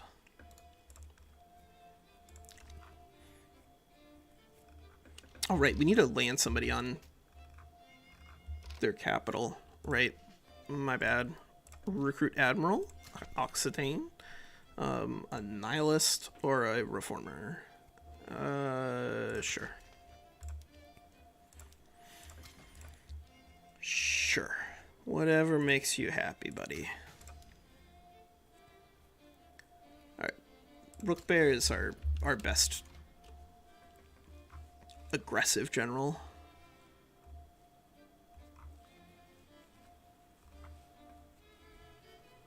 Does anybody play Age of Wonders? Did you guys see the Age of Wonders 4 got announced? I think that's cool. No, we'll do state run everything, or rather administrative clergy, because they just cost less, and we don't need a strong intelligentsia in this run. Rail, nitro, rail.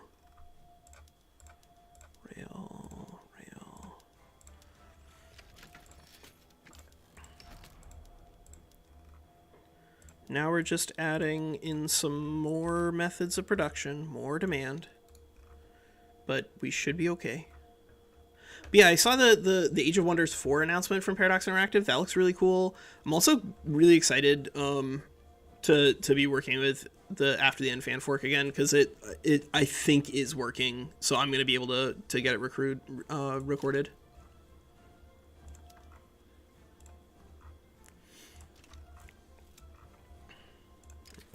We should follow their advice, and then we should also just naval invade Beijing and just hold both of these territories, and then the war will be over. We're just fighting in a lot of places for like no reason. We're fighting here because we like fighting, not with real benefit.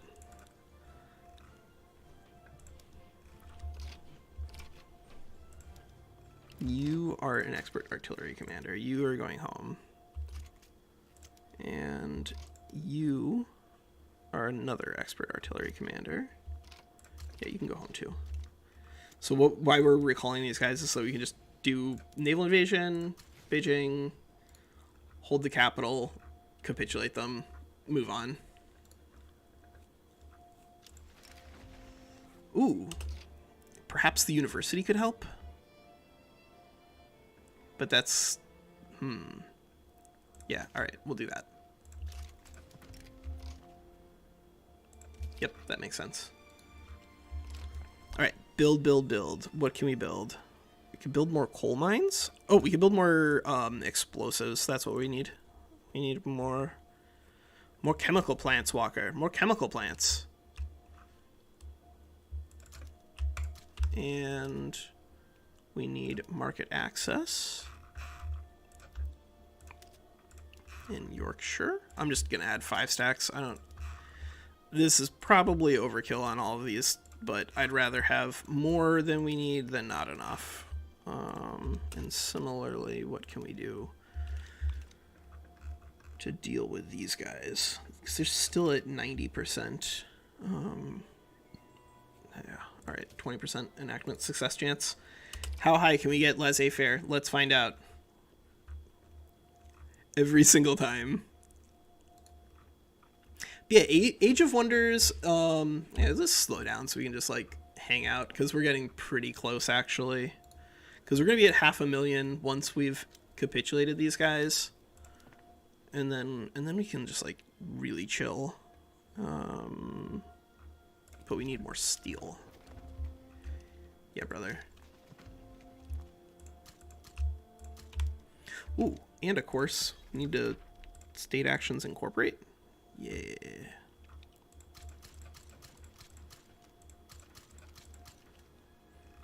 Incorporate. Oh my god, we need to incorporate.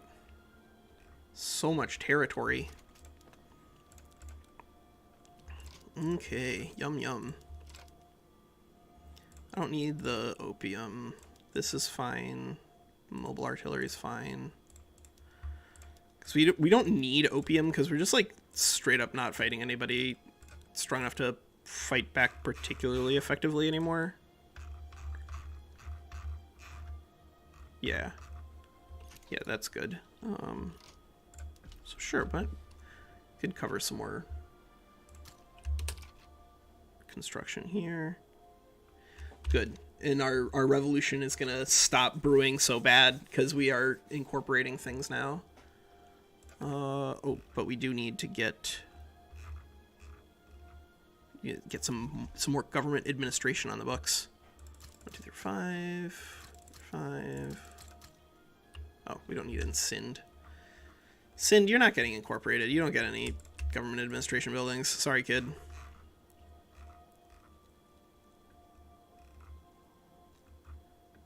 Yeah, I think that's gonna be fine.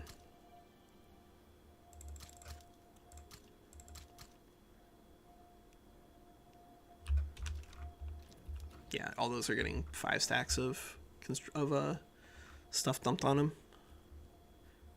All right, here we go. This will be a pretty easy capitulate on Qing here because we've got their capital, and we will be able to have an easy cap here on Bengal if we can just move all of our troops that are kind of just like hanging out in weird places for no reason. Guys, go do something useful. Go defend Bengal. Go defend Bengal. Get out of here.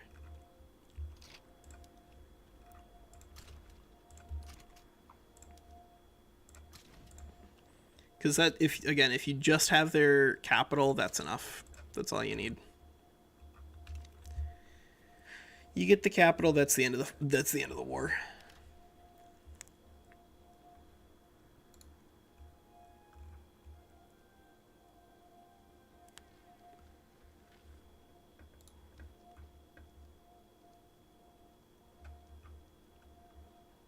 Are we going to be able to complete the Springtime of the Peoples? I don't know. It kind of depends on if we can get an end to the war or not.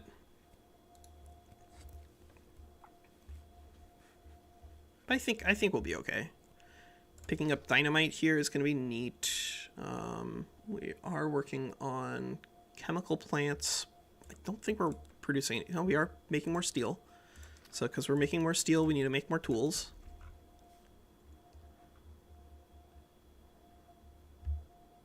And we're building a 5 stack in Munster, so we should be okay here. And we're doing the same thing in York. And I guess we build up more paper. I mean, I don't hate it.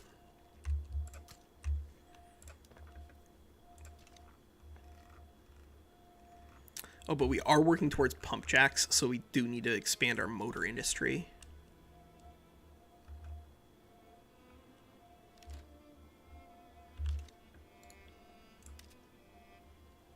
Where is this?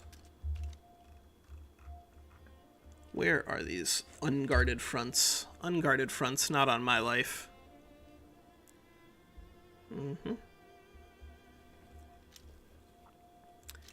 Revolutionary Cuba. That is a good reason to be doing annexation diplo plays. That is a great reason to be doing them.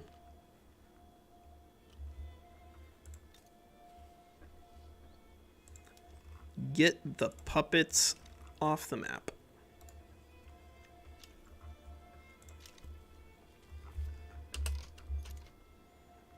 Alright guys, listen.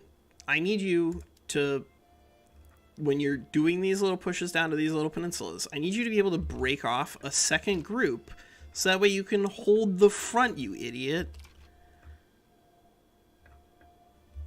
Like, jeez.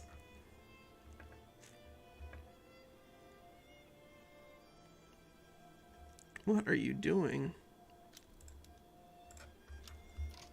Oh, it looks like a big war just got finished over here. And oh, ooh, gross. Oh, gross.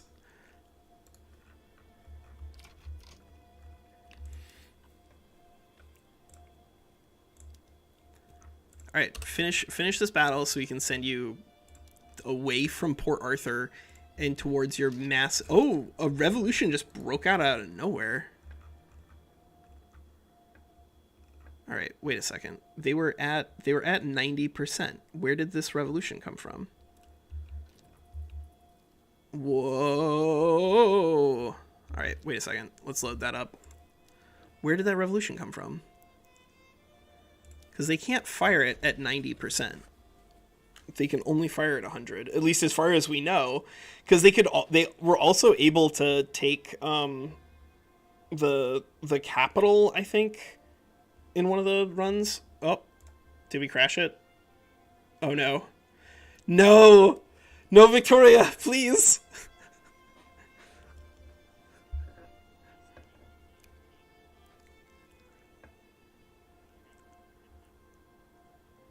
It's only 1853. I know that we're doing a lot of trading in war, but please.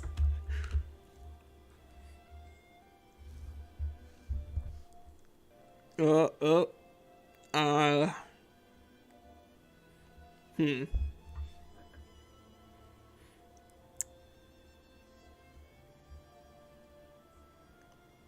Wait for it to respond. I think we might have just CTD'd it.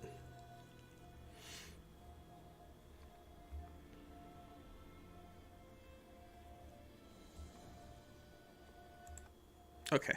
Close the program. All right. We gotta start Vicky 3 back up because it just crashed.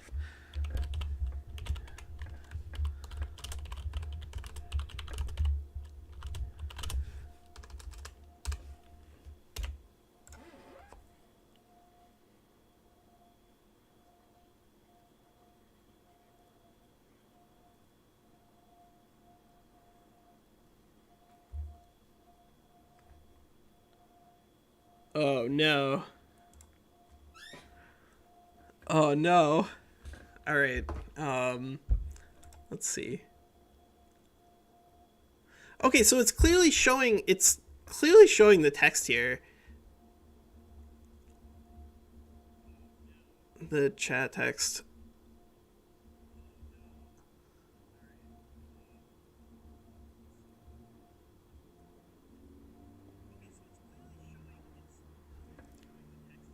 Huh. Well, they're not bad. It's just that Vicky 3 has some like really serious problems when it comes to performance, especially when you're doing a lot of trading, construction, and warfare, which are like the three things that make you strong. At least in 1.1.2, I get CTDs pretty seriously in I would say most of the games that I've played. That kind of has been why we haven't been seeing as much Victoria 3. It's just because I get a lot of CTDs once an economy gets large enough.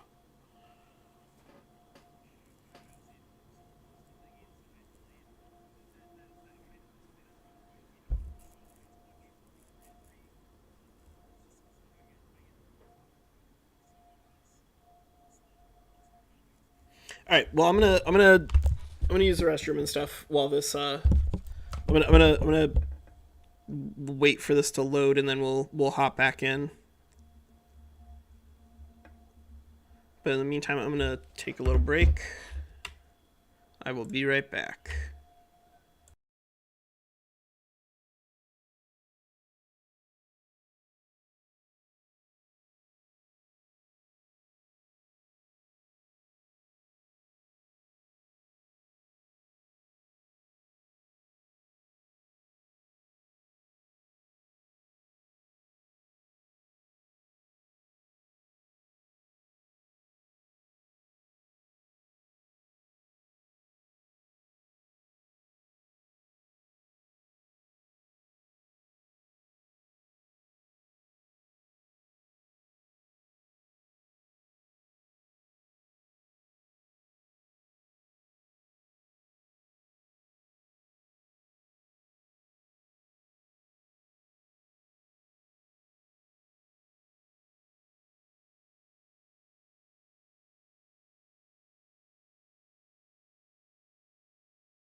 All right, I think it's live.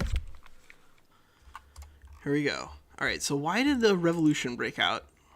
Because this is the revolution that they're talking about, but it was at 85%, so it shouldn't be able to fire. Because normally revolutions only fire when they are, in fact, at 100. So what caused... I don't know how they were able to fire that, but we're going to go ahead and we're just going to pause this and we'll start a restore protectionism just to de-radicalize them.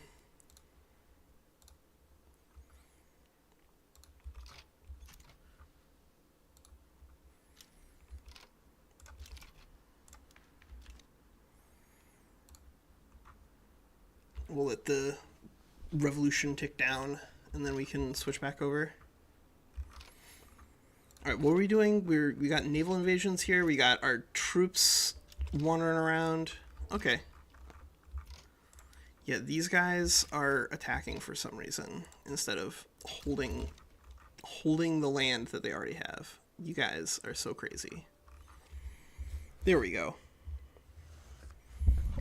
How's it going, Etienne? Yeah, well, we're doing a speed run with France. We're trying to get ourselves to we're support revolutionary trucial states, right? We have to fix this. We're doing a speed run to get to 1 billion GDP with France, and in order to get to that much GDP, you kind of have to take territory, because you can get a lot of GDP from just occupying stuff. Yeah, let them close this pocket and then just hold. Guys, it's so crazy. Susie, quit it. There we go.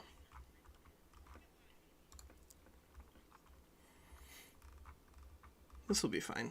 All right, let's remove a consumption tax, sure.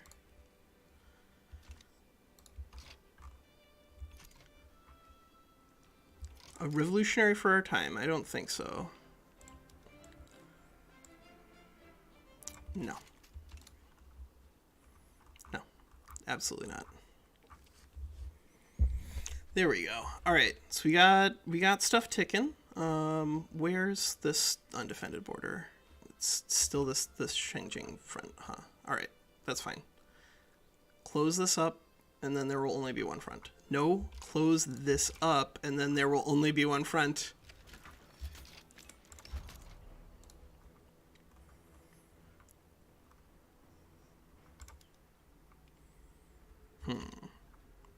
Okay, that's fine.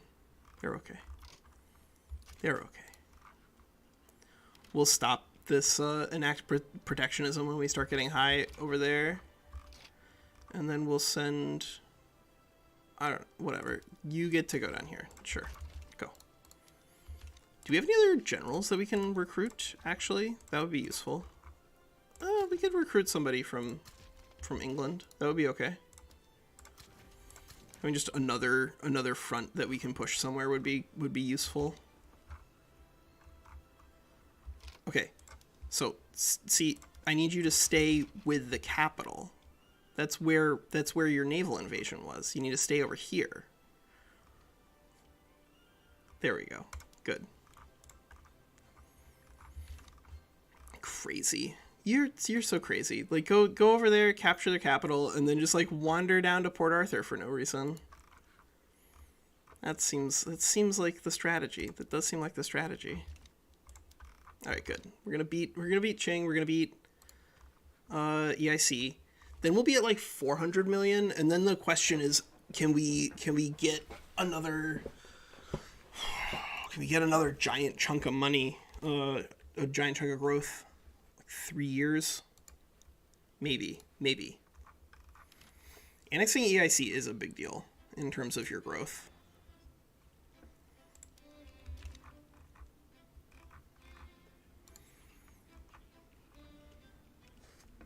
There we go. And we're picking up dynamite.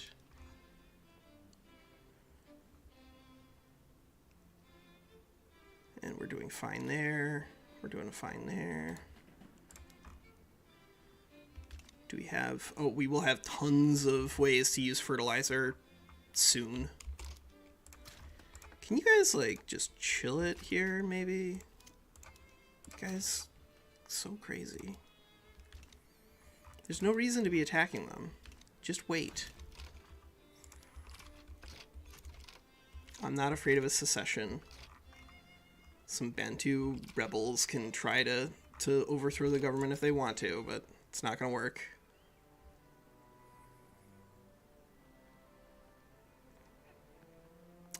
Okay. Yeah, go crazy, Bantu secession. Go crazy. Have fun. And that's from Cuba. Yeah, we need to deal with Cuba.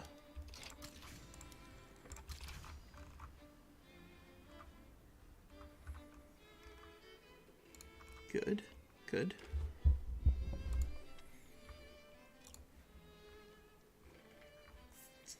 All right. All right. So what can we do to increase our GDP growth further? Steel mills? Steel mills. Yeah, steel mills. Let's do some steel mills. And let's do some hardcore rail construction over here in Europe, or in Ireland, because there's so many pops over there. So many pops. All right, so we're working our way down to pump jacks, because pump jacks is going to be huge for us. Because we're going to have so much stuff that we can use pump jacks on. Ooh. And speaking of stuff we can use stuff on, we just got dynamite. Awesome. And annexed the East India Company. All right. That's going to cause us to need to reorganize a lot of methods here, but we can do it. And this is where we're going to get, like, massive GDP growth, because not only are we, by annexing all of the EIC, going to have just way more pops to work with, but we're going to have way more pops to work with, and we can update all of these methods to something useful. Yep. Oh boy. Actually, no. Public transportation only. Good. Good. We are going to get some really angry peasants in India, so we are going to have to deal with some rebellions, but I think that's okay. I think our addiction to declare war on people is starting to wear off.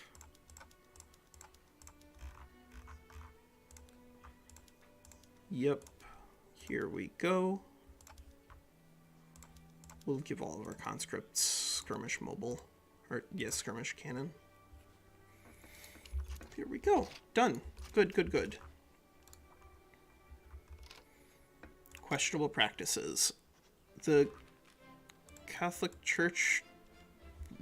the Catholic Church could take over stuff for bureaucracy that we are currently not using. That's fine. It's fine by me. Can we export coffee to anyone? No. So we have all this bureaucracy and incredibly cheap trade routes, but unfortunately not a lot of trade routes that people want to share with us.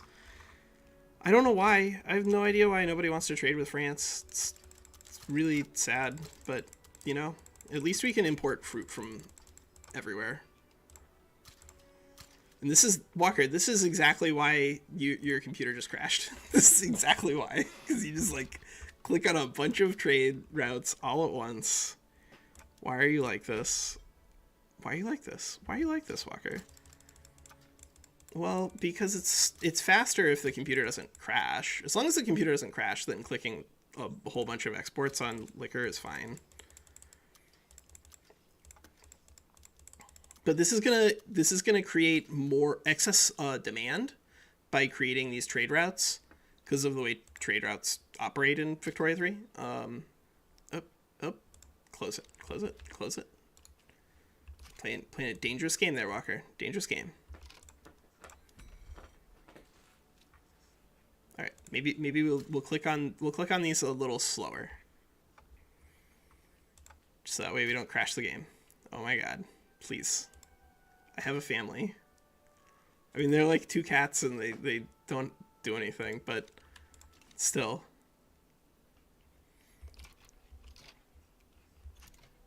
we have minus 17% prestige because we just have 1,000 subjects. That does make sense. All right, so we're up to 472, 1854. Cuban aristocratic revolt. Oh, and like that one dude is just kind of marching around out there. Right. Go put down that revolt.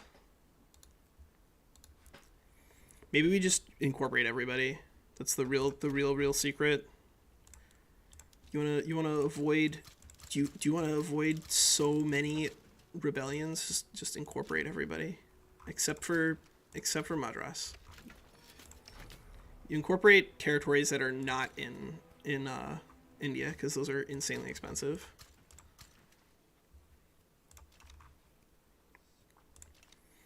There we go. All right. Qing. What other world are we? We annexed the East India Company. We got it.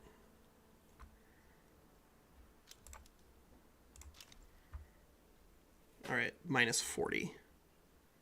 Size of Qing gold reserves. Yeah, that's pretty standard. North Angola front. Invade here. Go. Good. All right, build. Let's go. Let's build. Our investment pool is still maxed out. Maybe we can stop this protectionism here and see what happens. Yeah, all right. I'm gonna stop the protectionism roll because that's gonna make the capitalists, the industrialists, just like a lot happier with us. And I don't think that this. I don't know why they revolted with 89, but we'll see if that was a bug or what. Oh, and we will build. We'll build more. Walker, build more.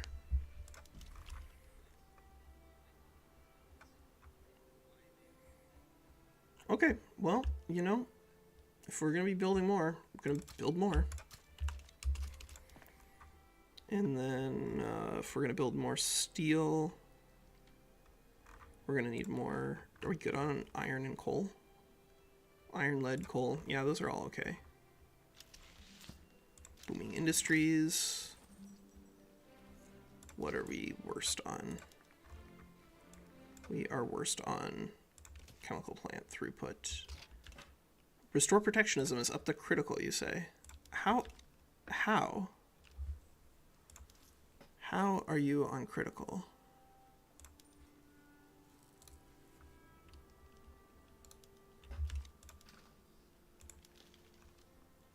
Okay. How can we help you?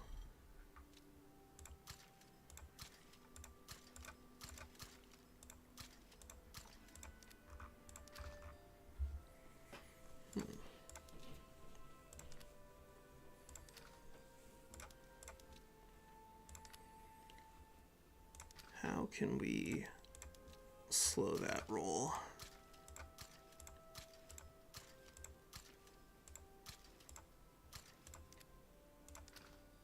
Maybe we have to just enact protectionism on in order to keep them happy enough.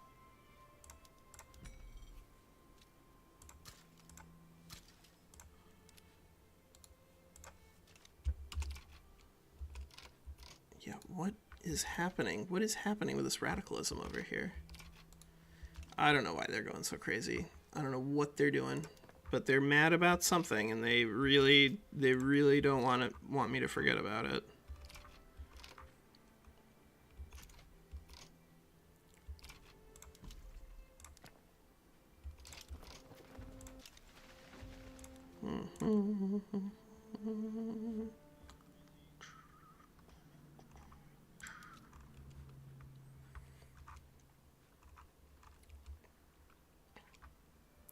All right, who wants another industry?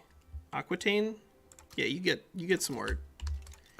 You get some more groceries. Why not? There we go. And then we'll build some more glass. I would be building out here, but like these are going to be territories that, because they're going to be impossible for us to incorporate, they are always going to be drifting towards secession movements. And so I just like don't want to worry about it. Great Qing, just surrender.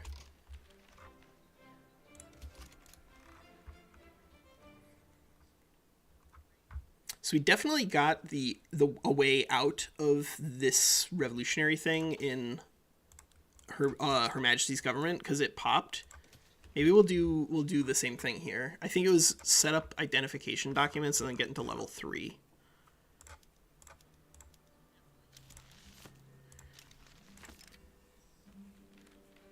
Yes. All right.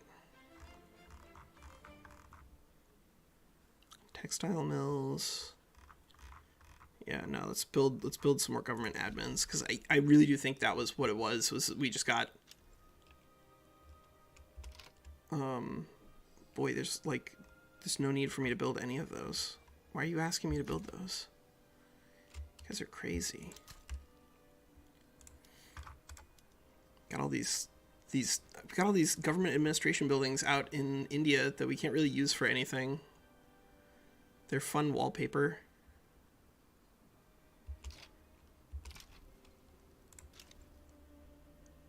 So we could set up 10 more in West Country, and then put up a couple more railway. That'd be okay. Okay, there we go. I think that'll do it. I think if we can get identification documents, because that gets us level 3. Ripper is at large. Why is the Ripper still at large? Because we haven't uploaded, or we haven't updated level 4 law enforcement. Hopefully that'll do it. All right, good. Live chat. Yep. Good. New England, I don't care about that. This one's almost over. And then this is almost over. All right, good. So we're about to be out of these 2 wars. And then we just have a couple of years of trying to figure out how we can maximize our growth. Because we have already annexed all of Western Europe. We can't... Can we puppet these guys yet? Nope. Great powers. All right, so we can't do those 3. US is also a great power. Is that it? Yep, that's it so far. Greece is a major power? How is Greece a major power?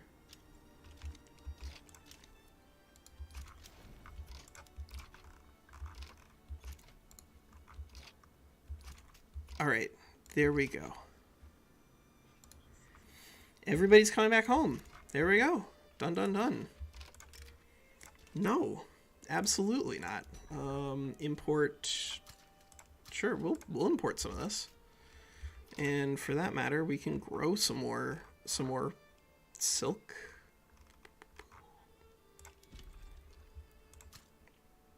Because you forgot that we actually have the ability to produce silk at home. Austria. Thought you're so cool. Yeah, whatever. We'll just do a bunch. 5.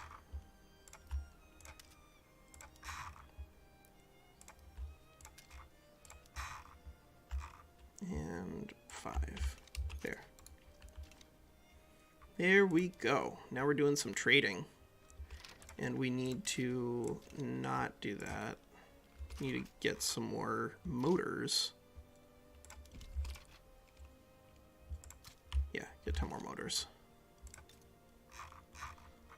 And 5 more ports, sure. Oh. No, we can't do 10 more motors here because you're gonna run out of pops. Okay, well, we'll set up a new motor industry somewhere where we're not gonna have a massive rebellion anytime soon.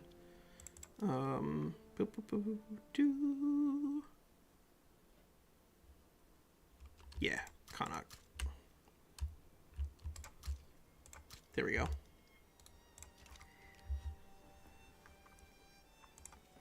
The Nguni people are trying to break away. That's fine. Where is this? It's another island? Alright. Who can we start an annexed subject diplo play against while they're waiting? Do Westphalia? Yeah, let's do Westphalia. Bam.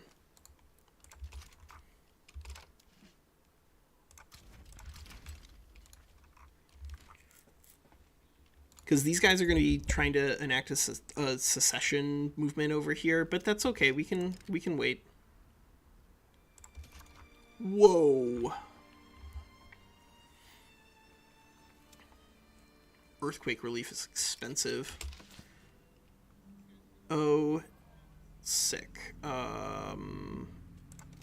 Alright, well, we lost our best general, because apparently our best general was the Ripper.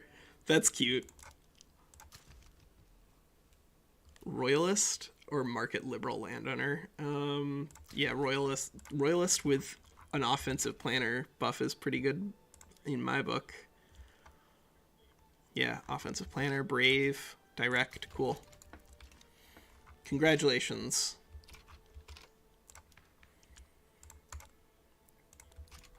Alright, so what happens when we start laissez-faire up? I'm assuming it will start a revolution again. Yeah, it will. Alright, so we need to finish suppressing the trade folk and the trade unions.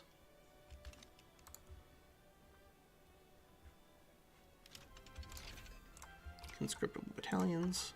I think the reason that we aren't getting out of the radical thing. Okay, what is more OP is kind of subjective, because the way an economy works in Victoria 3 isn't like a static thing.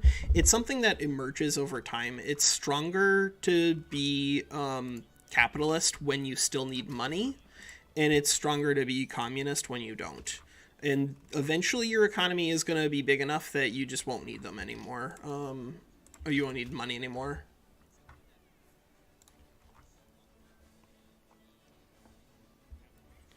So it's not even like there's one that's necessarily OP or not.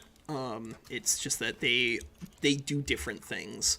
So capitalism, air quotes capitalism, the combination of laissez-faire and free trade is going to generate an enormous investment pool for you if you know how to use trade, which we should be trying to trade a little more to see if there's anybody out here. Nope.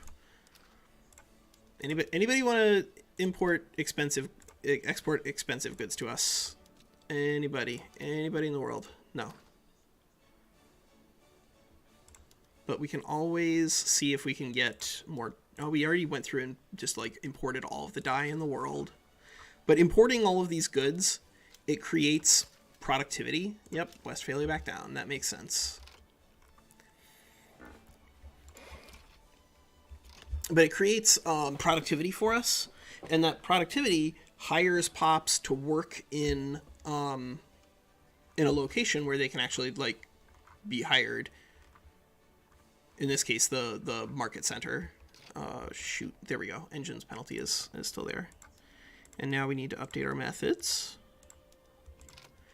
Should we... Oh, we can't start a new Diplo play because we have that up. Yeah, we can't start a Diplo play because we have a secession going, but we did manage to sneak in Westphalia. And we're just increasing demand. We're just annexing territory and increasing demand.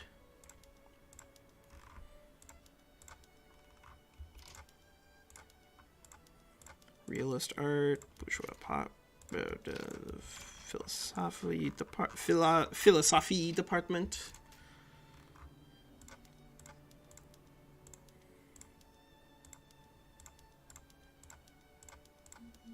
Yeah, I think all we need is a level 3 home affairs, and then we should be okay in regards to switching over to laissez-faire. But we might not even get into it. Is the other thing is we might get to 1 billion before then, depending.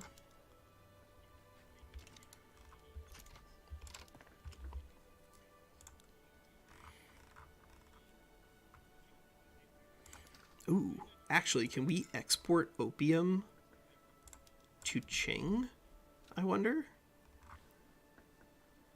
There is an active ban on it, but we have... Brother, we have a treaty port. What do you think a treaty port does? It lets us ignore this. You jerks. Alright. Okay, well, we can export some meat. That's okay.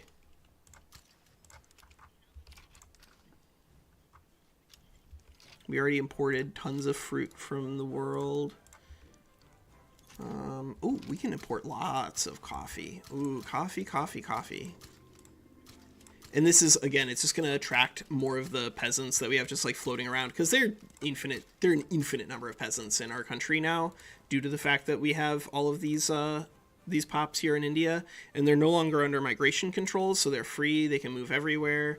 We can use them to fix up any sort of problem we have. We just imported tons and tons of... Yeah, let's import some tobacco too.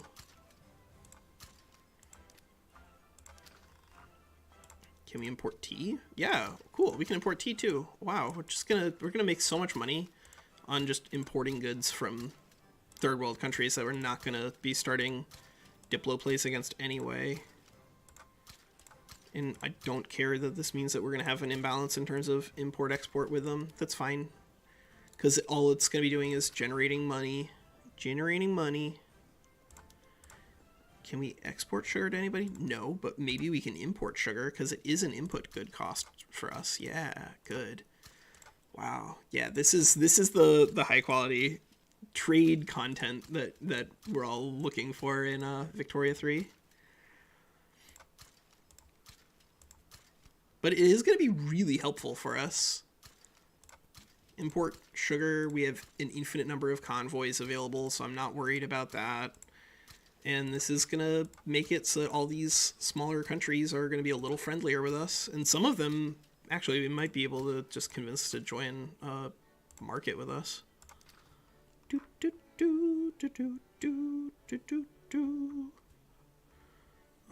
That's okay. Is there any liquor we should be importing, exporting? Alright, we can export liquor to a couple more places. Good.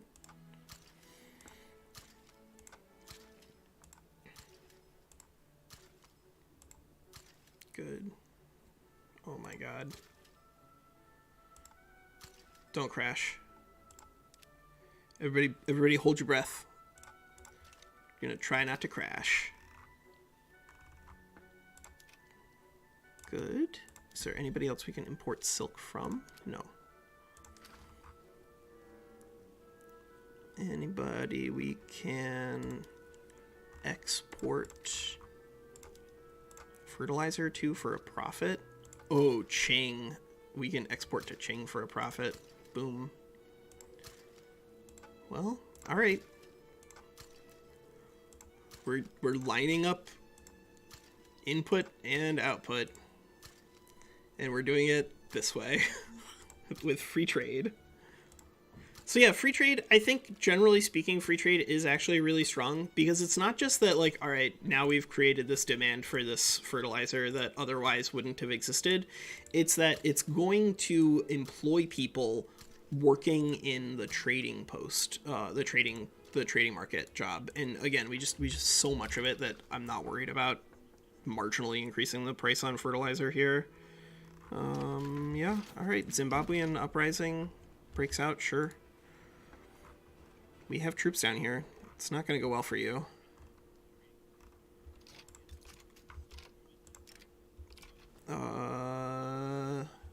Yeah, Catalonia can be a little more radical. We're not reducing the size of our law enforcement. Not now.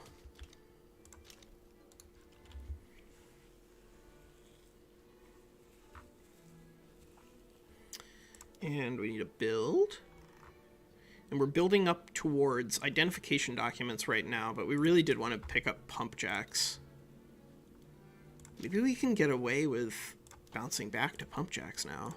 Yeah, let's try it. Let's try it, because that's 19 months, which would be like right around when bees got it. So right now we're trying to push our GDP up to a billion as quickly as we can. And right now there is an 1857 date on the books out there.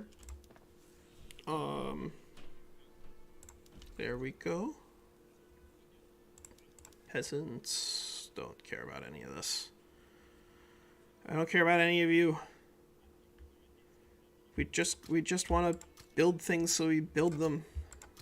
All right, let's just build a bunch of textile mills in Munster.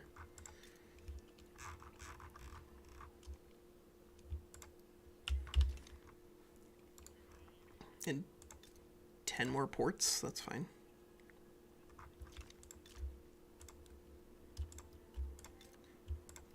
This is going to be an insanely industrialized Ireland, actually, by the time we're done. And construction, let's add some more construction.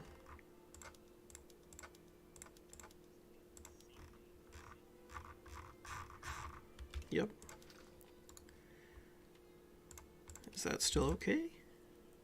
That's still okay. We need more glass, though. Yeah, we'll need some more glass, and then some more lead, actually, too.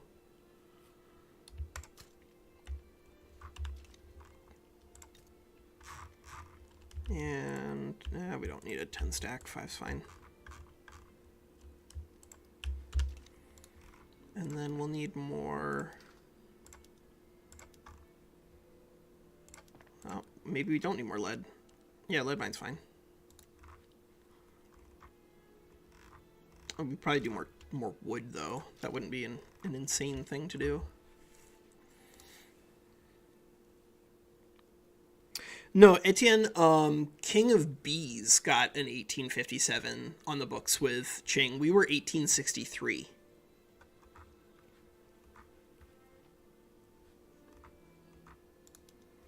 But I think it's because we kind of like slowed down towards the end, and I think we can avoid that. Prussia is a great power, Austria is a great power, Russia is a great power, so we can't do anything about those three. But we can find another large economy, and I think another large economy would just be Japan. But are they on isolationism? Yeah, they still are in isolationism. Not very useful. All right, so who can we annex anybody? Because that's the easiest way to increase the size of your GDP. Yeah, annex. We could annex Ottomans and 2 Sicilies. Yeah, let's do Ottomans. And mobilize all generals. And when we annex Ottomans and 2 Sicilies, of course, that means we'll need to update their methods again. But every time you update your methods, you get a big GDP boost without any construction points being sold, which is a huge deal.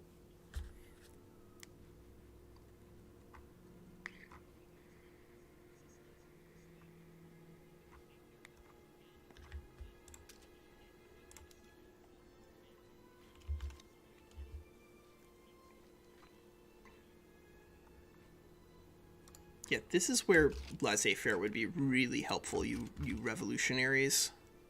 We just need to get trade union. They're both... Oh, hey. Ottomans just back down. Cool. Yeah, they might side with the enemy. We'll see. We will see. Let's... As mentioned, we are going to update our methods here, so that way we have just, again, maximized demand.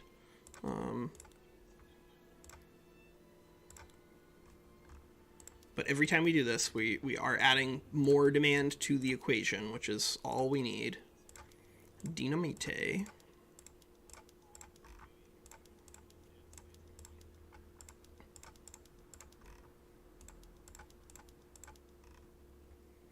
Etienne, what have you been doing recently with Victoria 3? Are you still in chat?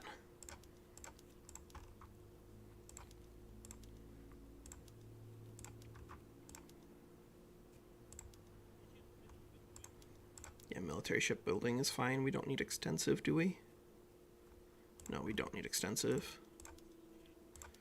bleaching, paper tube boilers, workshops, machines, baking powder canneries. And there we go. That's everybody built up. And then we go building plenty of this. I guess we could build more steel.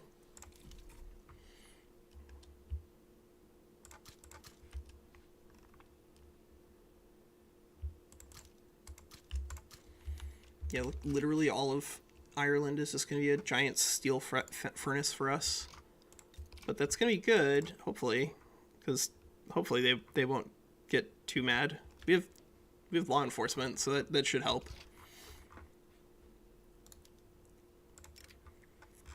All right, so if we start an annex subject against 2 Sicilies, then we're going to be adding roughly 20 million versus Egypt's 15 million if we puppet, but we can't directly annex with them. So now we're in like the last couple of years. So with these last couple of years, we want to be really careful what sort of diplo plays we launch. Most of them are going to be annex subject diplo plays. So I guess we could do an annex subject here and see what kind of fools come out of the woodwork for us. Because there's a chance that they just back down, which would be probably ideal. But if Austria or Prussia fight us, I'm not above forcing them to release things or open markets. Yeah, waiting for 1.2 I think makes sense, actually. 1.2 hopefully will fix a lot of issues. All right, so we're going to get this in late 1856. Oh man, we're going to be just short on getting maximum value out of pump jacks, but pump jacks is really, really sick.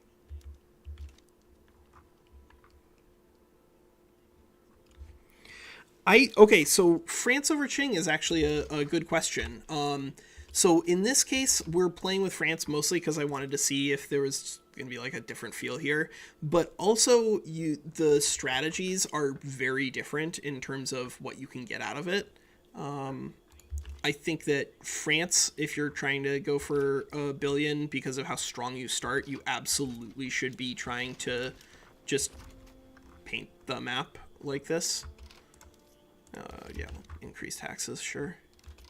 We only had them low because we were having some stability problems earlier. You can defend along this Ottoman border, which makes people crazy. And then we got somebody came in from. Oh wait, why can't we add? Can we not puppet the Papal States? I could have sworn we can puppet Papal States. Maybe I'm crazy. Maybe the real Papal States are the friends you made along the way.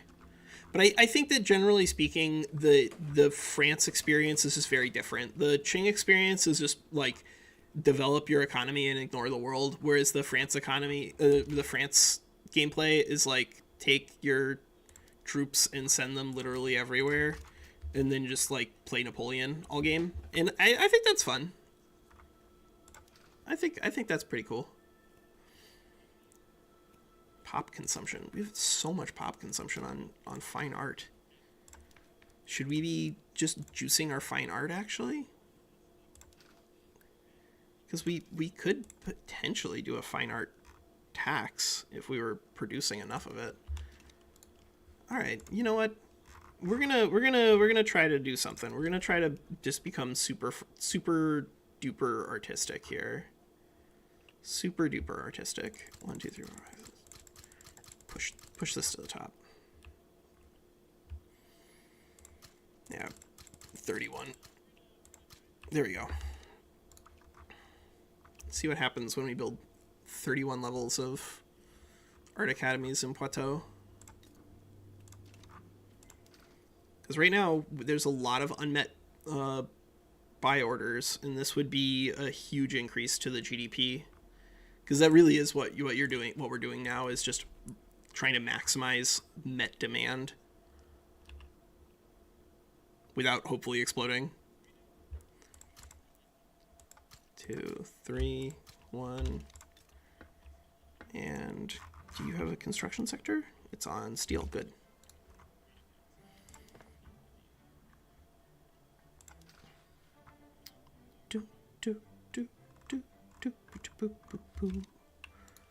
All right. Are we fighting? Are we gonna... We're annexing the two Sicilies?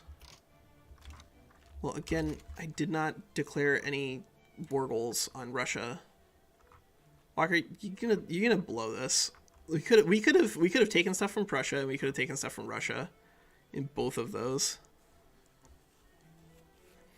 That's okay. We'll do fine. We're not gonna get 1857, unfortunately, but also the computer crashed, so I don't know if it counts anyway. But I had fun. I think we're gonna get a pretty reasonable date no matter what. Naval invade with you. Go. And naval invade.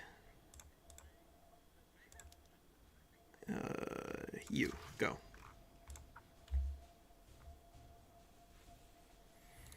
All right.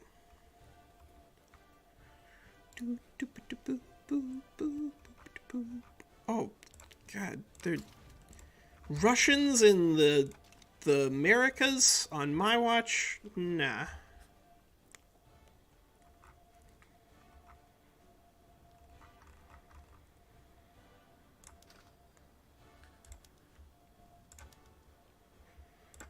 All right. Is there anybody else we can export to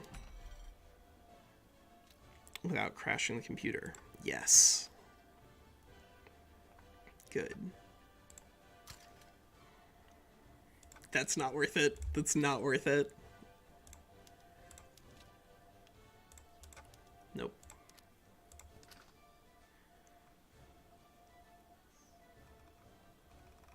Is there anything else we should be on the lookout for? Pump jacks is going to explode the price on engines, but engines are fine right now.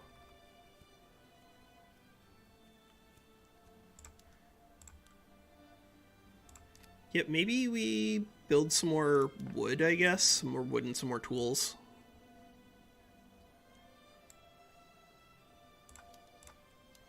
Yeah, that seems reasonable.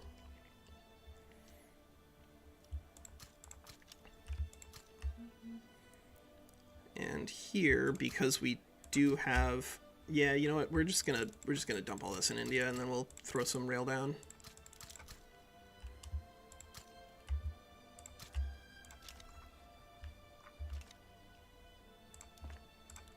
And rail, 5.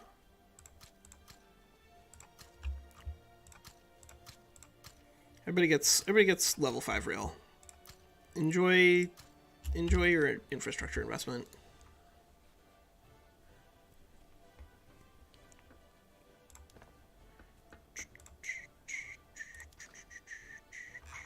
Oh, do we have enough that we could... No, I don't want to add opium to this. Not in the middle of this war.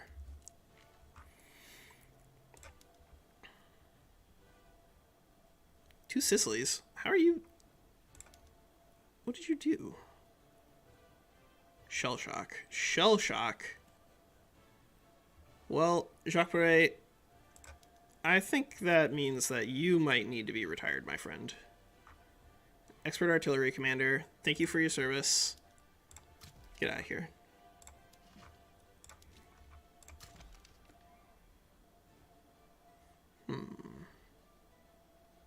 I like meticulous. I think meticulous is a pretty good general trait.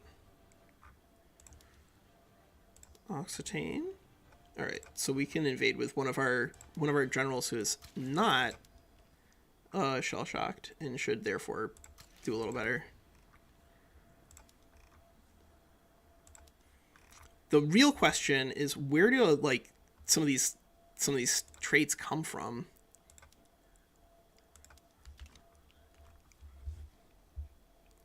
Oh, the France definitely starts in a stronger position vis-a-vis UK, at least if you're going to be playing like single player, because what you start any sort of campaign with France you just naval invade England and you just take their capital, because you can take home counties, East Anglia, West Country, and EIC, and war reps all in one war by just landing some troops on home counties, and they can't stop you. They will try, but they will not succeed. Speaking of, they will try but will not succeed. All right, let's send somebody over there who is not having a mental breakdown. So not Guillaume, but you. Yeah, and you're an expert offensive planner, so you're promoted. Boom.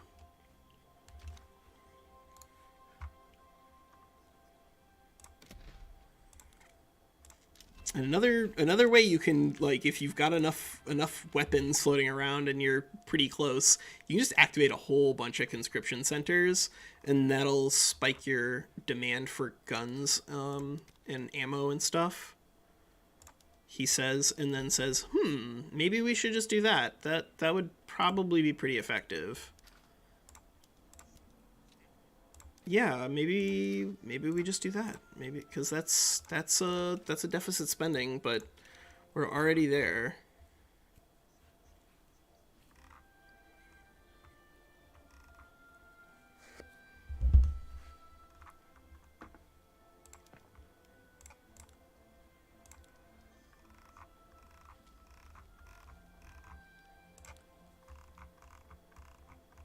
Man, we would be growing so much faster if we had just waited for corn laws, and then yeah, that's probably what you want to do. So the beginning of the game with France, you can definitely push into corn laws, and I think it's probably worth it, just so that way you get laissez-faire on the books ASAP. Because one of the things that's really slowing us down at this point is that we are paying a lot in interest, and we're paying a lot in interest because our investment pool transfer is pretty small, and our investment pool transfer is pretty small because we're still in interventionism. So getting into laissez-faire really early is absolutely critical. But when we were trying to switch in because of the way we structured things, we tried to do this after getting up to infinity radicals, which don't do that. Get a. I haven't played any of the Distance World games. What have you? Like, what are they like?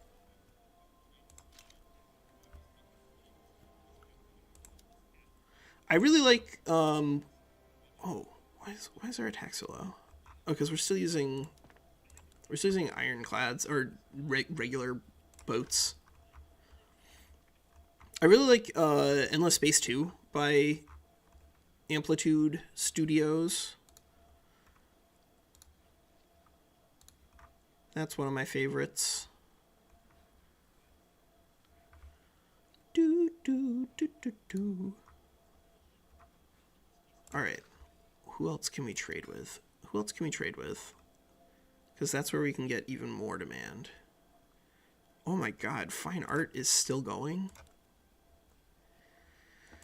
Fine art is still going. All right. Well, if fine art is still going, then fine art is still going.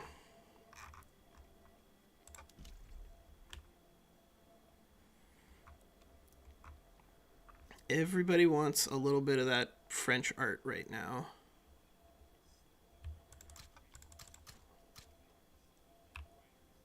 All right, we need to get some rail down there if we're gonna be doing this. 2, 3, 4, 5, and then just a whole bunch in Picardy. You're already, yeah. Let's get up to 9. It doesn't matter. It doesn't matter. Just build all this stuff here, Walker. Just build a level 31. You'll be fine. Fine art.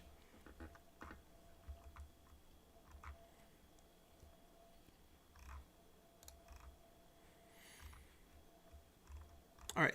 Are we gonna push through here? Are you gonna push through here? Push through. Land. You got one job, buddy. Land. Blunder.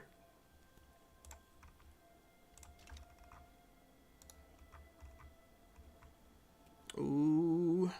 Yeah, well, looks like we'll get it. Looks like we'll land on 2 Sicilies. It might not be inappropriate to just try to knock Russia out of this war though, because we can naval invade them. Naval invading at HQ. Are you? It says you've been doing that for a while. Maybe we should patrol coast and then naval invade. All right, we'll do that.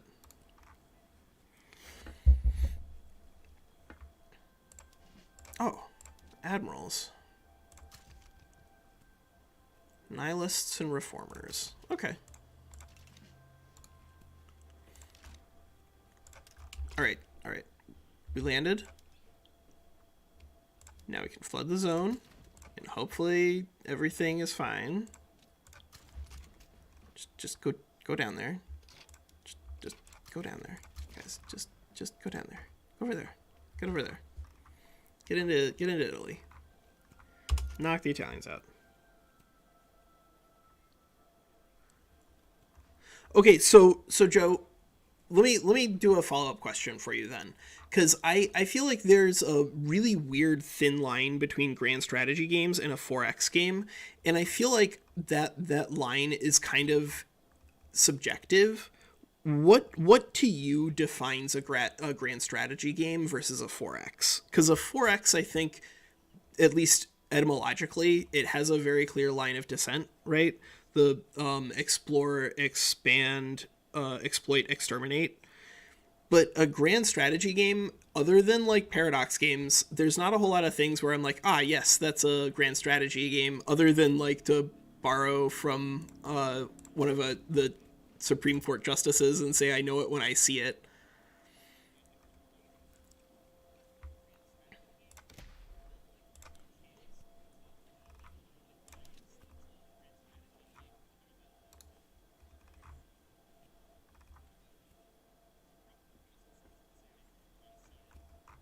Yeah, we'll just activate some conscription centers. This should give us some more demand.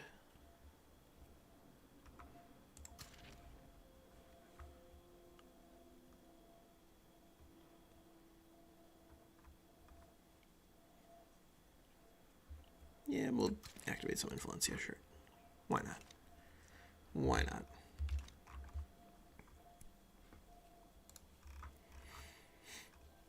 All right, here we go. Glass.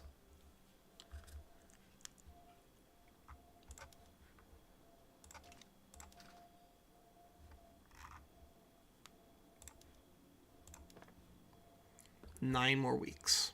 9 more weeks, and then we hit a whole bunch of art academies. And then they start hiring. Anybody else have any sugar? No, not really. Porcelain? Nope. Can we export porcelain? Productivity? Ooh, we could export some porcelain. I wouldn't hate doing that. Yeah. Oh, man. Did we actually, like, blow through our enormous surplus of convoys? It looks like we may have. Cool. Oh, and right on time we got pump jacks. Sick. All right. Boom. And then let's go ahead and do some ports. Yeah, we'll just do a ton of ports in India because that's where they're going to need some infrastructure anyway.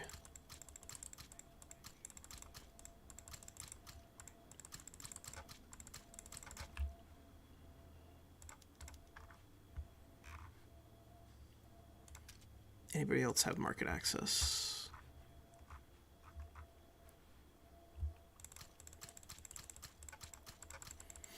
Of course, there's going to be market access problems in the old Ottoman Empire. That checks out. Can't expect the AI to keep their ports in check.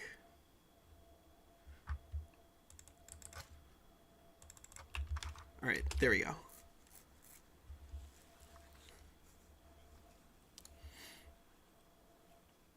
$15 weeks. And now we can turn pump jacks on. Automatic irrigate all our farms. Go, go, go. And I'm just like super not worried about the fact that this nominally unemploys some laborers, because it employs much better pop types instead. Yeah, we'll do steam donkeys. And that means that we'll probably need to add some coal. Yeah.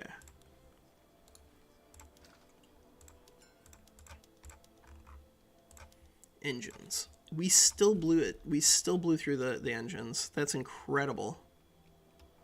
That is incredible. All right, where can we put some more engines?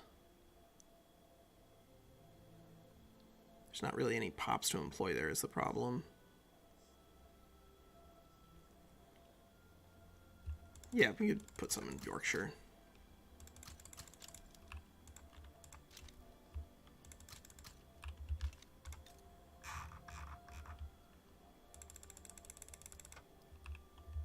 Done. All right. We almost built up all of those fine art academies. God, Walker. All right, we'll push a couple of them back to the top, because these are like literally 1 week away. I think we'll clear the ones that are literally 1 week, so they can start hiring. The other ones will wait.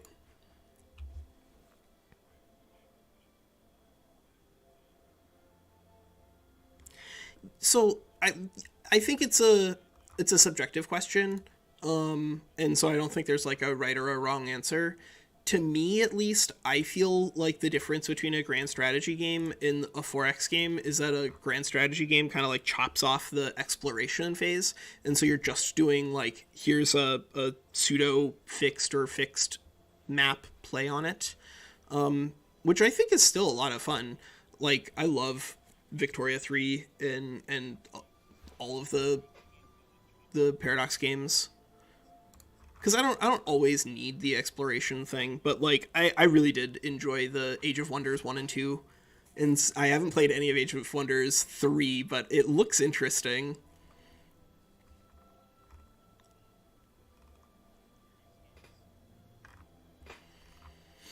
Okay, so that's going on. That's fine. I mean, we could just like drop this, but I don't want to do that.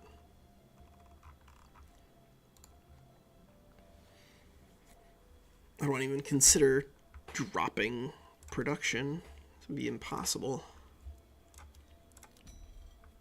Anybody want some opium? Oh, we do. Yeah, now we most absolutely do. Because now it's going to be really cheap, and that's just a really easy way to increase demand locally. Good.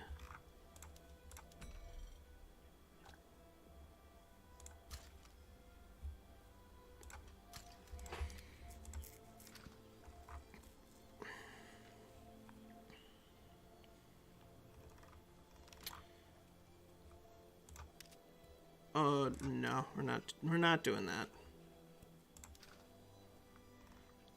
Not after all this mess. Could import some meat. That's fine. Just finding buyers and sellers. Ooh, all right. Looks like we might have a lot more sellers for some fruit for us. Yeah, all right.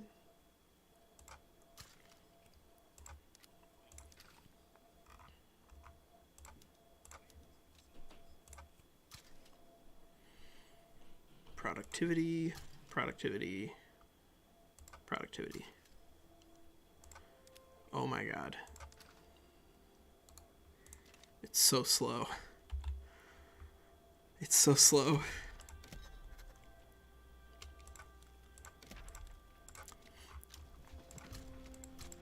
Yeah, no, we probably should have also started incorporating all these level... Yeah, we could have incorporated these guys a while ago. because most of these are going to have Greek homelands on them also, which means that they will incorporate at 5 years instead of at a lot longer, instead of at 20. Incorporate state. Oh yeah, and we got Westphalia. Walker, you annexed all this stuff and then you forgot to incorporate it.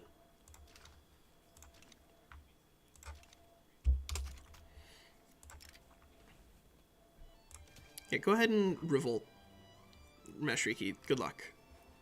Good luck.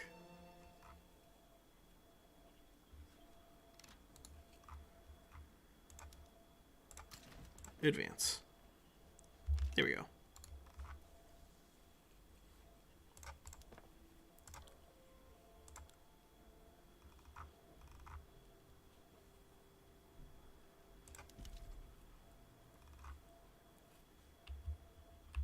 Ulster is low.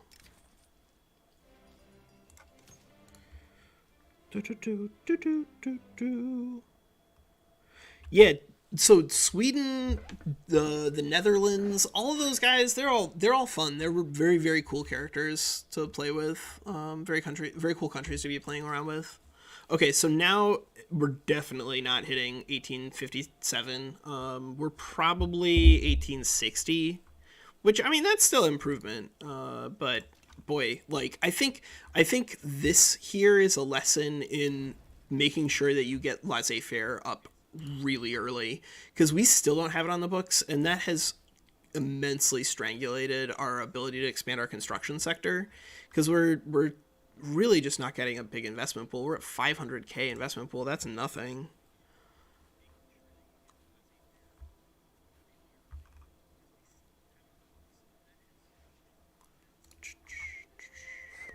Well, we'll see where we get. We'll see where we get.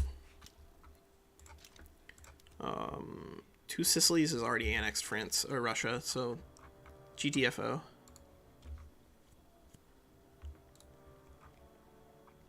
Mashriki, back down. Just give up, so that way we can start annexing all of our subjects.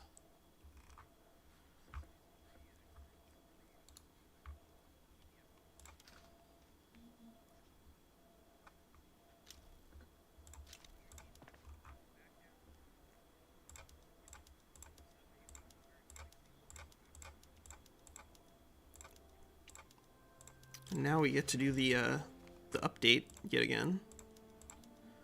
Update all of our methods.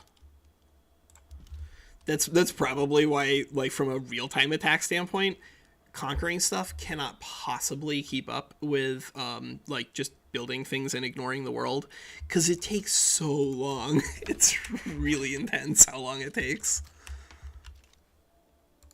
to update some of these things in here. But it does generate net value for you in terms of GDP. Wait, no. Yeah, we want that. Do you want that? Yeah, we want that. Now we're just maximizing our GDP, maximizing our GDP. Mashriki did not back down, those jerks. Alright, well, it appears as though treaty ports definitely do not work, because I just saw a Qing embargoing us when we have a treaty port in literally inside of their capital. So that is interesting. That is very interesting.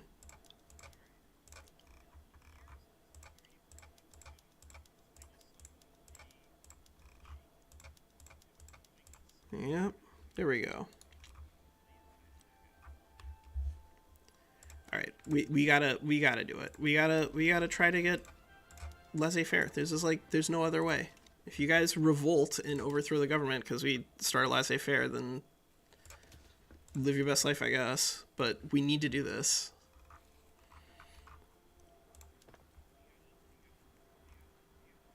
There is no other way.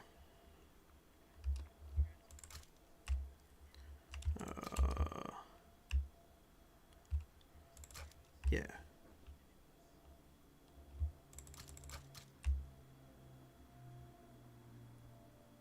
Yeah, that's okay. There we go. What else do we have that's really cheap.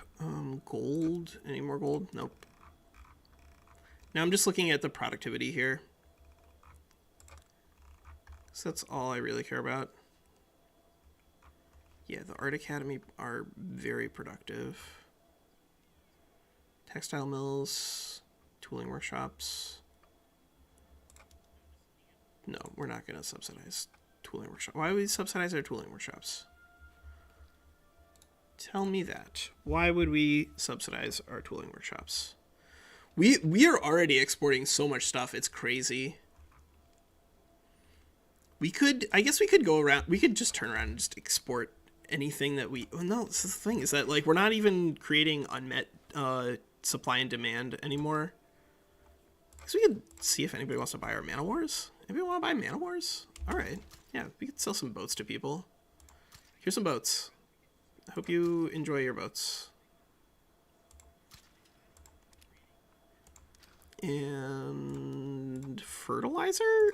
Yeah, I hope you guys enjoy your discount 10 fertilizer that absolutely none of you are going to purchase, but still somehow generates net demand for us.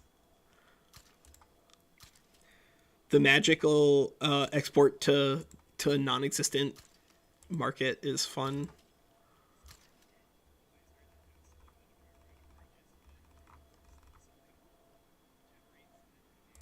Okay. There we go, there we go, there we go, there we go, there we go, there we go.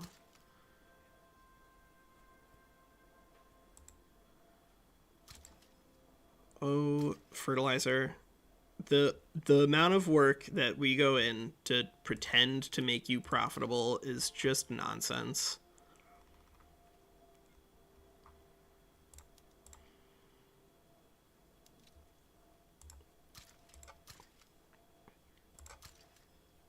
Good. Wine. Sell me all of your wine.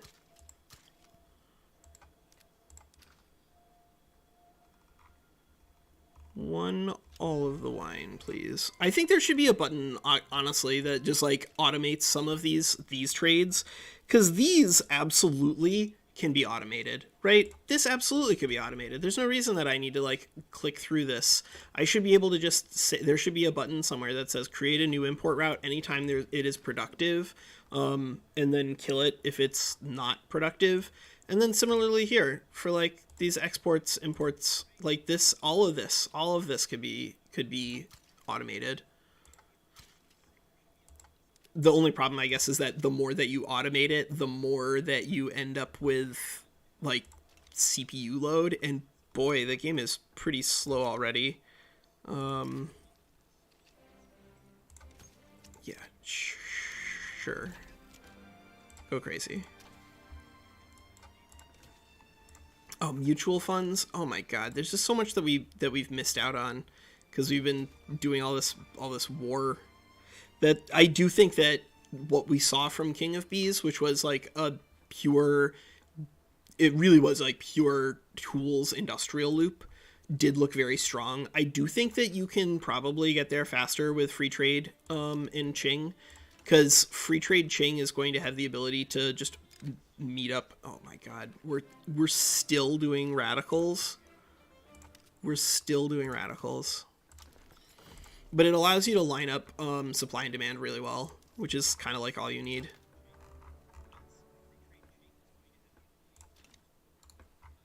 All right, are we? I think we're gonna bankrupt because we did not get into laissez-faire.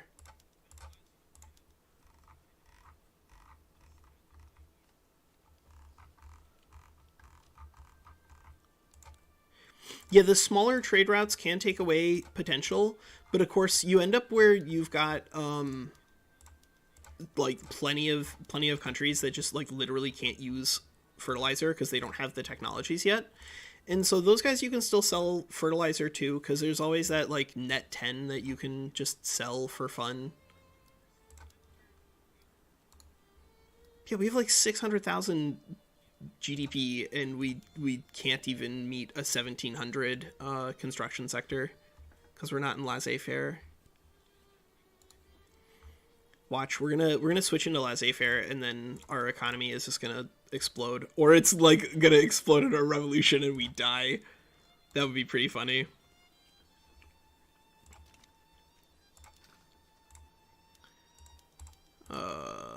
What? Engines? Really? Still having problems with engines. You've got to be kidding me. How many times are we going to get to 75 to 90% success chance on laissez-faire on this channel? Oh my god. You have got to be kidding me.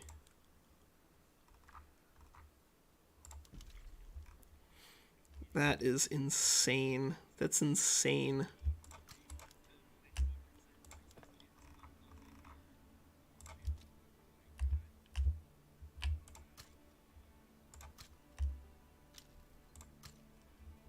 $29. Okay.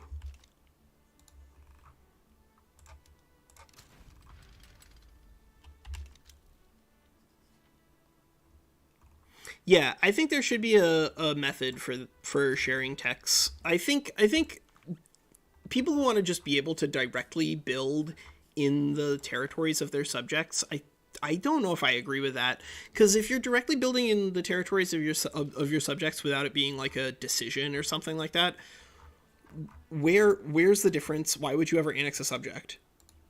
Like, you need a reason to want to annex a subject. Oh my god, it's ridiculous. You need a reason to annex your subjects, and in order to have a reason to annex your subjects, you need to not be able to. Yeah, I need a new CPU like crazy. This is just nuts. Actually, I don't even know if it's a CPU issue. It does feel like sometimes it's a CPU issue, because I built this computer.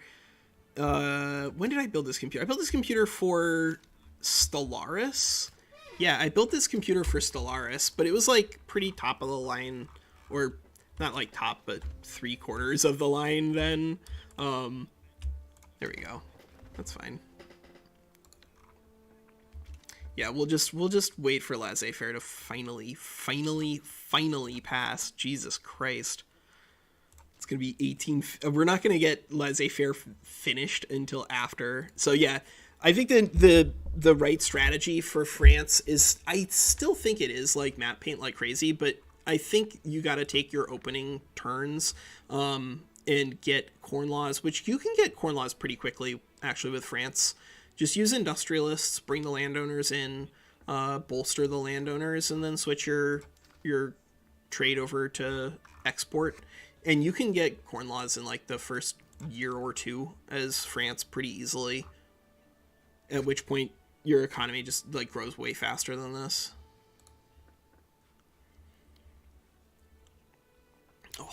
Oh my god. Oh my god.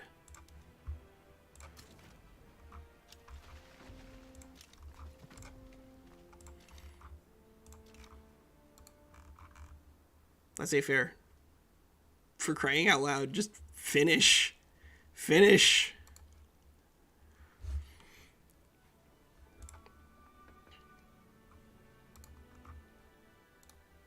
But yeah, I think sharing technology via decision, building in your subjects' territory via decisions, or institutions or something like that. I just think that there needs to be some sort of setup opportunity cost. Otherwise, like, there's no reason to be incorporating your puppets, and you should feel that pull. Like, that should be a natural direction for an economy to want to move in. But I think that's like one of those things that we'll see how the game evolves over time. Oh my god. What else can we do in order to line up supply and demand here? Is there anybody we can export porcelain to? No. Anybody we can import porcelain from? No.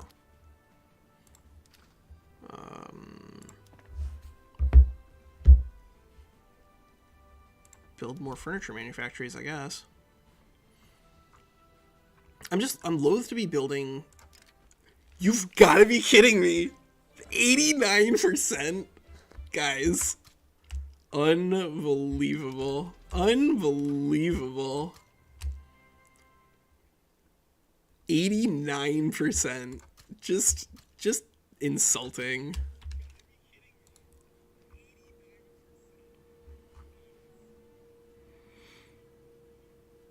No, agrarianism absolutely can never outpace laissez-faire. Laissez-faire is one of the strongest things in the game right now.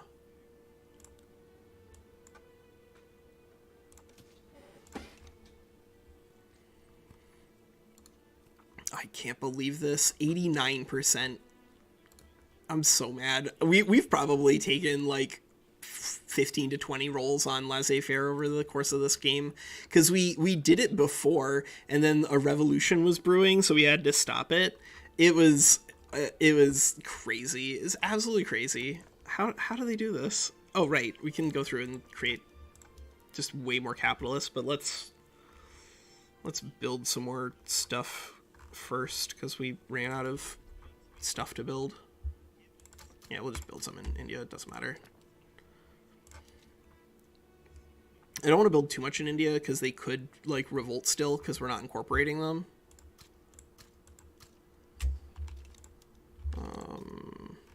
Lancashire? Are you really? Yeah, alright, you have no ports. That's my bad. That is my bad.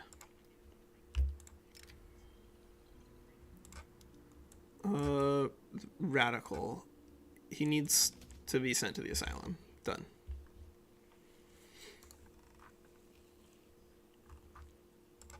$89%. 89%.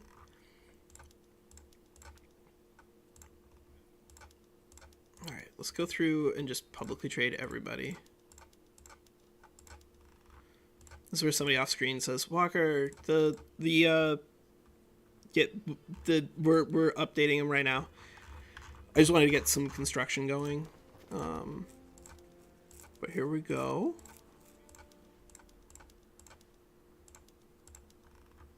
Laissez-faire, Jesus Christ, guy. So you do have to get reasonably good luck in order to have a good world record, but we'll get there by 61 probably. Holy crap. I can't believe how many 85% we're gonna hit. Yeah, international exchange standards, sure.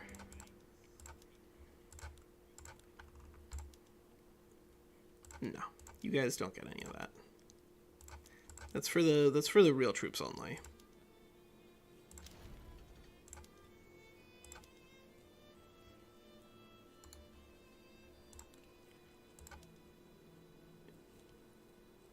Steel, tools, explosives. Nah. Not ready for everybody to turn on to that yet. Laissez-faire, please. Please. This is so crazy. No. Interventionism, no. Go away.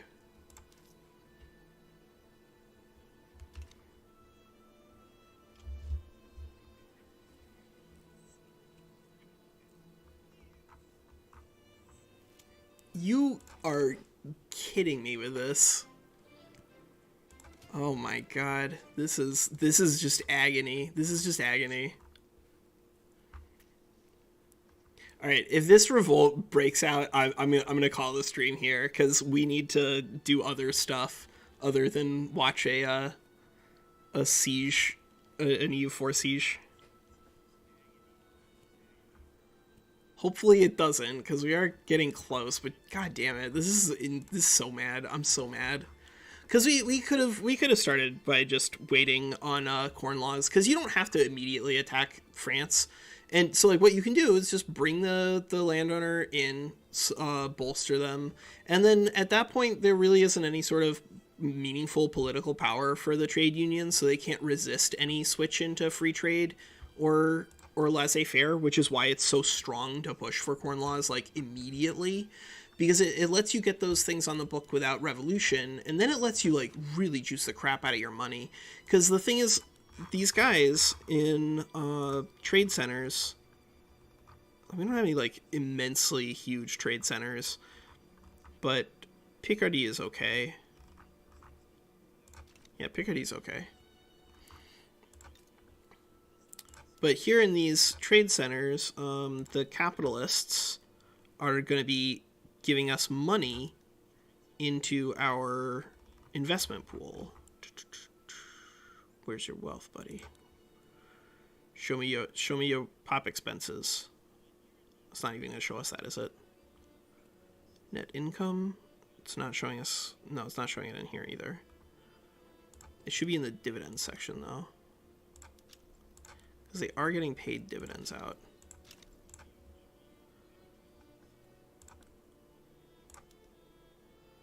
UI, you rat bastard. Well, I don't know why it's not telling us how much these guys are paying us in investment pool, but these capitalists here in Picardy are actually paying investment pool to us because they're capitalists in charge of that market. And so if you can do a lot of trade as anybody, then you can get an enormous investment pool via just giving people the resources they need to sell to the rest of the world, which includes, you know, shipping and whatnot.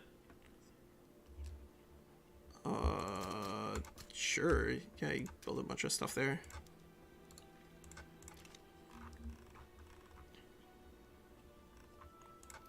Actually, you know what? I'm gonna say that this run is dead. This run is dead. It got killed by RNG, but I can still show you guys the really big.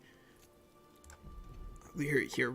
This is gonna be for people who actually play Victoria 3. We got Her Majesty's Government over here. This is the one where we're exclusively doing like free trade stuff and like gradual economic imperialism.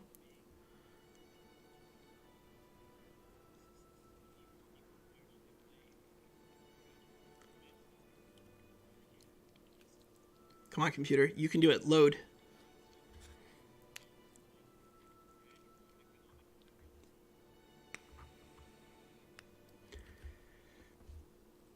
Okay.